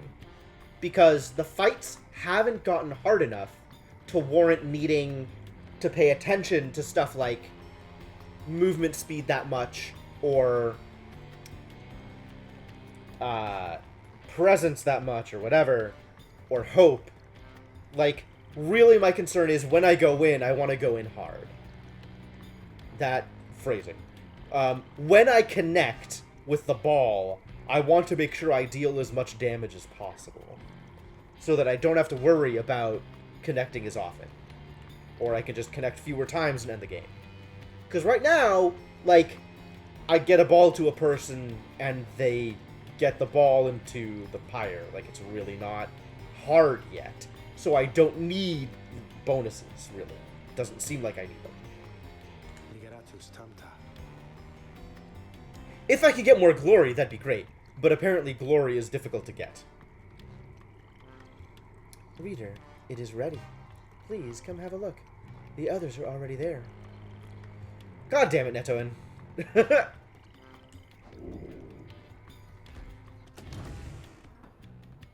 Oh. Wow. They cleaned up. Everything is cleaner. The black wagon appears different now than it did even a day before. The hull is fully sealed and reinforced, and all manner of nautical equipment adorns the port side. Hey. Wow. You people seeing this? I'm gonna have a look around. The wagon should be fit for sea voyage. Let us depart at your earliest convenience. What about Big Bertrude? She then appears, as if on cue. Tell the Sandalwood he owes us twice over. If I may, Big Bertrude, You could tell him yourself, if you wish to accompany us in our voyage north. Our group would welcome someone of your vast experience. Oh my god, are we gonna get a bog crone on the team? Oh, I'm not entirely sure that's where Hedron was headed, but wow, what an amazing conclusion. dare thee make flirtations upon us? No, Enough. But, should you see that Sandalwood, tell him also to come and visit us again. Now, be gone from here, and tell no one that we were paid in favors. She slithers off without another word. Soon, the lone minstrel breaks the silence. We are fortunate that she assisted us, but we should go, just as she said. I know the navigational controls, and shall explain. But this is so exciting! I don't know how to swim! Oh, Shay. Tizo seems to share Shay's enthusiasm for heading out to sea. I am beginning to feel ill already. Oh no. Your black wagon becomes seaworthy. The Sea of Solace awaits. I guess we're setting sail? To the Worm Gulf! I can't go into the black wagon right now, you guys. Alright, I guess we're going to the Worm Gulf.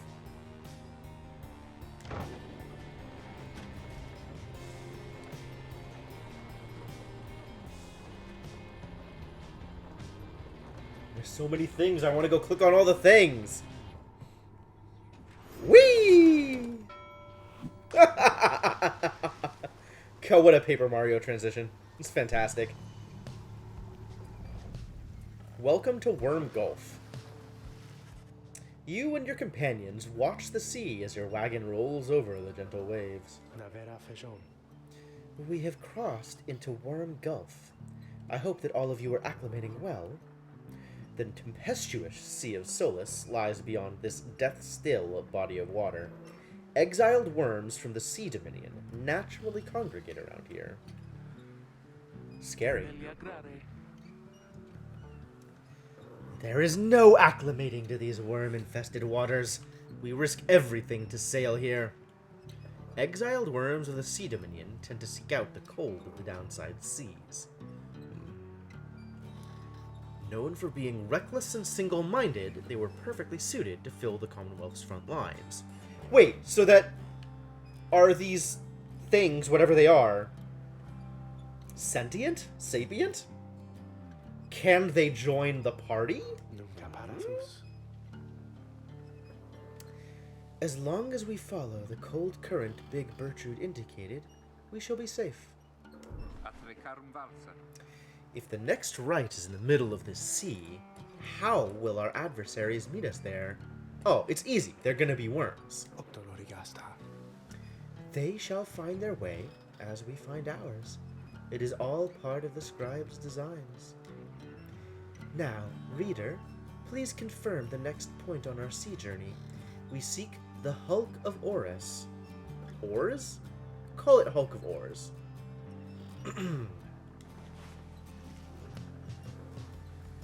Well, we're going to the Outer Solace, I guess. I don't have any other choice. Wait a minute. Something vibrated when I moused over it. I don't know what.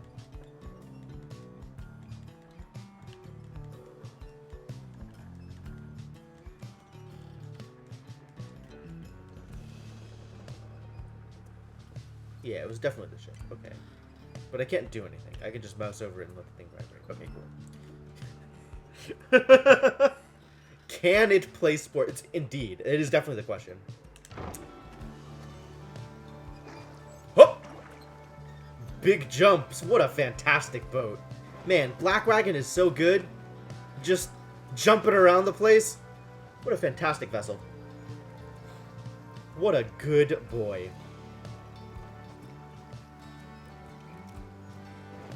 Speaking of that, Joe, I am 100% getting in on the Kickstarter for Boyfriend Dungeon. So, there may be dating games in the future of this stream. The wagon continues rolling gently across the waves, which seems to you a welcome change of pace, after having come from flagging hands not very long ago. However, Jodariel seems more concerned now than before, and paces ceaselessly. When she notices Ruki, she stops him for some questioning. Greentail, how is he doing? Who, Edwin? Oh, he's pretty much the same. Been up all night, retching into the waters, if I had to guess. His first time out at sea. His first. She turns to you. Reader, please check on Hedwin when you have the opportunity. He requires our support, and we require his swift recovery. You wish them a good afternoon as you go check up on the others in the group. Later, you find Hedwin looking out of sorts. Ooh, yeah, we have not seen this face before. Out of sorts is about right.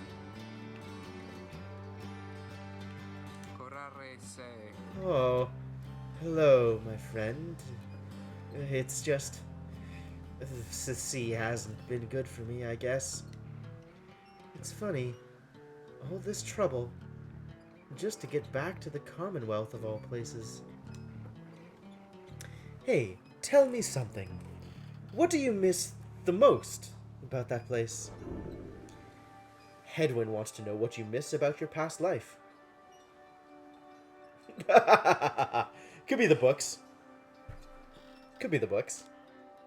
Sure, it was highly illegal, though just the same, you miss having had access to those volumes. Your life was always difficult, but several of your longtime confidants did help you to get by. Your mouth waters at the thought of it, at least compared with what passes for sustenance here. Conscious efforts to discard most of your memories of living in the Commonwealth. I don't think that's true. So, when we were found, we had basically given up all hope, and were just lying on the desert sands, awaiting death. That is literally the only information we have about our character. Aside from, we know how to read, which is highly illegal in this dystopic fantasy world. So maybe it's from loneliness? Maybe it was we didn't have friends? I guess that also means we didn't try to make friends? I don't know. So project, I guess. Sure. That's definitely one way to do it. I mean, if it was actually me, it for sure would be books. But I'm going to say friends. I mean, the reader is definitely sticking around with this motley crew.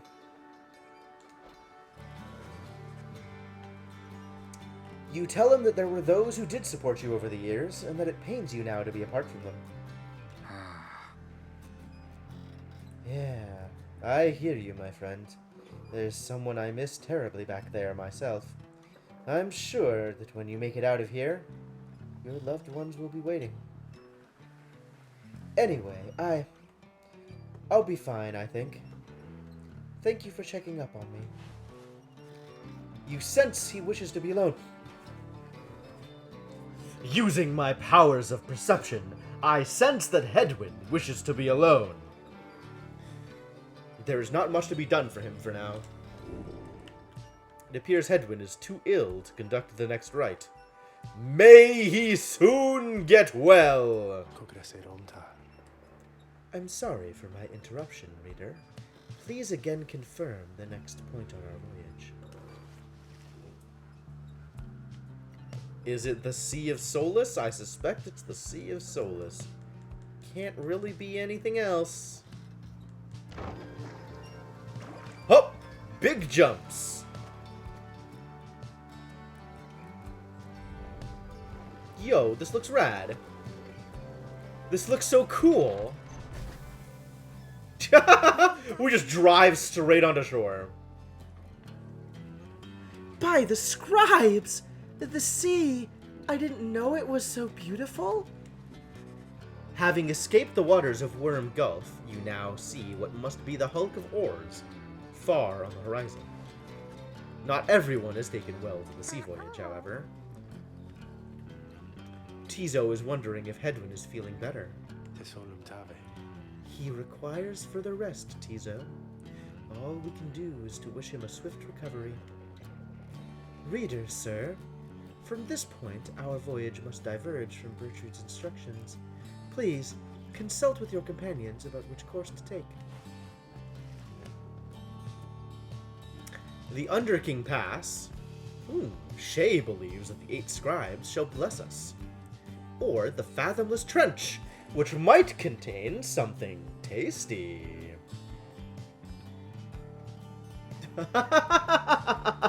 Well, I appreciate the sentiment, Netoin, and don't worry about the money at all. It's great just to have you around, and I really mean that. Like, having people around, having people to join me on this journey, like, that's fantastic. And, you know, I can't actually ask for anything more than that. I might ask for something more than that, but I can't reasonably ask for more than that. So, like, I just appreciate the praise. I really do. And don't worry at all about the money, like, really. You know, if you have it, you have it. If you don't, like, you don't. That's all. That's how it works. Do I care more about fish or do I care more about blessings? Are blessings a temporary thing? I don't know if blessings are temporary. I'm going to assume that blessings are temporary, because that seems like a thing. So, I'm going to go with the trench. Who is Arv? And, I mean, yeah, if you want to contribute, you know, by all means, like, get into the, like, if you're not already in the Discord, then join me in the Discord. And we can talk there. Hang on, I'm gonna put in the thing. So yeah, like, if you want to contribute, by all means, but, you know, like, you definitely don't need to. Like, I'm really not asking for anything more than whatever you want to give out of the goodness of your heart. And if that's just your presence to be here, like, that's, honestly, that's great. So, yeah, I don't know what to do about praise. Like, I don't think I take compliments very well. Yeah, let's go fish. Let's go fishing. And back into boat form.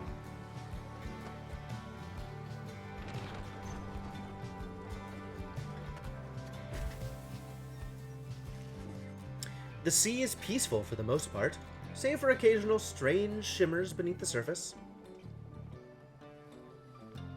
Ah, I understand, Netoin. And that's, you know, that's okay too. Like, that's life. Sometimes life gets in the way. I don't have as much time as I would like to have for watching people's streams. But, like, it's all good. When you have the time, then you'll come back. I trust you. You've been around for a long time. So, I'm always happy to see you when you have the time to stop by. Thank you, Saidiku.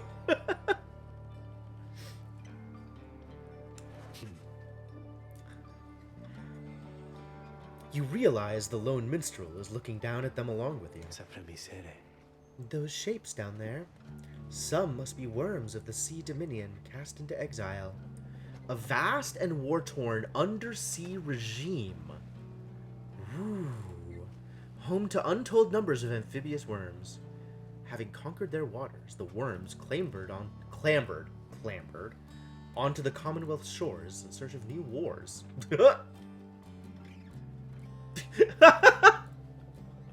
That is certainly a rephrasing, Joe.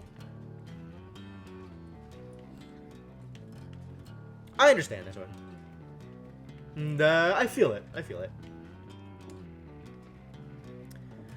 I understand they tirelessly fought the Commonwealth's wars, having grown weary of their own. They must make worthy adversaries. Hello, Tizo. Tizo appears to have spotted something tasty. Tizo dives without warning into the depths below. Excuse me, is that safe? And there he goes again. That one enjoys being at sea, despite its perils. What does that even mean? I guess they've been at sea before? They must have crossed the ocean to get here in the first place. Wow, that's surreal. This ocean has the reputation of killing everyone that crosses it. How are these people just casually, yeah, we've been at sea before, we've totally crossed this ocean, no big deal, come from the far continent that nobody is even sure exists? Fine.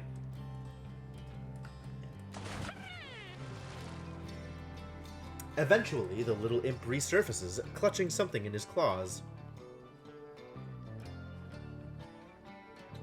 See, I don't think he's alive. I think he's undead. I think he's Alucard. Tizo caught a froth sea flounder. Whoo! Big money. I like it. It must be a very tasty fish. That's true. That's true. I mean, they're clearly part of a more esoteric culture anyway. At last you arrive at the Hulk of Oars, after journeying across the sea. It seems the next rite is to commence here soon, though there is no sign of your next adversaries yet. Only if you did something good for that birdie. Maybe.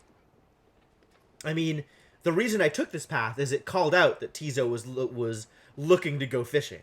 So, like, I expected Tizo to be able to find something, I just didn't know what he'd find. But it might be that I have that decision because, like, I've done well with Tizo or something, I don't know. I am not yet ready to commence the rite.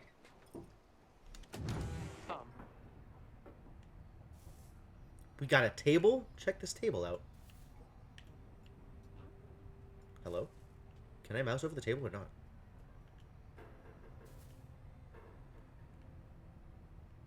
I know Jodariel wants to speak with me. I want to mouse over the table. Alright, let's talk to Jodariel. Reader, a moment of your time. You ask what is on her mind. Hedwyn. He is beginning to recover from his illness. However... Oh, you're close. Wow, what happened? However, its sudden onset serves as a reminder, I believe. I have known Hedwyn since he was a child. Even now, I hesitate to say that he has grown. Nevertheless, there are such things that even I would never say to him directly.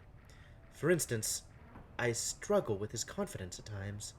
Whether he leads us to our freedom or doom, I am ambivalent. Speak not a word of this to him, of course, in case it is unclear. I shall tell him in my own way, if and when the time requires. In any case, when times remind me of his mortal weakness, I end up having to consider what should happen should we become separated permanently. She trails off a while. Yeah, alright. Talking about mortality and death can do that. What I mean to say is, you should know that I am fully pledged now to this quest of ours, whether Hedwyn is the one to lead us to its end or not. Dude, she just pledged her undying devotion to me. Above and beyond the life of her friends. I don't know what to do with this kind of power. This is... Whew. I have my reasons. One of them is him. I expect the same holds true for you. That is all I wish to say. Take care, reader. No! Jodariel is a pure and innocent cinnamon roll. Too good for this world. She nods and brushes past you toward the door. Alright, what's up with the table? It's just here and I can't do anything with it? Alright. What about this? Silver Cudgelhead. A limbless, cold-blooded creature rescued from the sea. It is fully grown and has led a rich life. Wild. The books over here are sparkling. I don't appear to do anything with them, though.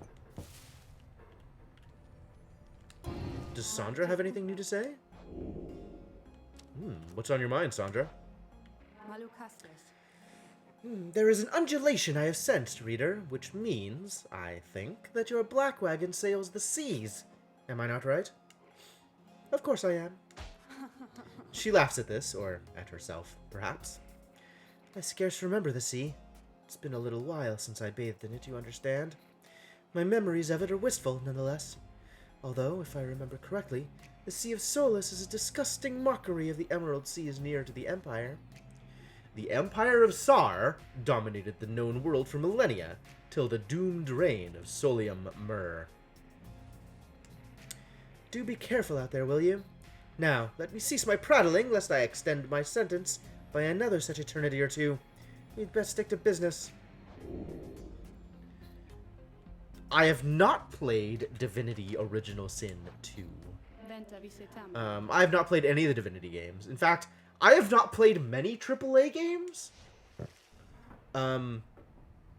Most of them I've kind of just dodged.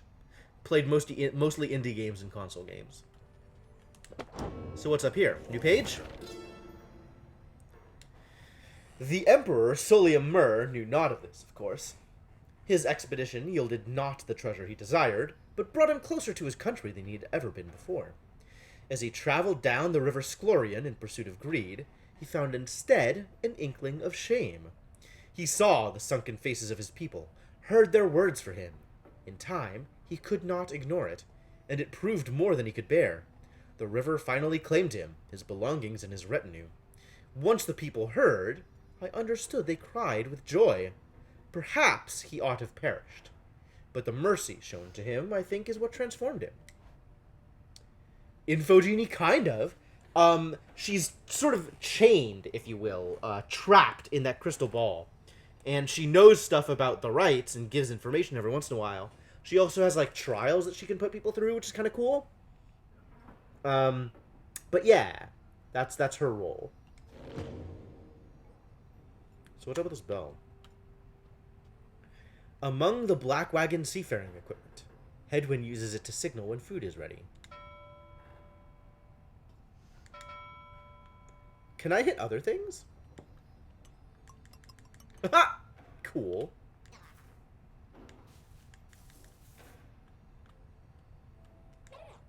It's a drive imp. So hitting this made the drive imp awake? Yeah, dude. Hitting this wakes up the drive imp. That's weird.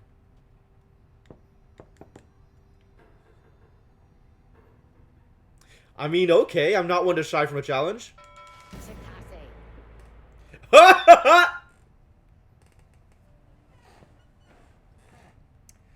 Oh, you just keep right on ringing that bell, chum. Keep at it.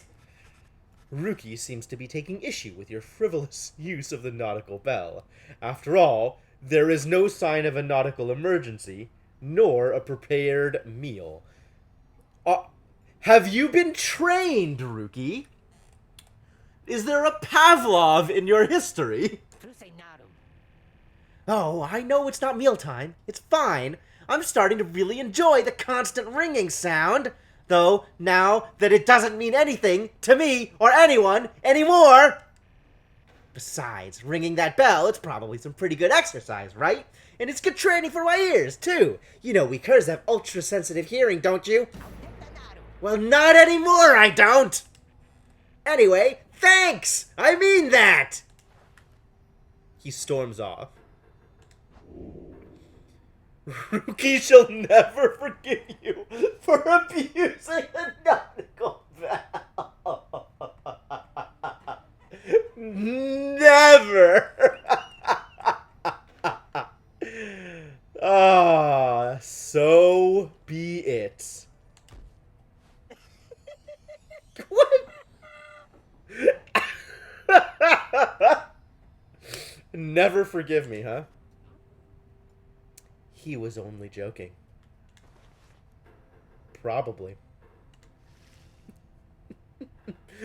Fantastic. Oh boy, that was amazing. How the hell did Slughead get over here? Does Slughead have a boat?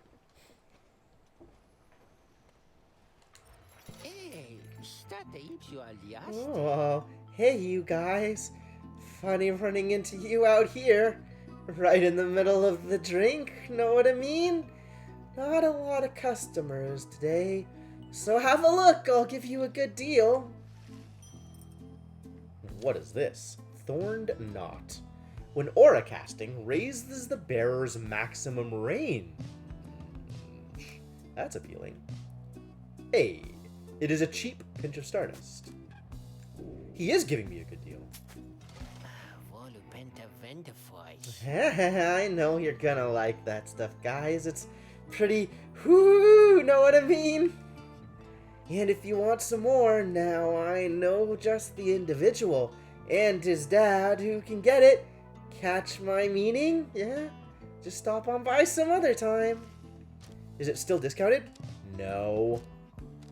Ah, only the first purchase was discounted? I should have tried to buy the Faith Stone. I didn't even think about it. Alright, well, I'll have this thing.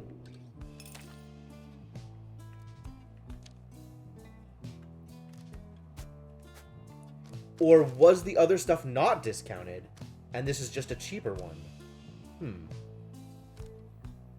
So I care about Lunar Glass.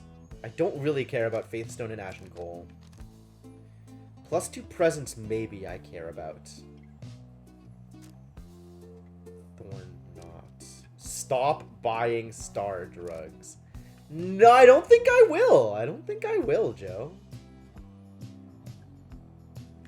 Alright, what does my team look like? Who has what? Tizo has nothing. Does the aura thing affect Tizo?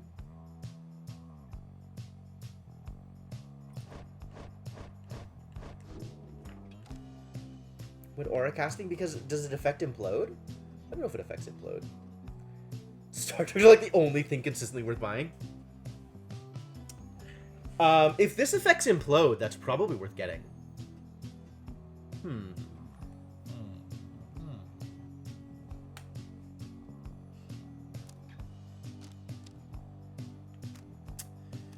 I mean, if I had more talismans that I thought were consistently being affected by these, I might buy more of them.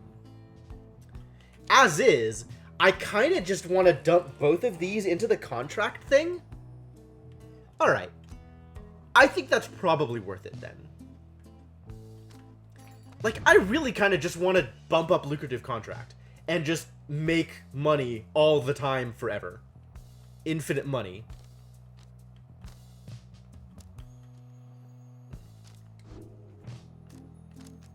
At 6, it's probably worth it.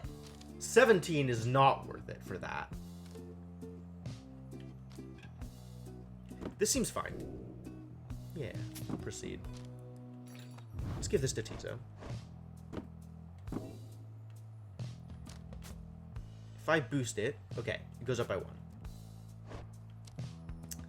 Really, I should probably be waiting on these things and boost the, you know, the legendaries. Oh yeah, dude. He's totally on the team. He's amazing. These other things I kind of don't care about, and I can always pick these up later. You know what, just pick them up now. Whatever. I'm going to use them. Almost assuredly, I'm going to use them.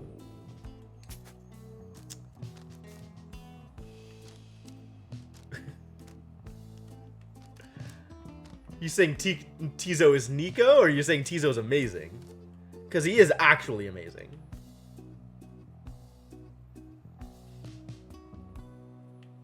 Oh my god. Interact to let him be himself. Wow. Thanks for the guilt trip, Pyre. You guys take care, okay?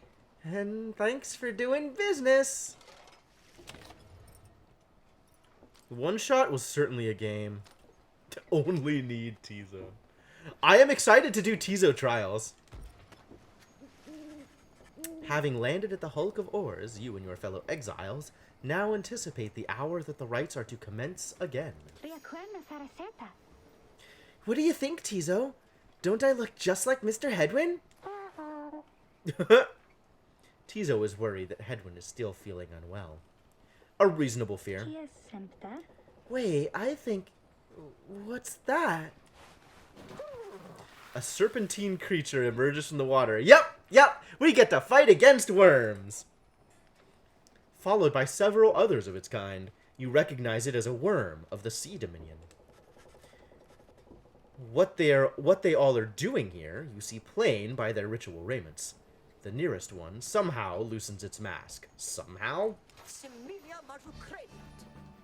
Good sirs and good ladies! Wow, Worm Knight, what a champion.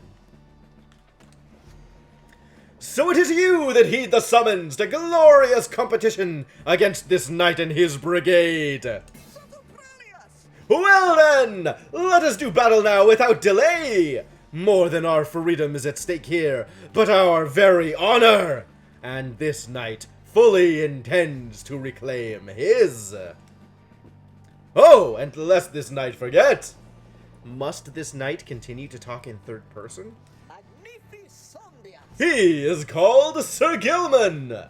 He salutes you all on behalf of the Pyre Hearts until the contest. Yup, helmet and then mask on top of helmet. Amazing. What a champion. He is a once proud knight of the Sea Dominion on a self-made quest to regain his honor. Apparently a member of the Team Pyre Hearts. Triumvirate of Worm Knights. Yup. Who perceive the rites as great battles to be won. I mean, kinda, yeah, okay.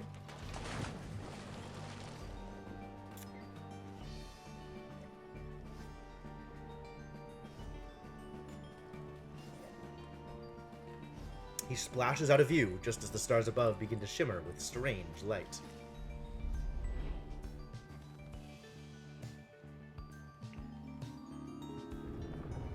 It is time. The glory attribute affects how much damage exiles can inflict to the adversary's pyre. I know! I want more of it! Reader. Even the vastness of the sea was not enough to thwart your coming here unto the hulk of Orus. You would Okay, it could be wise Orus. not to underestimate your adversaries here, despite their pitiable look. I am, of course, referring to the Pyre Hearts. What? These rites are but another war to them, and that makes you their mortal enemy. What is this kraken in the I expect background? your battle to be glorious. As do I.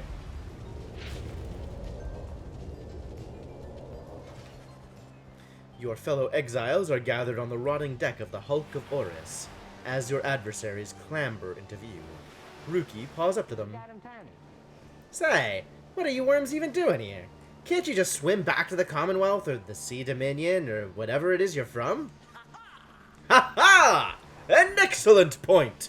It seems then that these adversaries and the rights are clever, wouldn't you say, sire? Just get rid of them already, Gilman.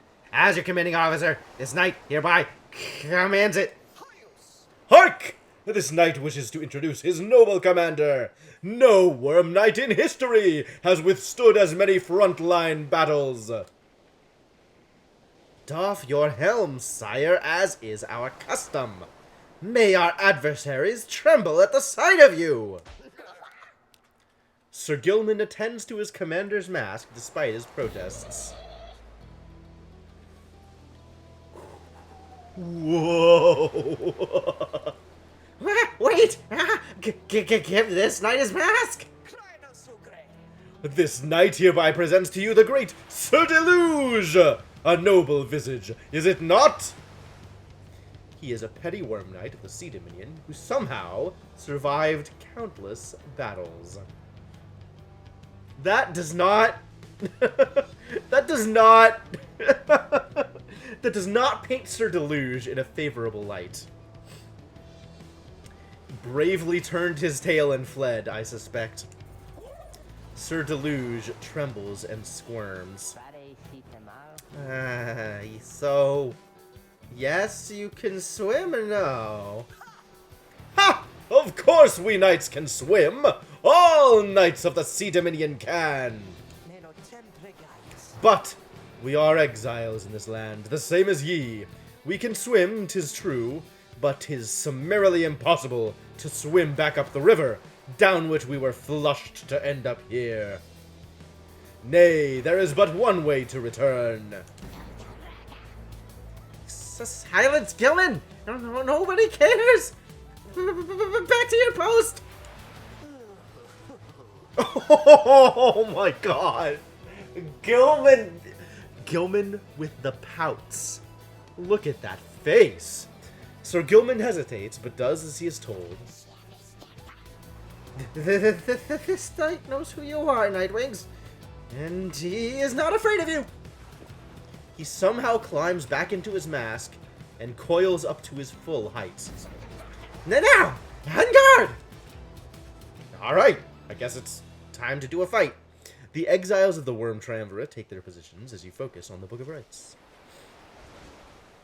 Okay. Wow, they have tiny auras. Reader, Hedwin's illness means he cannot help us here. He shall be counting on us. Okay.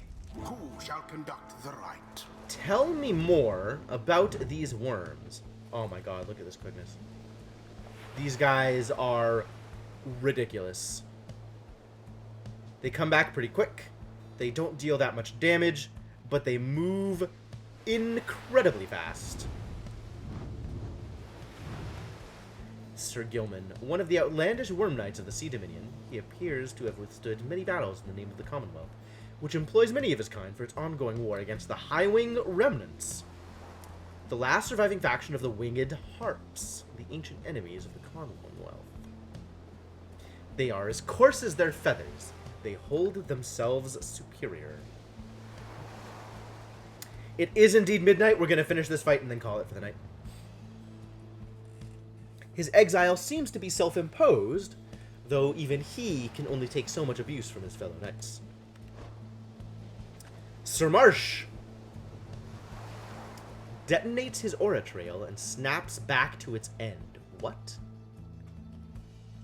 Leaps high enough to evade adversaries' auras.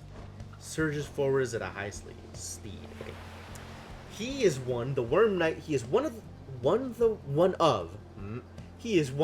Worm Knights of the Sea Dominion, though seems to lack their typical confidence and bravado. Nonetheless, he has seniority, appearing to be a veteran of numerous skirmishes, and other Worm Knights are taught to always respect rank. He seems rather abusive towards Sir Gilman, his fellow Worm Knight. Huh. Ooh, he's got a thing. After Sir Deluge banishes an adversary, one of his banished allies shall instantly return. Fascinating.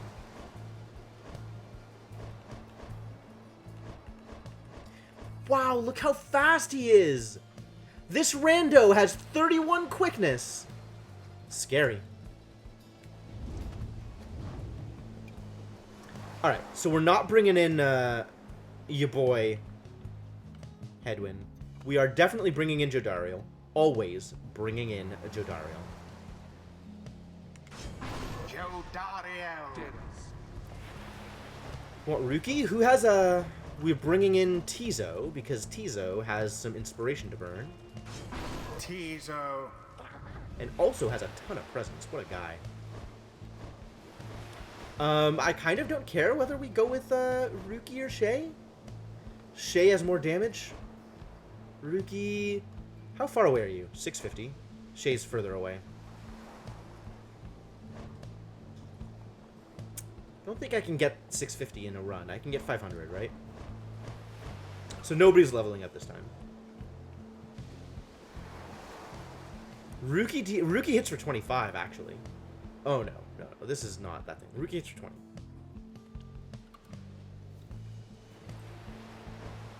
And Shay... Brief charge up... Alright. Your decision. Alright, we'll bring in Ruki. Let's fight, Ruki. Ruki. It is done. No way these Worm Knight bozos are faster than me. Gilman, status report. What is the enemy's position?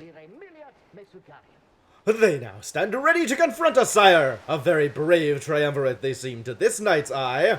Whoa! Corey, thank you so much for the host. Wow. That is a ton of viewers. Whoa. Okay, Coruscating, if you have not checked out her stream, is an absolutely fantastic streamer. There's a lot of Stardew, a lot of RimWorld, a lot of Sims, and definitely is deserving of your attention. So, absolutely do that thing if you have time. Welcome all of Corey's stream. Good heavens. How's it going, Roxy? We are playing Pyre.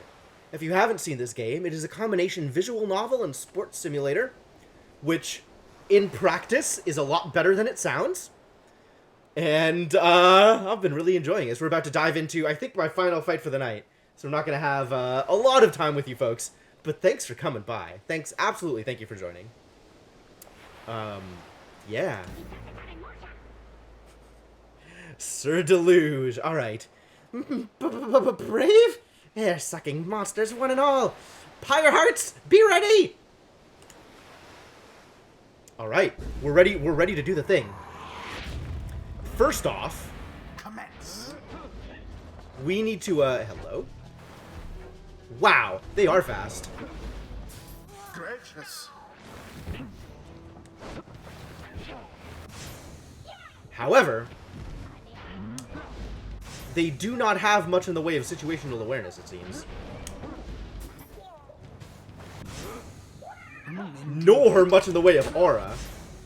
Unfortunate for the Pyre hearts.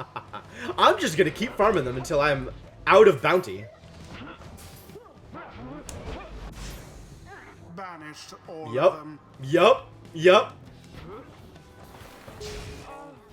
Oh. Oh no. Banished. Nope.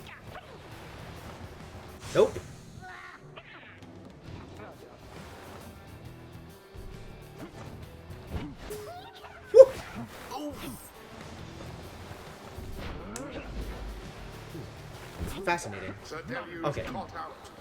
Bounty is maxed out. All right, so time to time to win.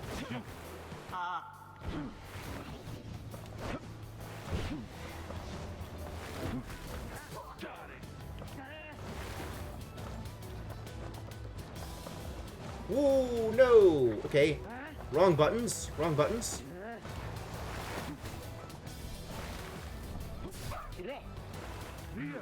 Okay, Path to glory laid bare. what's happening? We're playing blitzball is what's happening. 'Tis taken. Their flame has died a little. I gotta take the ball down to their part of the court and drop it in the goal. Oh.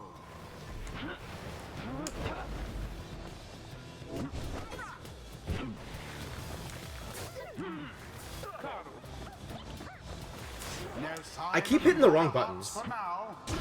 Their pyre shan't survive much more of that. No. All we need is one more hit and they're dead. A lick of flame remains. On the other hand, Yourselves wipe them. they move fast. They certainly are fast movers. Come in! Your form is sloppy! Fight them as though your miserable life is on the line! Your words do wound me, sire. This knight gives every right his very, very best. Though, perhaps we do have much to learn from such a brave triumvirate as the one whom we now face. Whose side are you on? Get out there and vanquish them at once! Our adversaries stand divided. Let us take advantage of the opening. There seems All right. to be dissension in your adversaries' ranks. Let's go do the thing. No wonder these fool worm knights are no longer fit to serve. You gonna make it easy for me? Alright, I'll take it. I will take the victory. God, I love Jodariel's like tiny grin. Look at her face. This is as happy as she ever gets. And it's The great. right is done.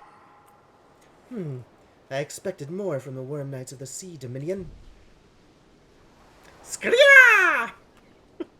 Tizo, still best character. Tizo is very pleased to have prevailed against the Worm Knights of the Pyre Hearts.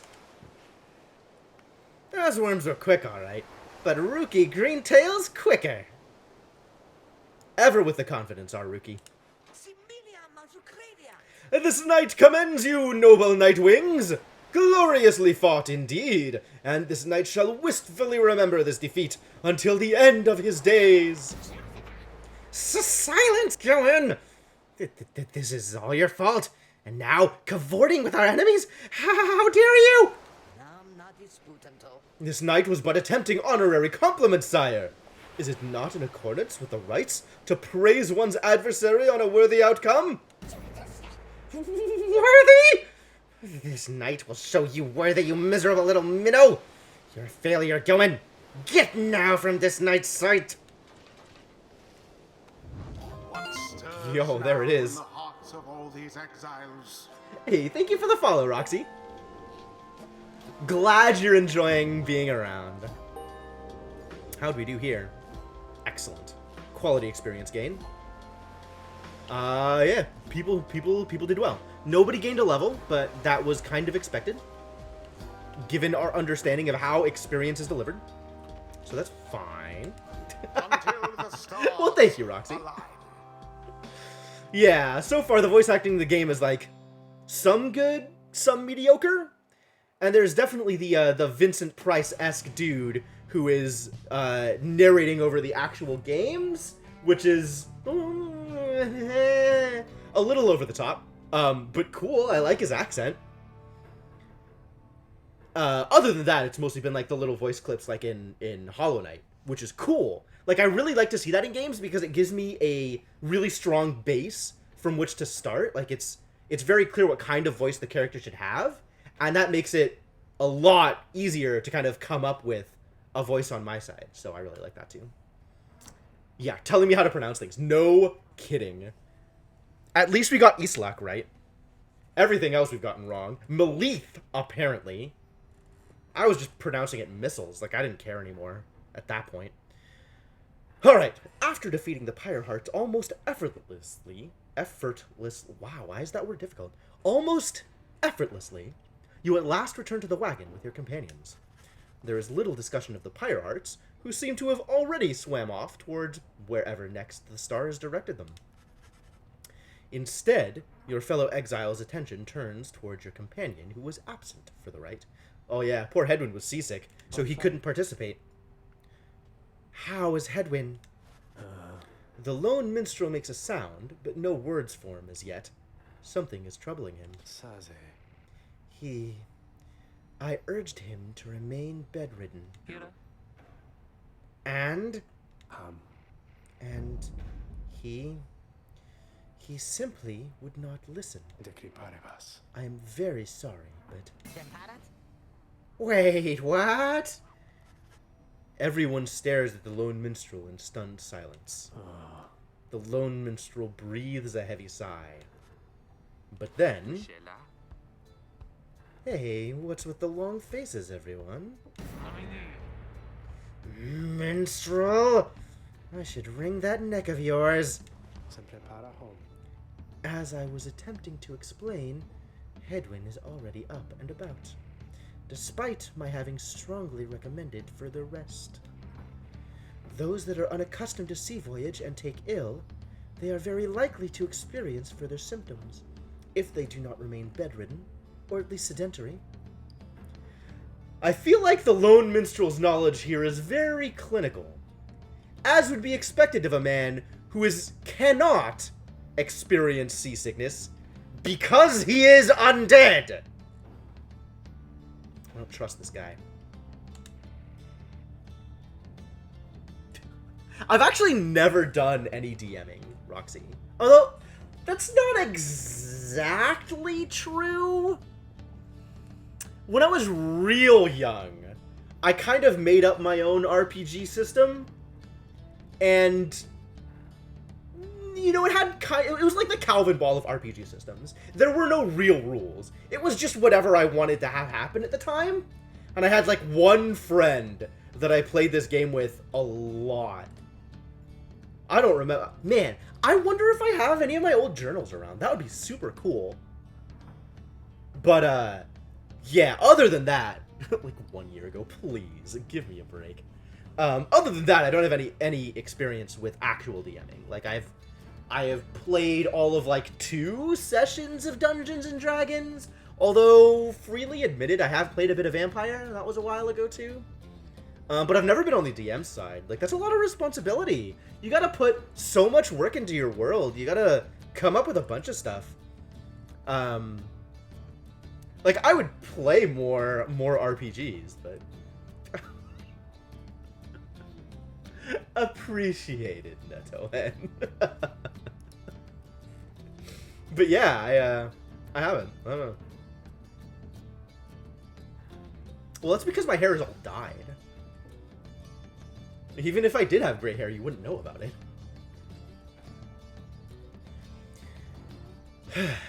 Alright, minstrel. I'm ready to listen to you. Hedwyn is running a considerable risk of having to spend another night in great discomfort. What are you, a doctor? Nay, although I traveled once with one extensively. Look, I appreciate your caution and concern, Tariq, but I'm pretty well accustomed to discomfort here, and I had to see how things turned out tonight. I haven't had to stay out of a rite like that before. So, you're back among the living then, Hedwyn. I was just seasick. Nevertheless, your full recovery requires rest. I think we all could use some rest after tonight. Anyway, thank you, everyone, for your concern, and I'm sorry that I worried you or caused you further burden. He turns to you. My friend, what do you say we figure out where to go next? I'm beginning to miss being on solid ground. You follow him outside, where the night sky awaits. Alright, I think we'll figure out where we're going, and then probably call it? Hey, I wanted to thank you for conducting the rite back there without me being there. I could rest easy, knowing you and the others would get through it. Ah, Hedwyn, always there with a vote of confidence. Anyway, I'll leave you to your reading. Can't begin to imagine where we'll be off to next. We're well past anywhere in the downside I've ever been. Even Jody hasn't gone this far. Hey, Zethria! How's it going? Welcome to the stream. 12 more hours. He bids you a good evening as you turn your attention back to the sky. Well, let us seek again my destination.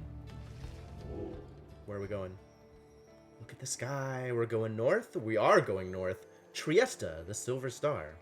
The Silver Star burns bright over the fissured lands of Black Basin. Oh, I guess we'll finally figure out where Black Basin is. That's cool. Finally have a reference point for some of this flavor text. What the balls? Why do we have, like, weird, sexy horse people posing at us? Still further north, then. Not simply north. This shall prove difficult. Of course, the lone minstrel knows what's going on. He's been literally everywhere. In the many lives he's lived! What's the problem? Our destination is beyond the Deathless Tempest. Alright, what in the crap is the Deathless Tempest? A tempest raging in the Sea of Solace, seemingly for all eternity. Yeah, right, Natoan? It's super weird. Incredibly weird. All of the, like, environments are, like, mega weird. Like, all the random krakens and stuff around the ship that we were fighting in today, like, so much random stuff. The storm that arose after the death of the sea titan, unfathomed Plurnus, never has entirely subsided. Wild. A vessel such as ours has little hope of traversing it intact. Can't we go around it? Given our confrontation with the Pyre Hearts, our chances back in worm-held waters would be even worse. Come on, people! It'll be just another day in the downside! Go get yourself some sleep while we still can. Bet you'll feel better in the morning. Your optimism is infectious. Isn't it? You all concur that rest is in order, for the sea journey has been taxing to everyone. Come daybreak, you shall have to find a way to sail past the Deathless Tempest. Alright. So this is where we save, I think.